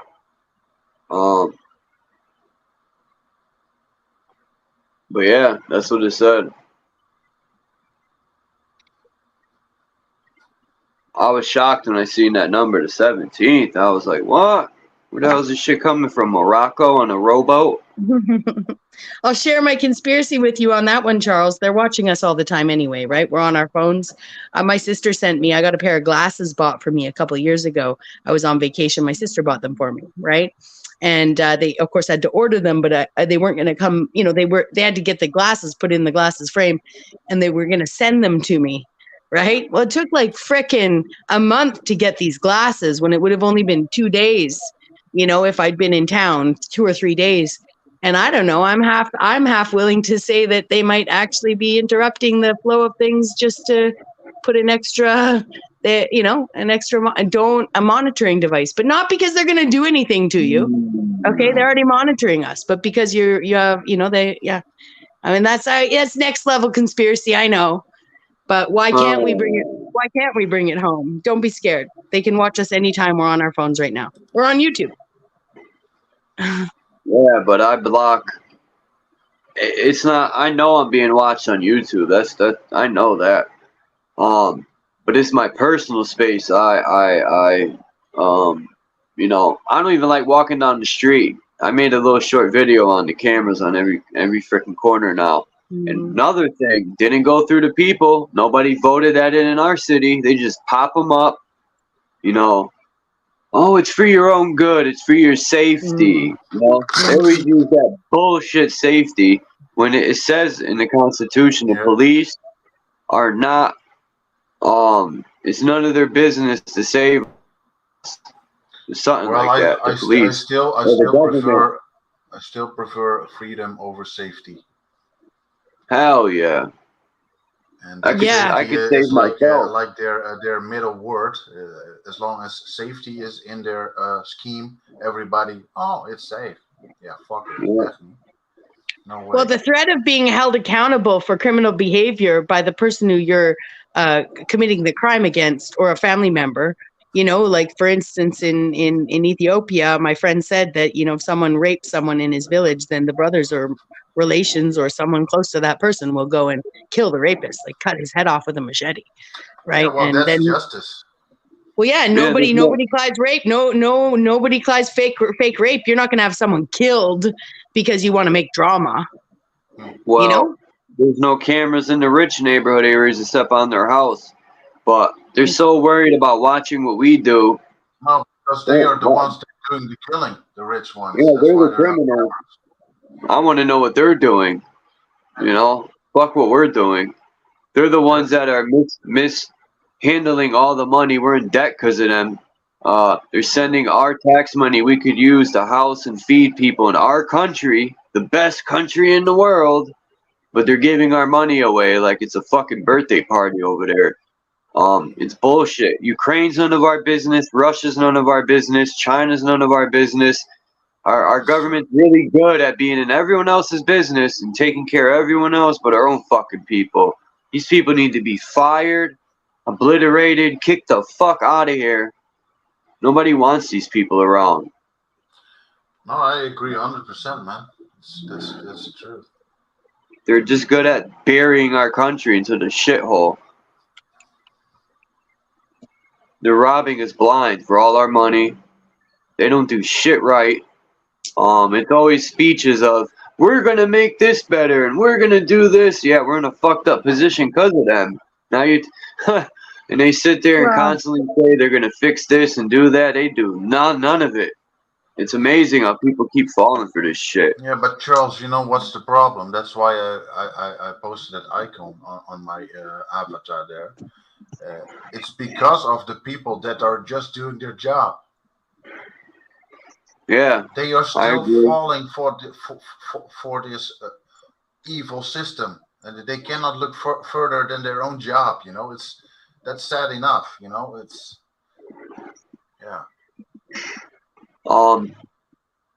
Yeah, I agree with that. If everybody would just stop working for 1 month, just buy supplies, and we all stop working for 1 month, wow, we could change everything, man. Just in just Buy a one lot month. of Well, rice. In just 1 month, everything will be done and over. that's why they keep us so fucking broke, and they're the overlords who own all the land. Yeah. You know? All we got to do is buy a lot of rice. We need to get all these militias and people with a lot of weapons to barricade a lot of shit. And we need to just work together. But that's only in the fable story that'll happen. Here in America, at least. Well, and that's where I want to say on this note, anti-American propaganda has been in our faces at the same time that they've been uplifting America to be paved with the streets of gold or whatever. Like they put cognitive dissonance in all the programming, saying, oh, for instance, the UN, aka the Americans, and the other stronger armies of the world, have band together to protect the world from bad things. But then they're like, oh, but then they tell us what those armies are doing, and they go into these places, and we're like, why are you don't need to protect us from this place. They're not infesting us. Oh, no, we're just liberating the women or whatever. But my point is they paint it up and build it up and shatter it in the same sentence. That, if school shootings were as real as they claim to be, not a single human being in the United States would send their children to school. Right? Exactly. Like, if I knew my child had a chance of being shot at school, no fucking bulletproof, whiteboard wall that pulls out from the corner is going to make me feel safe sending my child to school. I would never, ever, ever send my child to school with a bulletproof knapsack, okay? I would just not send them to school, And I'm not knocking the Americans because they're sending their children to school in spite of the shootings occurring. I understand why they're going to work. It's the very same reason the rest of us go to work, to pay the bankers for the umpteenth time for the very land that they've already sold to people for hundreds of fucking years. So I just don't, shit on the infiltrators of America. Like, you know what I mean? Shit on the fuckers who set up the wars to blame the Americans for it. I don't want to be all get all patriotic here, but what America stands for and what is in the hearts of the American people is some of the most benevolent, good, kind, loving, humane people I've ever met on this fucking planet, with no faith, right? I'm just saying, not taught in a church, in all colors, in all races, in all peoples, Yeah, true. It's just And a small so, part, small for the part sake the of what elite in Lady every Liberty country stands for, even if she's a tranny, okay? Your country is fucking amazing. Most people Yeah, are kind. and I would feel blessed to be an American. I would feel fucking blessed to be an American. Anyways. I love the people in the country. I love them all. But I don't like the people that are destroying it. Yeah, and they're not American. They run the country just like my prime minister, is not American, is not Canadian. We need to get jobs back. That's what we need. We got to somehow fire all these people, man, like ASAP. They could shove their one world government up their ass. I say we spontaneously combust them with our minds.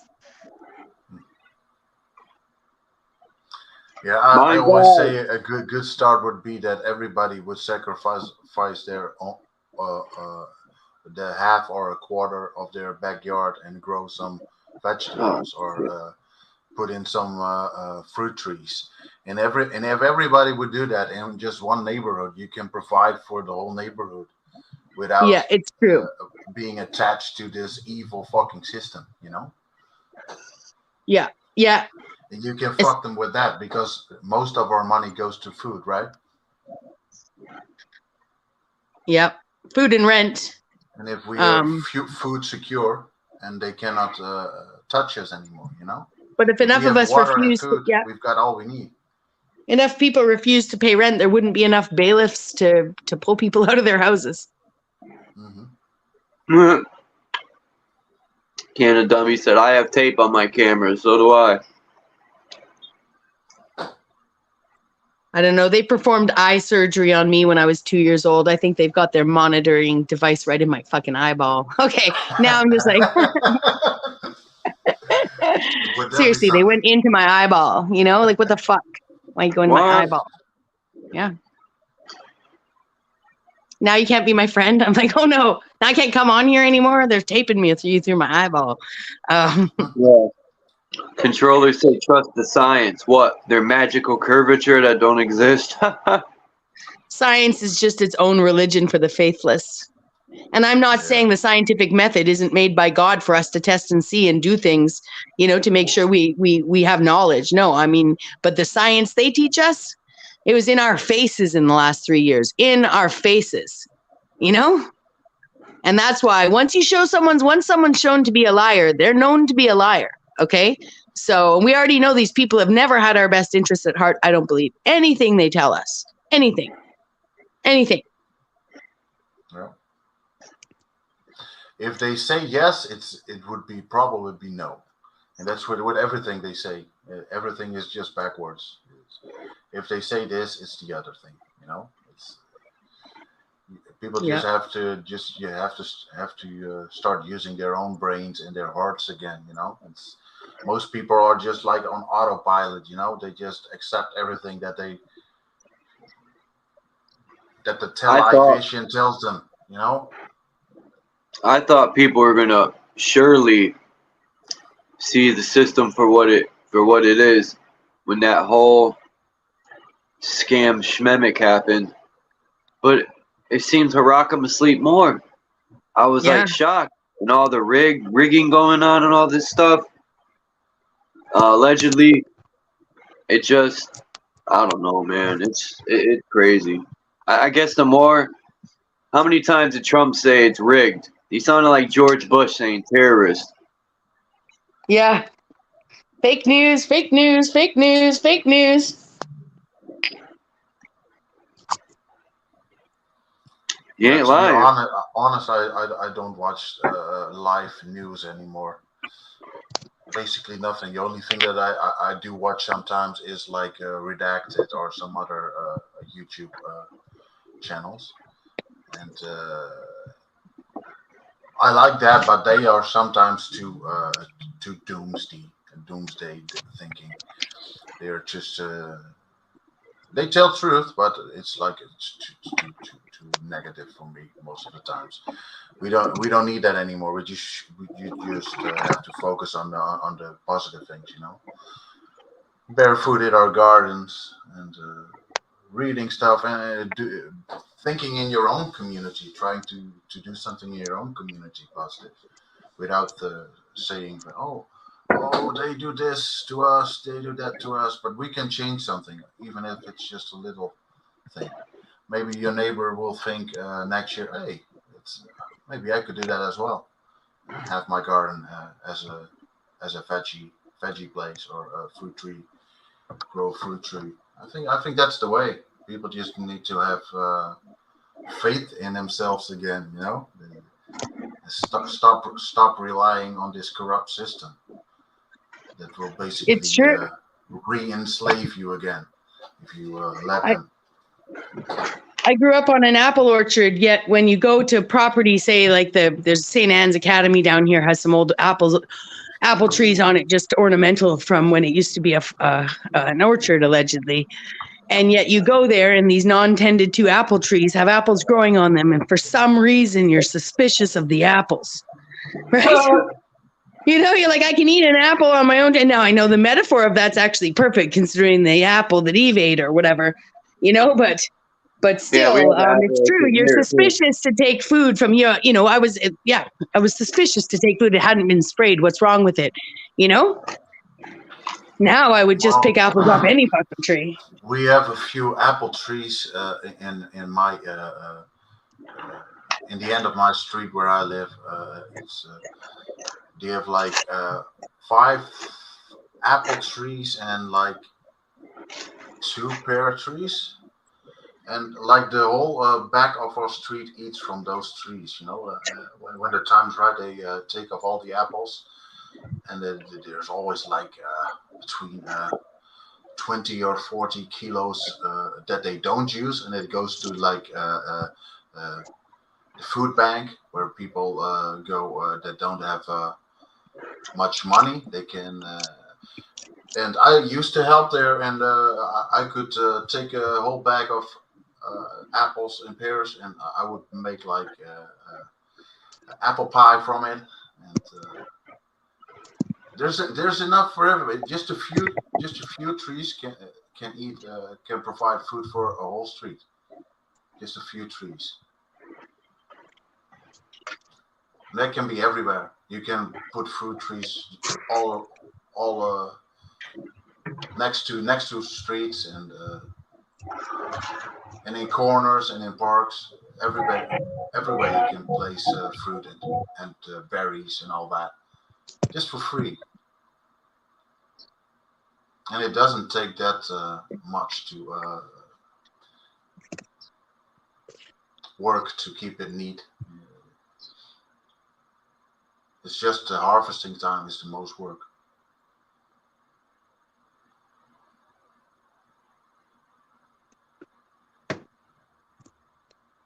Well, friends, I've got to go shopping. Wish me luck. I hate shopping. You can go on the internet and buy something. Yeah, right. Not today. I've got to have a black outfit by tonight. You got one But in it's your okay. closet. Pardon? You know, there's one in your closet, a black outfit. No, not one that I can wear to a fancy multi-million-dollar home to serve. My clothes are old. My clothes are old and ugly. Make sure you tell the millionaires they owe me about 2.5. I will. I will. I will. Good luck shopping. Thank you. It'll be a fun evening though. I used to work for a catering company that really understaffed events. And from what I understand, there's 4 of us serving 30 people. They'll tip you good. It's like better than a daycare. You know what I mean? You're like better odds than a daycare is what I've got tonight. It's just like should be pretty relaxed. They're gonna tip you good. Yeah, it's nice. They've the restaurateur that's put on the function. I used to work for the woman that they used to hire people from, but she retired last year. So he's struggling to find the people himself. And he's just going to split what they give us 4 ways.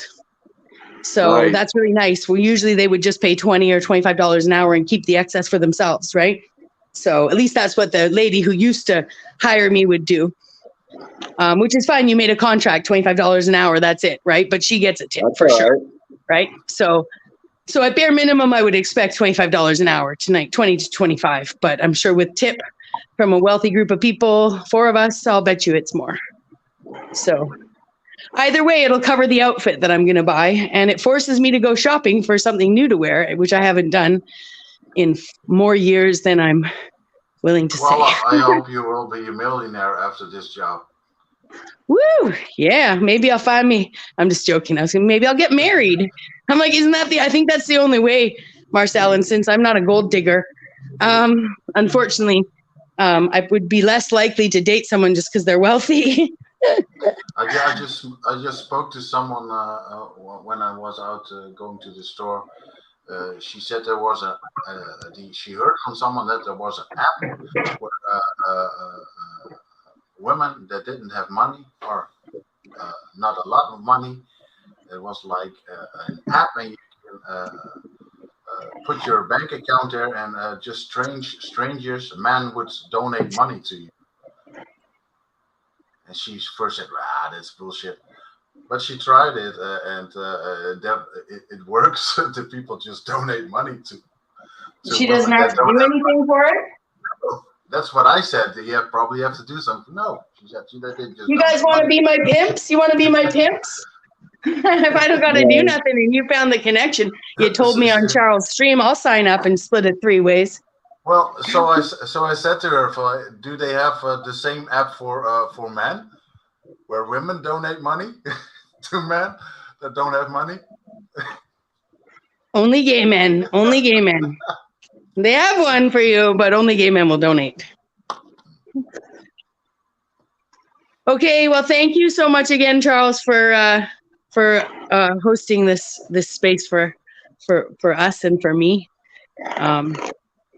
And I look forward to seeing you next time and hearing whatever it is, whatever wisdom you bring to the table from a book and from your mind. I love it.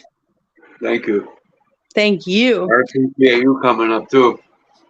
Who's coming up? Everyone. No, I said I appreciate you come up. Oh, I love it. You know, yeah, what a treat it is to have stumbled across your channel and met all these wonderful people. Anyways, I could go on with platitudes and gratitudes and salutations forever. So I'm gonna I'm gonna pull a drop. Bye. Bye.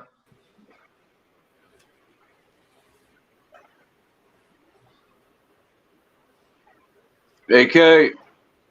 Hey. Bye. It's only 11 over there. What's up? It's early where you're at. Yeah. Crazy. It's 10 here. Marcel is probably almost dark where he's at. I'm in the center. It's still light. It's like 8 o'clock at night now. Oh yeah, it's 2 o'clock here, and AK's in Alaska. It's only 11 o'clock probably. 10. You're close to Bex, cause she's right. 10? Bex is in like Canada near Washington State, and you're right above Canada near Washington State. I need a cigarette, man. I'm gonna go buy some Lucy's. I smoked one. Yeah, I smoked my last one earlier. We'll go buy some. That feels. Man, still no word from Lucid. Really? I tried calling him and messaging him. Hopefully he's good. Back, right. I need to get like Rose's cell number or something next time I talk to his ass. So call her ass up if I need to. Hey, what's up with your man? You know I will. Hopefully everything's good. Yeah, I know, right? Because he always picked up when not always, but most of the time he picks up when I call. But all of a sudden, boom, nothing. Maybe something happened to that phone. Maybe he lost that phone or something. That's probably what it is. I hope it's something stupid like that. Yeah. Because I definitely wanted to go there in August. I found cheaper flights.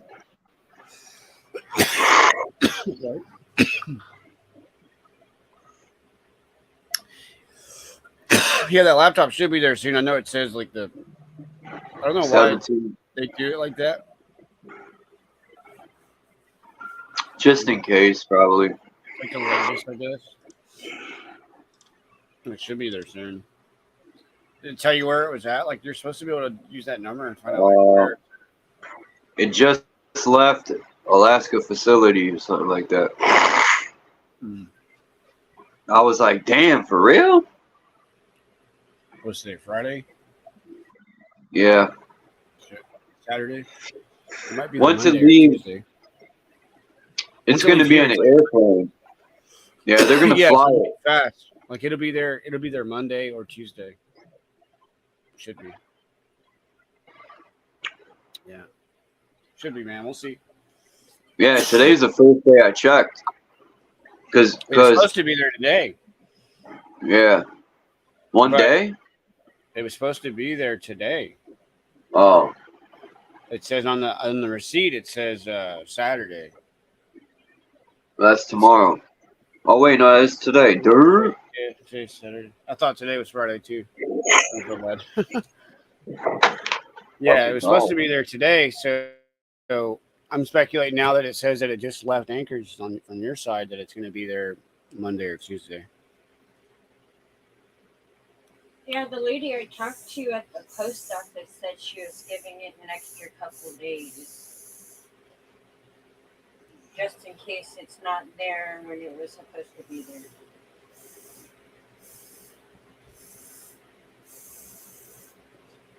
It'll be there soon. It left here. You're gonna enjoy it. It's a nice laptop. I know you're excited and anxious to get it, Doug, because I sent you pictures of it and shit. But it's in the mail. You can't do anything about that. So. Mail's only going to be at its speed. Another reason why it could be late is or not going to be there on time is because it's a laptop and it's hazardous. Yeah, it just left Anchor. No, you sent pictures of it. The Chrome tablet. You sent pictures of it. Yeah, but she's talking about the lipo in it. It's considered a hazardous material to ship. Oh, because of the battery? Yeah. Nah. That's why it's taking a little longer. Only hazardous materials are government. Right. But that's why it took so long to leave Anchorage altogether. Like, normally, I've shipped stuff, dude, or mailed letters, and they've gotten down in the lower 48 to where they're supposed to go in 3-4 days. So I've seen stuff shipped faster here. It's possible. It's just, or maybe they only have so many mail planes go out a week or something. I don't know. Hey, Marcel.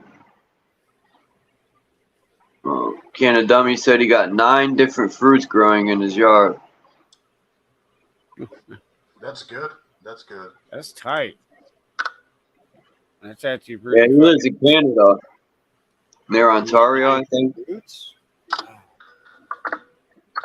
Cool. I want to move the hell out of this country, man. I want to move to Germany.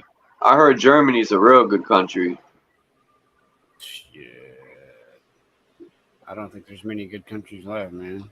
I don't think that moving will be a solution, man. I think I thought of that myself as well, but you could run, but you can't hide. Exactly, you can change things where you live right now, even if it's just a small thing, you know.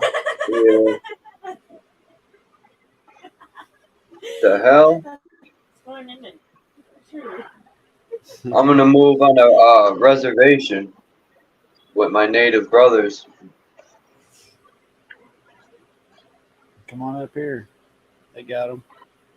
Just go to a village. They don't even call them reservations up here. They just call them villages. Yeah. Gustics can move in. They don't care. Yeah, they think reservation is like disrespectful. I forgot why they called it a reservation. You call them an Indian. Yeah, that is disrespectful. They want to be called by their tribe name or their real name, their name. Mm-hmm.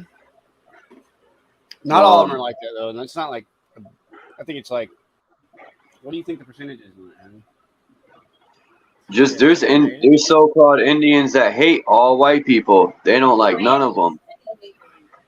Even if you're a nice so-called white person that isn't racist and respects the native tribes, they still don't like. But yeah, there's some people like that, bro. They hate all white people, but that's everywhere, man. It's everywhere. Yeah, every race has people that are like this. So it's not like single them out or not. Like just like you got like the white people, Nazis, you know. You get the Ku Klux Klan, people like that for the white people's side. They're like the super racist people. But there's even some small villages where it's like, white people live there. I know they exist. I've been told about them. And there's like a lot of old timers there that are raised in old ways, stuck in their old ways, kind of thing. But so be it. Yeah, you got that everywhere. Never learned anyway. I think it's a bigger problem. The different cultures, the people are just too different from each other. Not that they hate each other or something, but their complete culture is just so different. The European culture doesn't fit in their culture, but they are here in Europe. It's like fading away a lot. And some just don't adapt to European ways, and I all don't that hate those ultimately, though, is people, but fading away they from all those. stay out of the way of European culture. Yeah. And I think that's wrong. If you're here, you should at least try to communicate. And I try, but some people are very distant. Accept each other's cultures and give each other respect that way. Yeah, and a lot of people are nice, and a lot of people basically, but there are also a few groups that don't want to have anything to do with us. It's yeah. But you have that everywhere. You got that everywhere. Yeah. And it's all up to us to change that in the future by teaching our children right. Mm-hmm. Yeah, that's true. My new rhyming name is White Cracker. Shut the fuck up.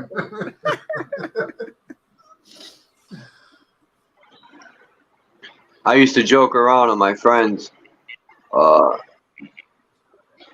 don't even like using the word black, but my friends are so-called black, and they'd be like, "What's your rhyming? What are you gonna name yourself if you become an MC and you make an album?" I used to joke around and be like, "Cracker, White Boy." But there is a rapper named White Boy that came out already. So the Athabascans up here, they will buff themselves. Oh, if I got a nickel for every time I was called Cheesehead, I would be a millionaire now. You were called what? You're telling that. If I had gotten a nickel for every time I was called Cheesehead, I would be a millionaire now. Oh shit! If I had a nickel for all the times I was called White Boy, woo! You're White Boy. If I had a Come nickel here. every time I was called a redneck. You're Whitey. Flores said the Athabascans. They call themselves Athabascans when they want to play around. Yeah, I take that offensive. Being called White Boy. That's offensive to me, man. Being called Whitey or White Boy or Cracker. And black people don't like being called black. They take that offensive. So.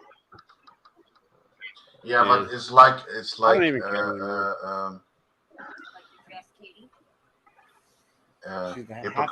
It are like hypocrites if they can call you names, but in return, someone else cannot call them names. It doesn't make any sense, They used to call me White Boy and this and that. But then if I or they would joke on me and make white jokes that I'm a cracker or this and that. But then if I started joking, it's not all cool. I'm racist. I've been through those experiences, man. Yeah. I know how that feels, bro. Yeah, that's just how it goes. Yeah, it's nothing. Yeah, fuck. That's how I thought too. I was just like, yeah, whatever. So be once all the situations I was in, once we got to know each other, that shit went away quick. Yeah. Yeah, that's how it always goes. It's just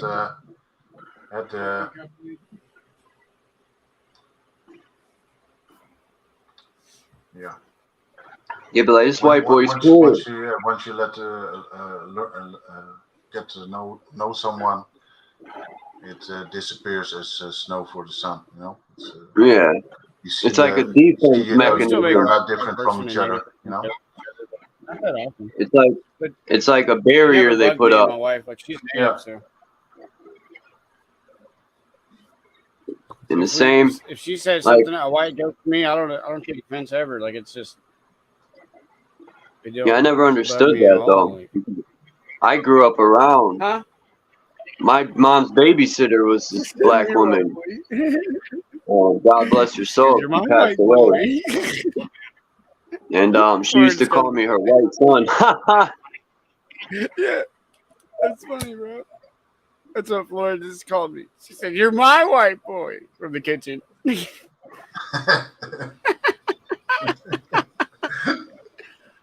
Oh man, it's funny. Oh, Yeah, well, shit. when I was still a child, at the kindergarten, we basically already had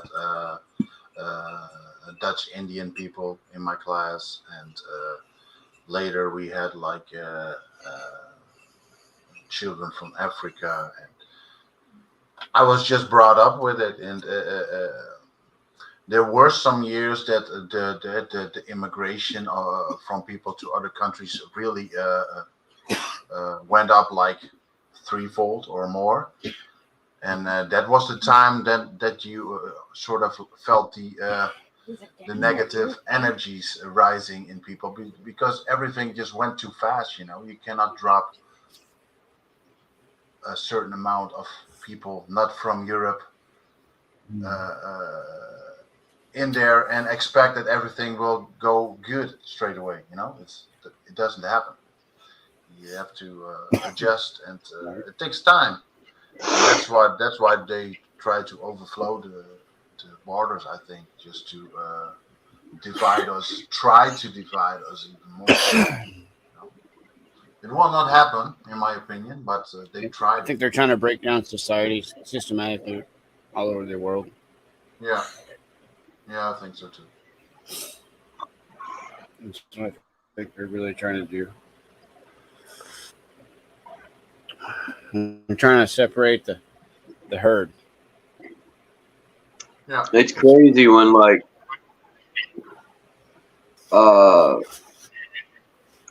like certain things, like my black friends, they would the hot comb and the food, like when you're introduced to different cultural stuff, like I didn't know what a hot comb was until my friend had his hair done with a hot comb. He used to put out an old way with a stove, iron like comb.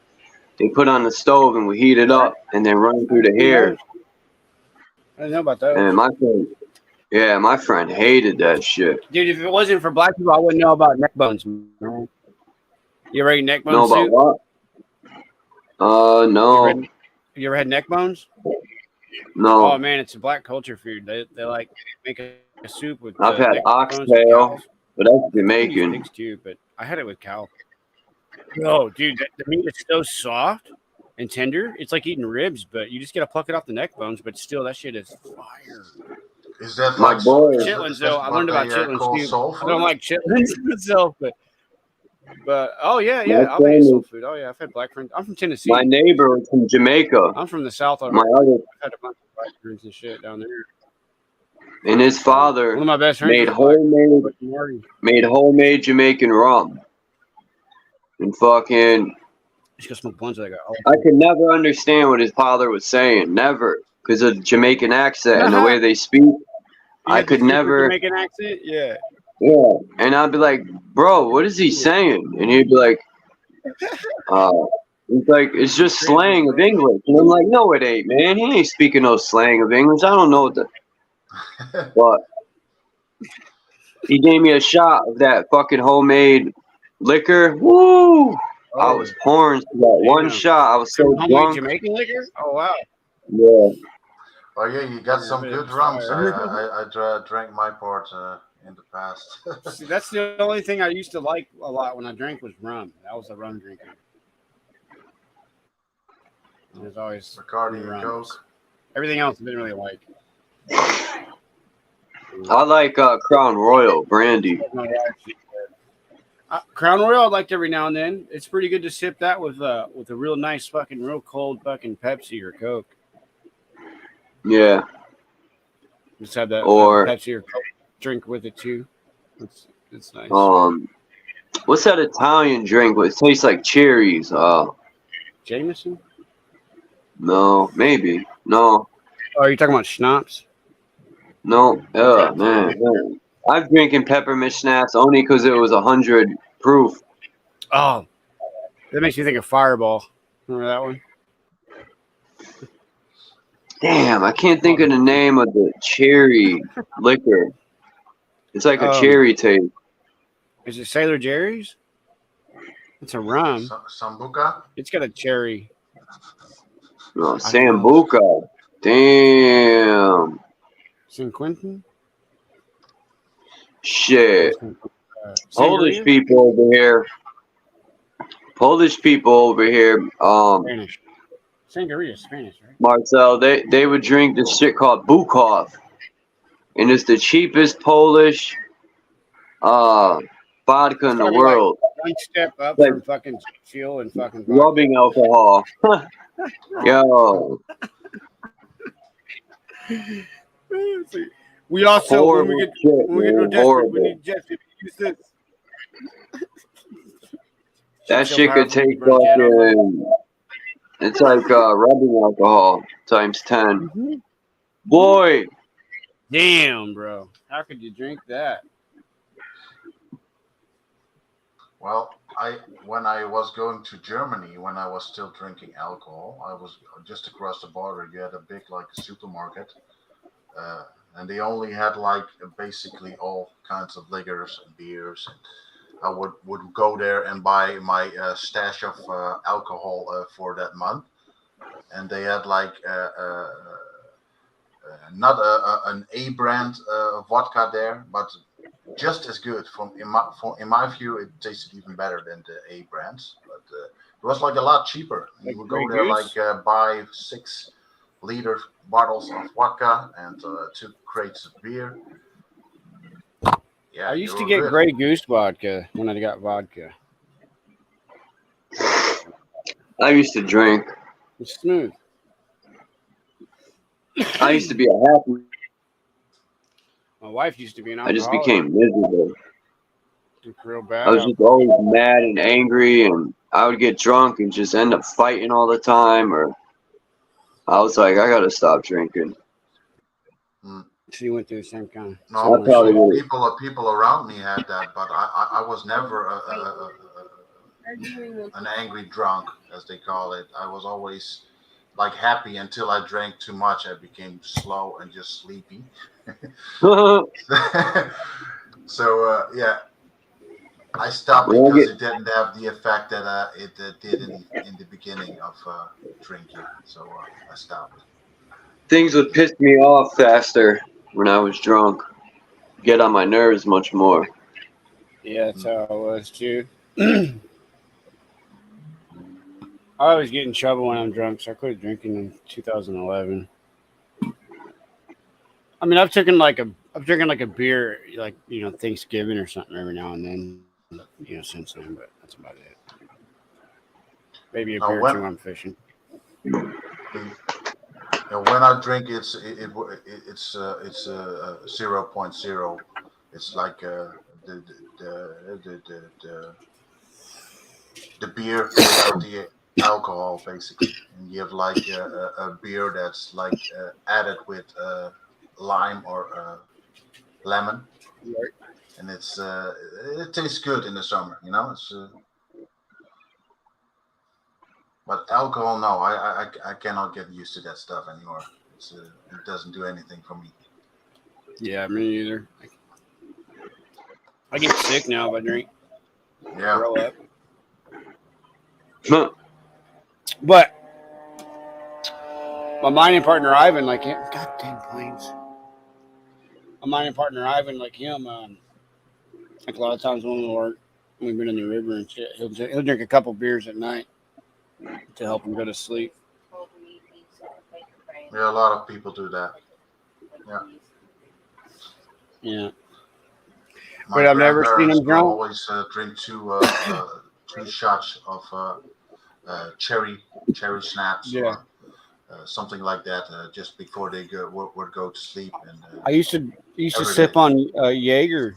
I'd have a bottle of Jaeger on that bedside that I'd sip on that to go to sleep whenever I used to drink. I'd just drink straight out of the bottle, fucking room temperature. I was Viking with it. But Yeah. I like licorice, black licorice, so I've always liked Jaeger. Pretty good drink. I tried it recently. I got these little mini bottles I found in one of my cars, and I tried it. Oh my god, dude! I about puked. Like I sipped it out of those little mini ones, and well, man, I tried it and thinking, oh, this might be okay to take a shot of this tonight. And I'm all stoned, thinking it's all right. And oh my god, man, I could barely even get the little tiny sip I took down. You were stoned as well. Yeah, I smoke a lot of weed. We call that if you drink and I used to be able to drink and fucking you get drunken. I used to get strunken all the time, man. It's like, and then if that's the case, then I got strunken a lot, man, throughout my life. Sometimes it felt really good, and sometimes you have to puke. I agree. Yeah, but after you puke, you're good.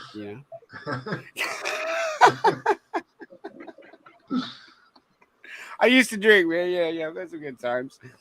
I'm a fucking hick, man. I used to drink Budweiser from the keg, Had a keg fridge in the garage, dude. Oh yeah, good times. I used to drink vodka a lot. And the reason why, because the next day you wouldn't have a headache. You could drink like a liter and it'd be okay the next day. You drink that sugary liquor, you're fucked. You're gonna have a hangover. Especially whiskey. Oh man, I had bad encounters with whiskey. Yeah, whiskey's bad. I mean, I got a few hangovers in my life, but I never did get hangovers a lot like other people. But I didn't drink all the fucking time though. Like I was like a weekend drinker. So. Well, it started like that. Yeah, I never got to the hardcore stage where I was drinking like every day, or anything like that. Thank God. So. My uncle loved Jack Daniels. That stuff, no joke. Now. My people make that. Yeah, man, I've drank a lot of Jack. The first thing I got drunk on the very first time was Jim Beam and Jack both, and my aunt Tanya had me smoking joint. Man, I got fucked up that night. I never drank whiskey. 6 shots of each, man. No shit. I got hammered. Oh my goodness. I think she was trying to scare me away from alcohol, but it didn't work. Now, the ones that I did like, the kinds of whiskey were the single malt whiskeys. All the mixed ones I didn't like. I couldn't get used to that. I like Sailor Jerry's. Was the rum I liked a lot. But I'd also like Johnny Walker. It was a good one. Yeah, that's the one I like too. Blue Label, I don't really care for. Red's okay, but black was pretty good. It was my go-to.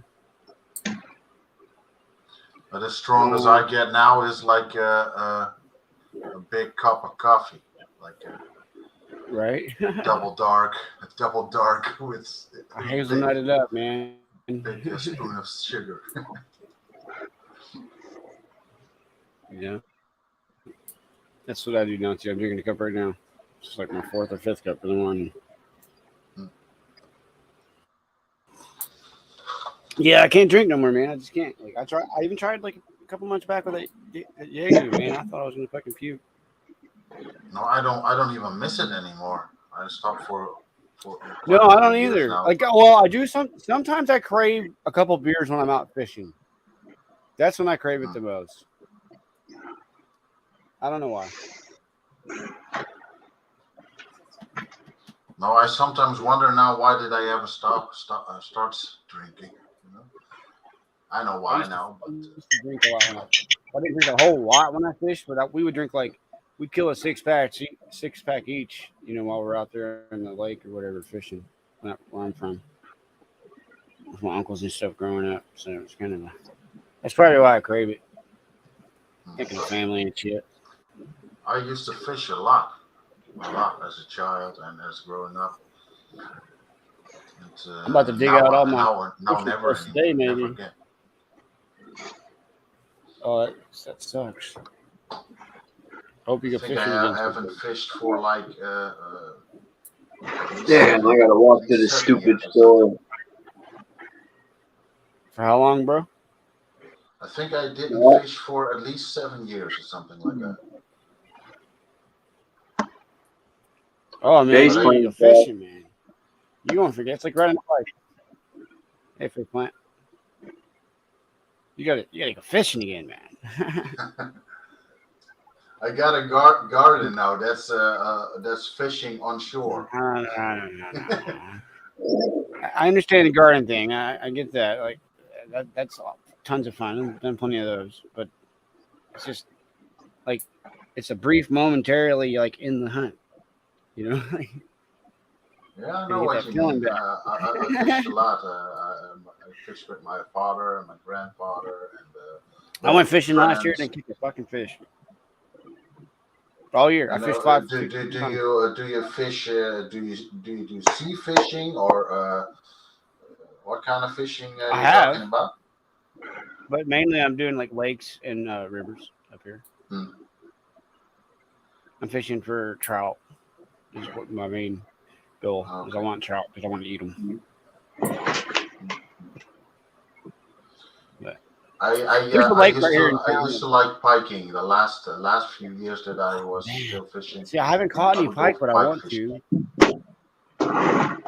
And you get them with Sometimes fly there are fishing, and you monsters, get man, them with monsters. spinners, and then you get but the trout up here, like I don't really do a lot of fly fishing to get them.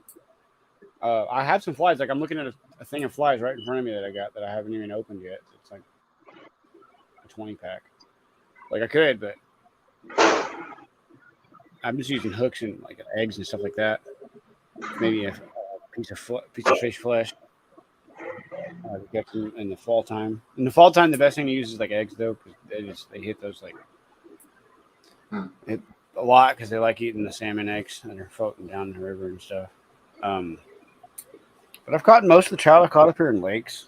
They stock them and stuff, just like anywhere else. Fishing game. But man, they're good. They taste really good. Like, man, they're really good eating. Well, Like I still see a lot of people 100%. fishing here in the lakes. We don't have that big lakes here, but it's like little swimming pool. The size of the lakes in America and Canada do not even the ones in the Netherlands are like nothing if you lay your lakes next to it, but you know, it's yeah. But it's good fishing here as well. Well, Alaska has a lot of small lakes, so I understand. Like we have a bunch of tiny little lakes stuff too. So I get it. I probably have a similar terrain than where you are, because you're a northern latitude country as well. Oh no, dude. Not compared to all of America, but Alaska. Oh yeah, if you look at it on the map, you can see tons of little tiny lakes everywhere. But we have some big lakes up here, but most of the lakes up here are actually small. They actually are, huh, honey? No, I'm thinking of it. Yeah. Talking about fish, I really like herring. We got like we eat raw herring here in the Netherlands. Oh, you eat it like just little slivers of it? Just like salmon is raw. You eat raw. We have, like sushi. Yeah. Yeah, Okay. sort of like sushi, and we cut we take out all the intestines and the backbone we keep in it, and the tail, and then we sometimes people like to put little pieces of onion on top of it. That's what I do, and then you just take it in your hands and just lower it in your mouth, and you strip the meat off the bone. It's so good. Raw herring, wow. Yeah. I don't like raw like fish. anchovies. I only like salmon raw and raw herring. I like, and all the rest of the raw fish I don't like. Yeah, it has to be. So I don't really like a lot of raw fishes myself. Like I've had some tiny slivers of tuna raw, like properly sushi. that was okay. But other than that, I haven't found any fish that I like raw. The fishes I like the most, like I like trout. Like the taste of trout better than salmon. Yeah. My friend told me, I said, we're supposed to go fishing. We're supposed to go fishing. And I told him, let's go freshwater fishing. And he's like, nah, I think pond fish are dirty. I was like, maybe, because the water's stagnant, but nah. I said, well, then we got to go ocean fishing. Yeah, we cannot tell anymore, right? You don't know the quality of the seawater or the bass are banging fish. Bass and trout, and they're freshwater. I like eating bass too, bro. I've had bass. I grew up eating that shit. I've caught tons of bass. Bass fishing's fun. I like catfish the best though. That's my favorite fish. Up here, my favorite fish is halibut, but my favorite. But I never had catfish. Oh man, you got to try it, bro. Get it deep fried. It's fire. Fire. I'm getting hungry. Right? Yeah. What are we having today? Fish.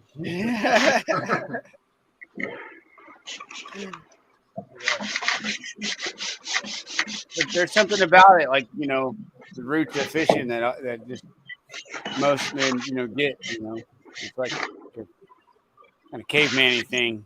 Probably because it's so much in our history. Yeah, it was like a zen moment for me always. If life was too hectic, I would just grab my fishing gear and go fishing. It's a good way to reset your brain. Yeah, in a way. Right. Yeah. My mom used to say, "Are you going fishing again?" Yeah, Mom, I'm going fishing again. I get my fishing license up here for $5 right now because of COVID. So. Yeah. I'm gonna go fishing soon.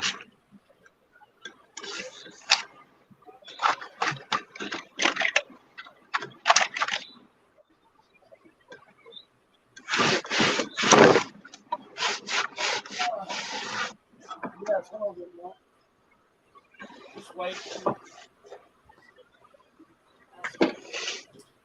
You're still there, Charles? Yeah, I'm here. I was just putting a few things together. I gotta walk up the street to the stupid store. Okay. Grab a few things. I think I don't know. I'm gonna go. I wanna thank you for having me.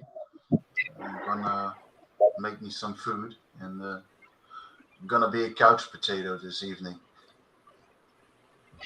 Why not? I appreciate you. Good to talk to you again. All right, myself. Yeah. Peace, man. Have a great night. Hey, see you later. Bye. Peace, man. Good night. Peace. One love.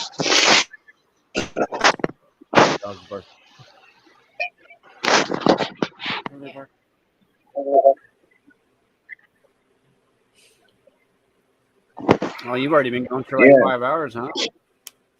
Yeah. Shit. I hope faceplant, man. I hope you get your signal fixed or your phone, man, so you can come up and drop some wisdom, some knowledge. And I know Faceplant's got knowledge and wisdom because I heard him on Red Squids a couple months ago. Like talking to on here, and this really fucking gets me going in my brain and thinking outside the box. Mind's Eye. Yeah, Mind's Eye. Yeah, that guy, man. I like talking with him. I enjoy having conversations with Mind's Eye, man. He's a cool dude. Yeah, I was just thinking of him the other night. Because I used to get up on your shit sometimes, or Jay's. He would hop on there with me on Jay's and we would bullshit. I ran into him last week. I was talking to him on someone's panel. I forgot whose channel it was. It might have been OTW's or something. But yeah, it was some bullshit with him again for a bit. Shit, I should check out chat, man. I ain't even looking.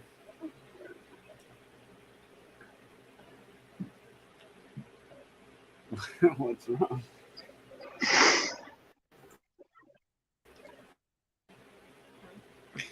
What's wrong, you?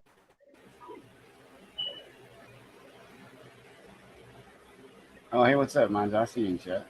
I didn't know he was in chat. What the coin could be. Open-minded territory, no trespassing.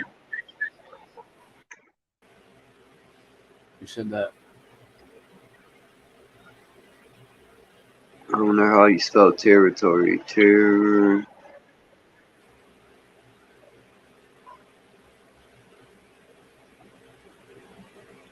I think I spelled that wrong.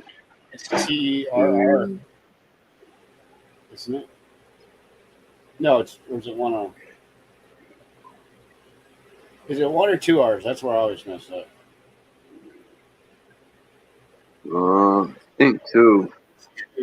Yeah. Yeah, I think it's two. It's like Terra, or TRI, and then the story without the S.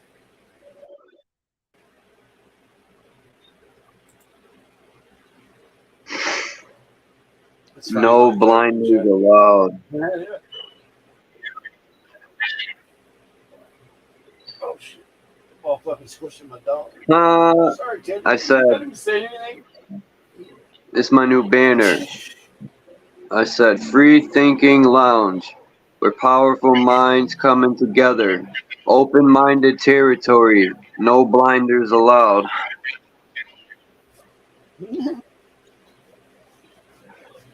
Nobody will get that, I don't think.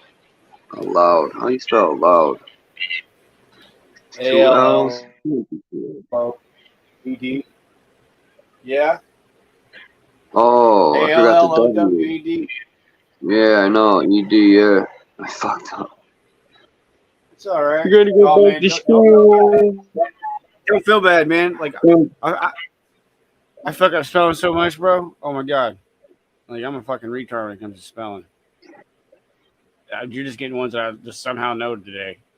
A little bit. Fuck. I probably would have spelled territory with one R. I probably would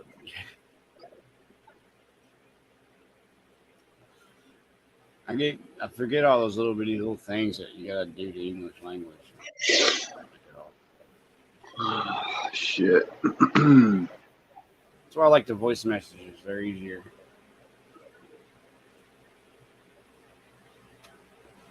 And you can hear your people's emotions when you do voice messages.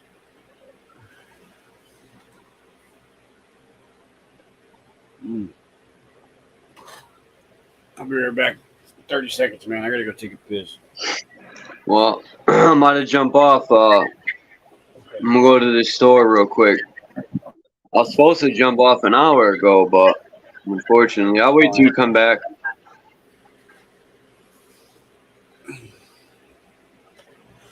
Okay.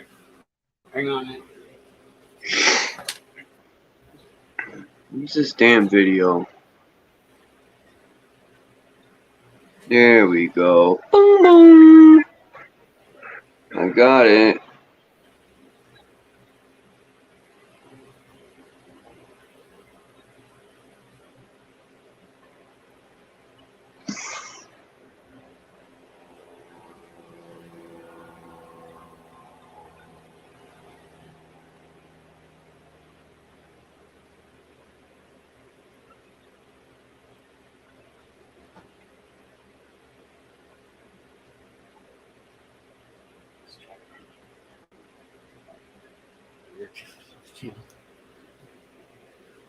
Oh, fucking moose up my ass like always. You followed me all the way to the bathroom and then fucking be right here in the bed looking up at me like, "Hey, Daddy." As soon as I come back, staring at me right now. We've been talking about Oh shit! I never knew you could do this with Google.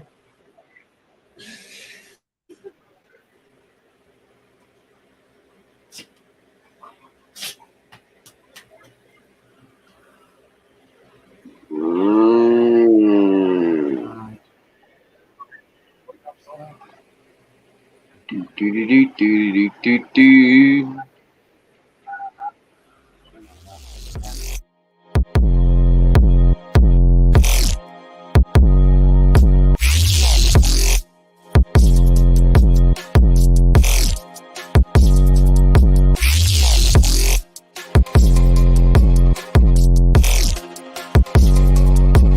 It up. What? Yeah. Smoke it up. What? Yeah. Got my intro. That's your intro? Yeah. Oh, shit. It's pretty tight. I got this. I should just make You know it a like movie you should watch? a little You should longer. watch the movie Dark Power. Dark Power? Yeah, I'm gonna see if it's free on YouTube. Mind's Eye knows the movie I'm talking about. Well, I could rent it too. You know, I got the Amazon Prime video shit too. You know what I'm talking about, the Amazon shit. You can rent shit. Yeah. Plus, Florida's got one where you like rent on. It's. I was talking about wherever you rent videos. She's got multiple apps. No, not the hard copies, baby. You still you're not doing no lives on your channel? No. No. I don't really have a good computer to do it with yet. That computer I sent you is better than mine, man. No. My laptop is like fucking yeah. My computer only paid $100. Now you make me feel bad. Nah, I'll get. I got planned on buying a good, better laptop. I got plans for it. Don't worry about it. I'm gonna be busy, man. I'm gonna be filming with my GoPro and my other camera and stuff. I got plans to make videos. I have a lot of video footage already taken to make videos with. Mine and stuff already. I got underwater shots too, bro. I got underwater shots on my GoPro right now. Yeah, I need to watch them. I haven't even watched them yet. Ooh, that's what I'm gonna do next. I haven't even watched to see how they look like. Maybe I'll make a video today. I can still make videos on my laptop, so that's cool. But it's like, for streaming, it sucks. That's why I got the desktop. And it does okay, but some days it's like shitty. And it's gonna be all robot-y and shit. And then like, but if I use my phone, like I stream pretty good. It does okay wherever, but like I'm about to be back out in the bush and shit mining where I'm not even gonna have signal, so I want to have opportunity to do lives.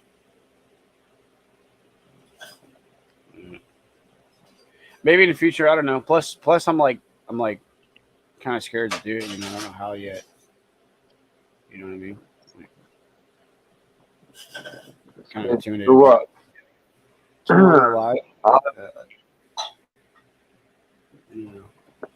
could walk you through it. I don't know how you do it all the time.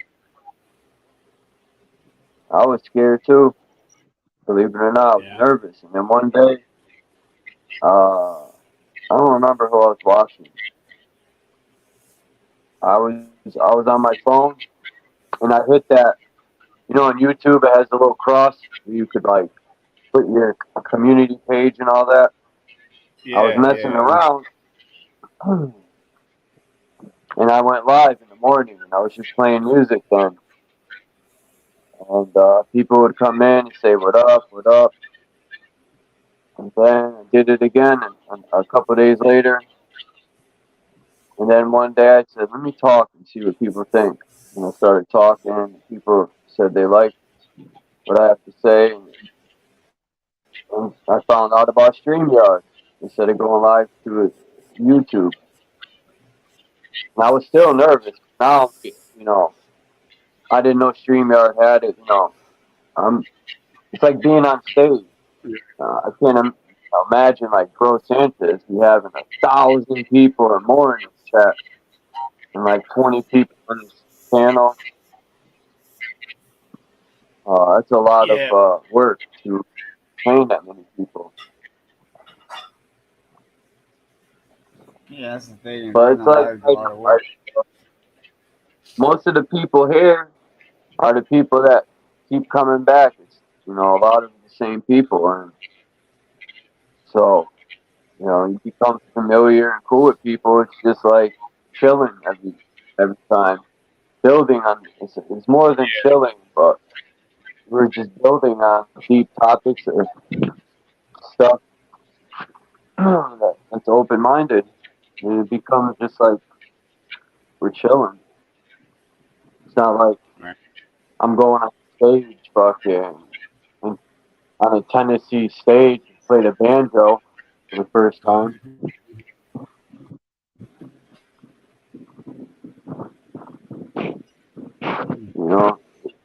It's easier doing it this way than if I had to be on the stage. Mm-hmm. Which is face, showing. That's a different ballgame.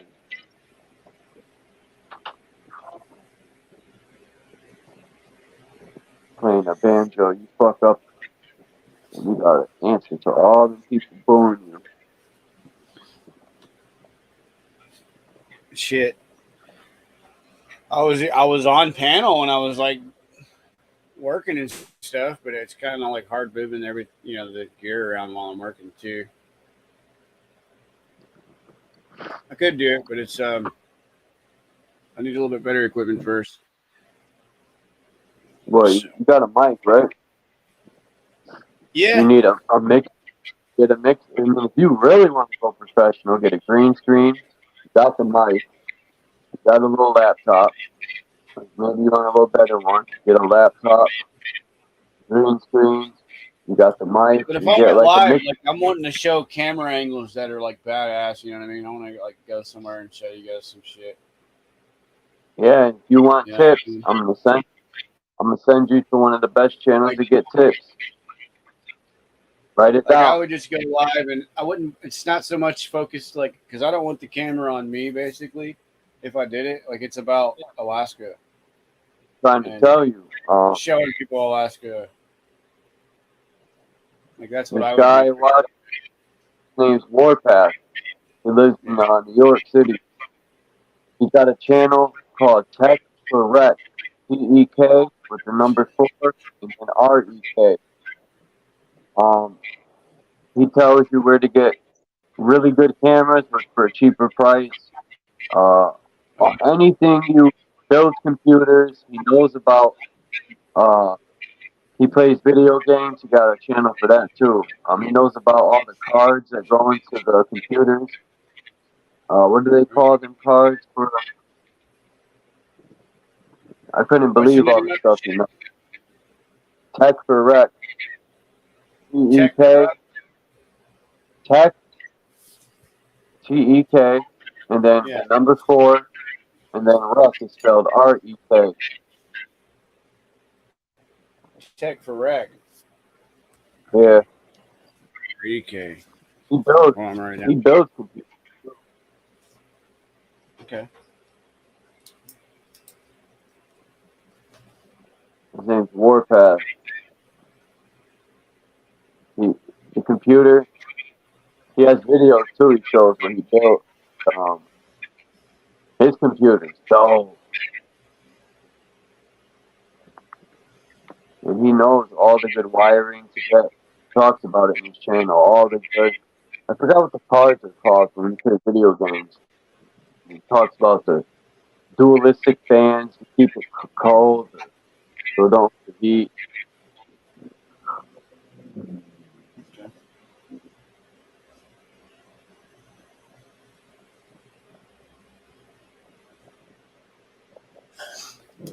All right, I wrote a note down on it. Check that out. I got it wrote down in my book.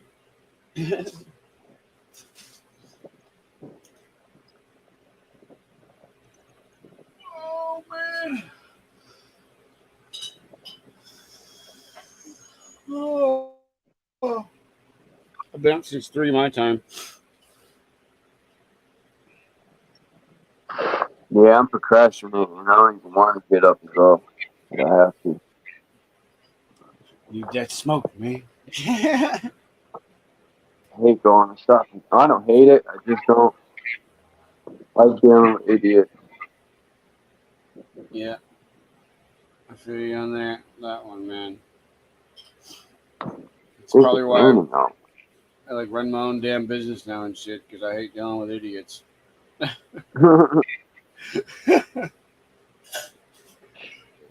I wish I was there. Man, what's the name of that rapper? Oh, he had that song, and it was it's pretty hot for like a month or two, and that's it. But he didn't rap at all. He would say, the fuck was he saying? Why do I hear myself echoing? Hold on, let me check this out. It's not me. It might be. Oh, he dropped. There you are. Now what? No, it's gone now. Huh? Anyway, he I don't says, hear I it. hit her with, oh yeah, he goes, I hit her with the, or some shit like that, this rapper. Oh, I hear it again. Anyway, who cares? I'm about to get off here anyway. So I gotta go up to that store. I can't remember. I'm trying to think. I don't remember. If I heard more bars on it. Yeah, the guy was horrible anyway. It's good you don't remember. The guy was pretty bad. I don't even know how these people get rich. It's all good, man.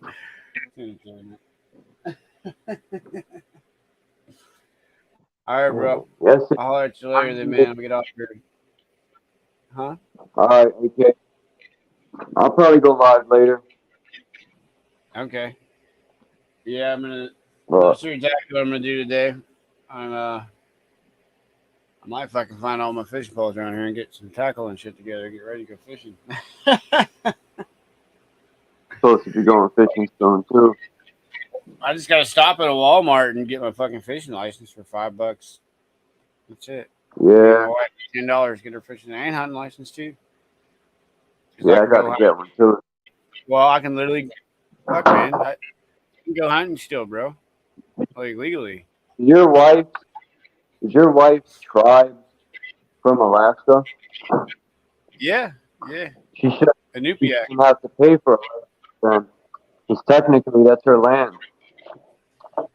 She shouldn't have to pay, bro. Like, the white man stole her land. For real. I'm gonna ask Native about this. Like the villages and stuff, they don't have to pay. But like to fish, like for like the residential areas of Alaska, like the big cities, like Anchorage and shit. I don't know. I don't think she should have to either, but she does. When I say white man, the idiots in power.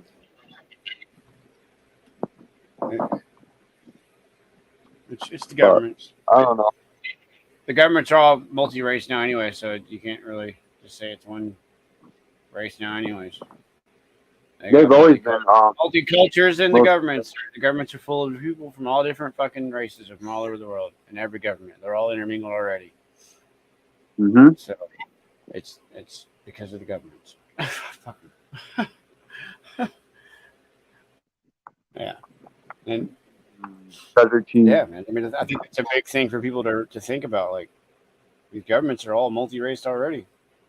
They don't look at it like this race versus that race. If they do, it's because it's propaganda, and they're trying to get you to look at things that way. Yeah.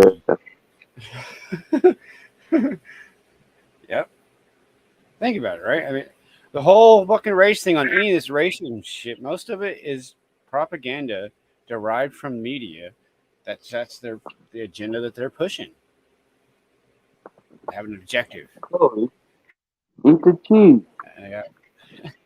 They have set fucking parameters of what they're trying to do to the public because it's all a fucking show. It's not. It's all a fucking. It's a movie that people eat up as reality. My cat can't eat the cheese I gave it. That's funny. It keeps moving away from Oh, animals love cheese, man. Moosey loves cheese too. So does Teddy. They like cheese. I think it's just a milk product. But man, if I put like even if it's like I cook them some meat, bro, and like sometimes I'll just sprinkle a little bit of Parmesan cheese on top of it when I'm mixing it up with like pieces of bread or the vegetables and stuff.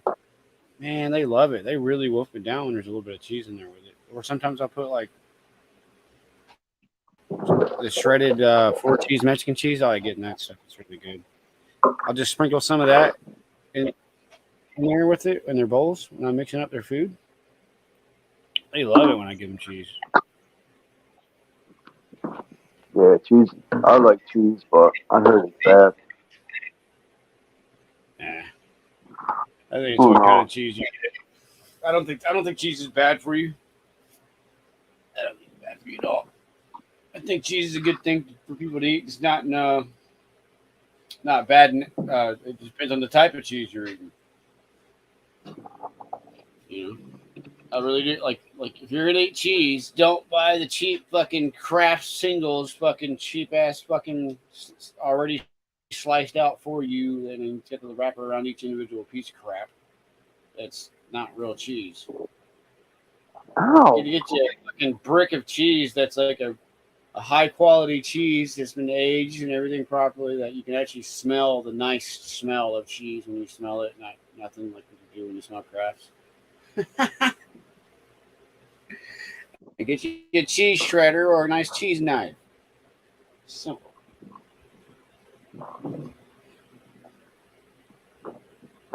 All right, AK. Let me go before I keep procrastinating. And All right, buddy. I'll check. All right, bro. Peace out to everyone in the chat, man. Appreciate everybody. Thanks so much for everybody in the chat. Yeah, I'll be up again whenever. We'll figure it out. Later, bro. Yeah, check. Peace. Peace. Peace to everyone in the chat. Mine's Boy, Kena Dubby, Bex, Marcel, AK Crawling, Paula, Kimba, AIMPI, or P, or Pi. I'm Pi. Am I forgetting anyone? Yellow Cake Maker. And of course, Dark Chameleon, London Man, and Sir Drop. Peace to everyone, and I'll check you next time. Peace.